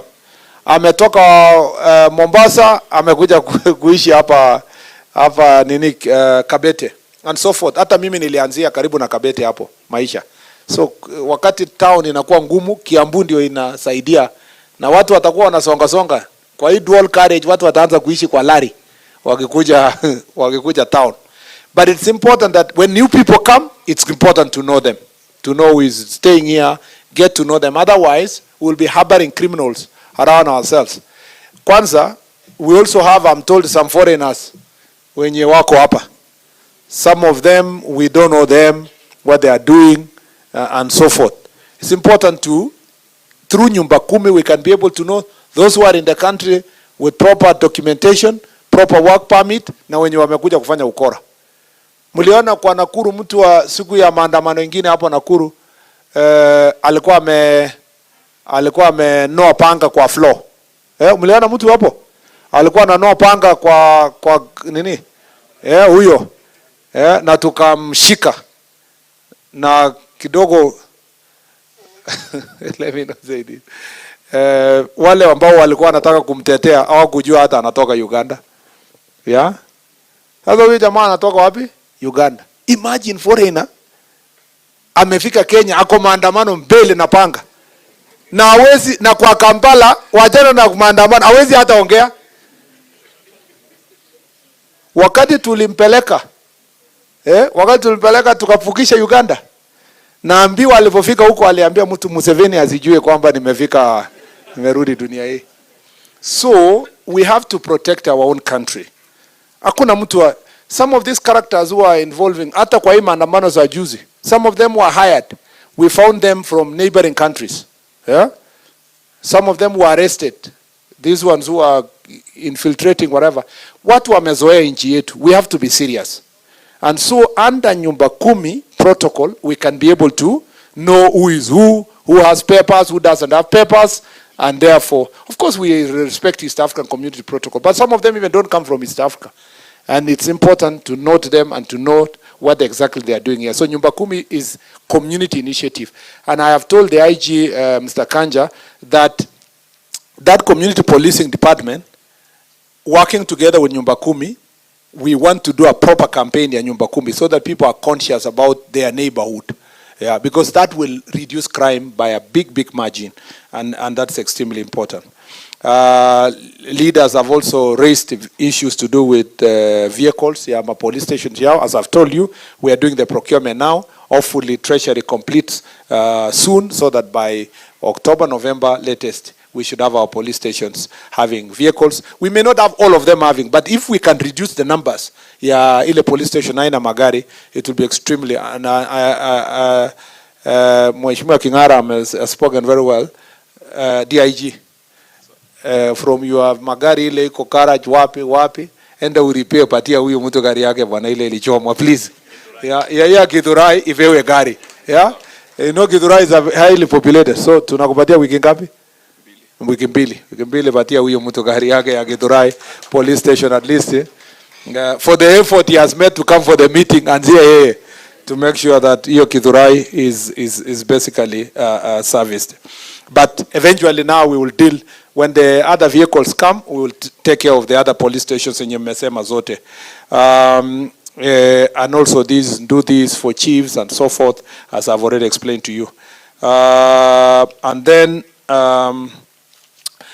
ningependa kushukuru pia wabunge wenzetu hapa, Simon Kingara hapa na ule student yangu Senator Karungo Wadangwa. Nyinyi hamjui nimetoka wapi na hiyo mtu. Anajua, hakutaka tukusema hapa because hataki nichukue credit. Nilipata amezama. Alikuwa anaelekea alikuwa kwingine. Nikaenda kufanya recruitment. Nikamwambia kuja upande huu. Akakubali, akakuja. Sasa saa hii anataka kupotea tena, lakini nitatengeneza mpaka hingiane. Kwa sababu makosa ni yangu. Mimi ndio nilienda kumtafuta. So akipotea nitaulizwa, hakuna mtu mwingine ataulizwa, lazima ningangane tu. Nione, lakini uzuri moja juzi sijapata sana kama alilipa wakora. So kaa namna hiyo. Usiingie mambo ya unajua kuna wenzako kwa hii maandamano hao ndio wanaenda kurecruit wakora huko. Uzuri ya huyu anawacha wale wengine wasanye, akishakuja anakuja kwa address ajui ilisanywa namna gani. So yeye wakati tunatafuta nani amekosea, yeye hayuko kwa list, lakini wale wengine ameshaongea mambo yake ameenda. Uzuri nimeuliza hapa ni kwa nini anafanya hivyo, nimeambiwa na DIG alikuwa seminary Eldoret karibu akuwe priest, alafu akawacha hiyo maneno kuja hapa. So being my friend, I agree with you entirely kwamba our police wetu, officers wetu hawako katika mambo ya siasa, na hawezi tumikia siasa ya mrengo huu ama mrengo ule mwingine. Kama mtu wako hapana, police officers, chiefs wanajua hawako kwa siasa yao, wana support serikali, government policy, government programs, wana ensure that there is enforcement of law and order, na wataarrest mtu without fear or favor. We'll make sure that every person mwenye anafanya makosa, haijalishi yako mrengo huu ama ule mwingine. That's why when rafiki yangu tunacheka pamoja, lakini ukikusa ile line mbaya nitatuma mkate wherever utapatikana huko. Lakini ukienda line mzuri, I don't care if you say 1 or 2 or 3. Unajua sasa wewe ukisema one time, watu wa Kiambu wanaweza assume ni wewe kwa sababu uko first time. Sasa wanasema basi huyu ashakubali mambo ya one time, tutafute mwingine ya another time. So hiyo mimi sina haja na hiyo. Mimi haja yangu ni kuchunga nyinyi wananchi. Si namna hiyo? Ni lazima tuchunge wananchi wetu, tusonge mbele pamoja, and that's why hao wanaweza sema what they want to say, but not a police officer, not a chief, not an ACC. We are all serving the government of the day, and it's our duty to make sure that we push these programs isonge mbele, ndio nchi yetu iweze kasonga mbele. Otherwise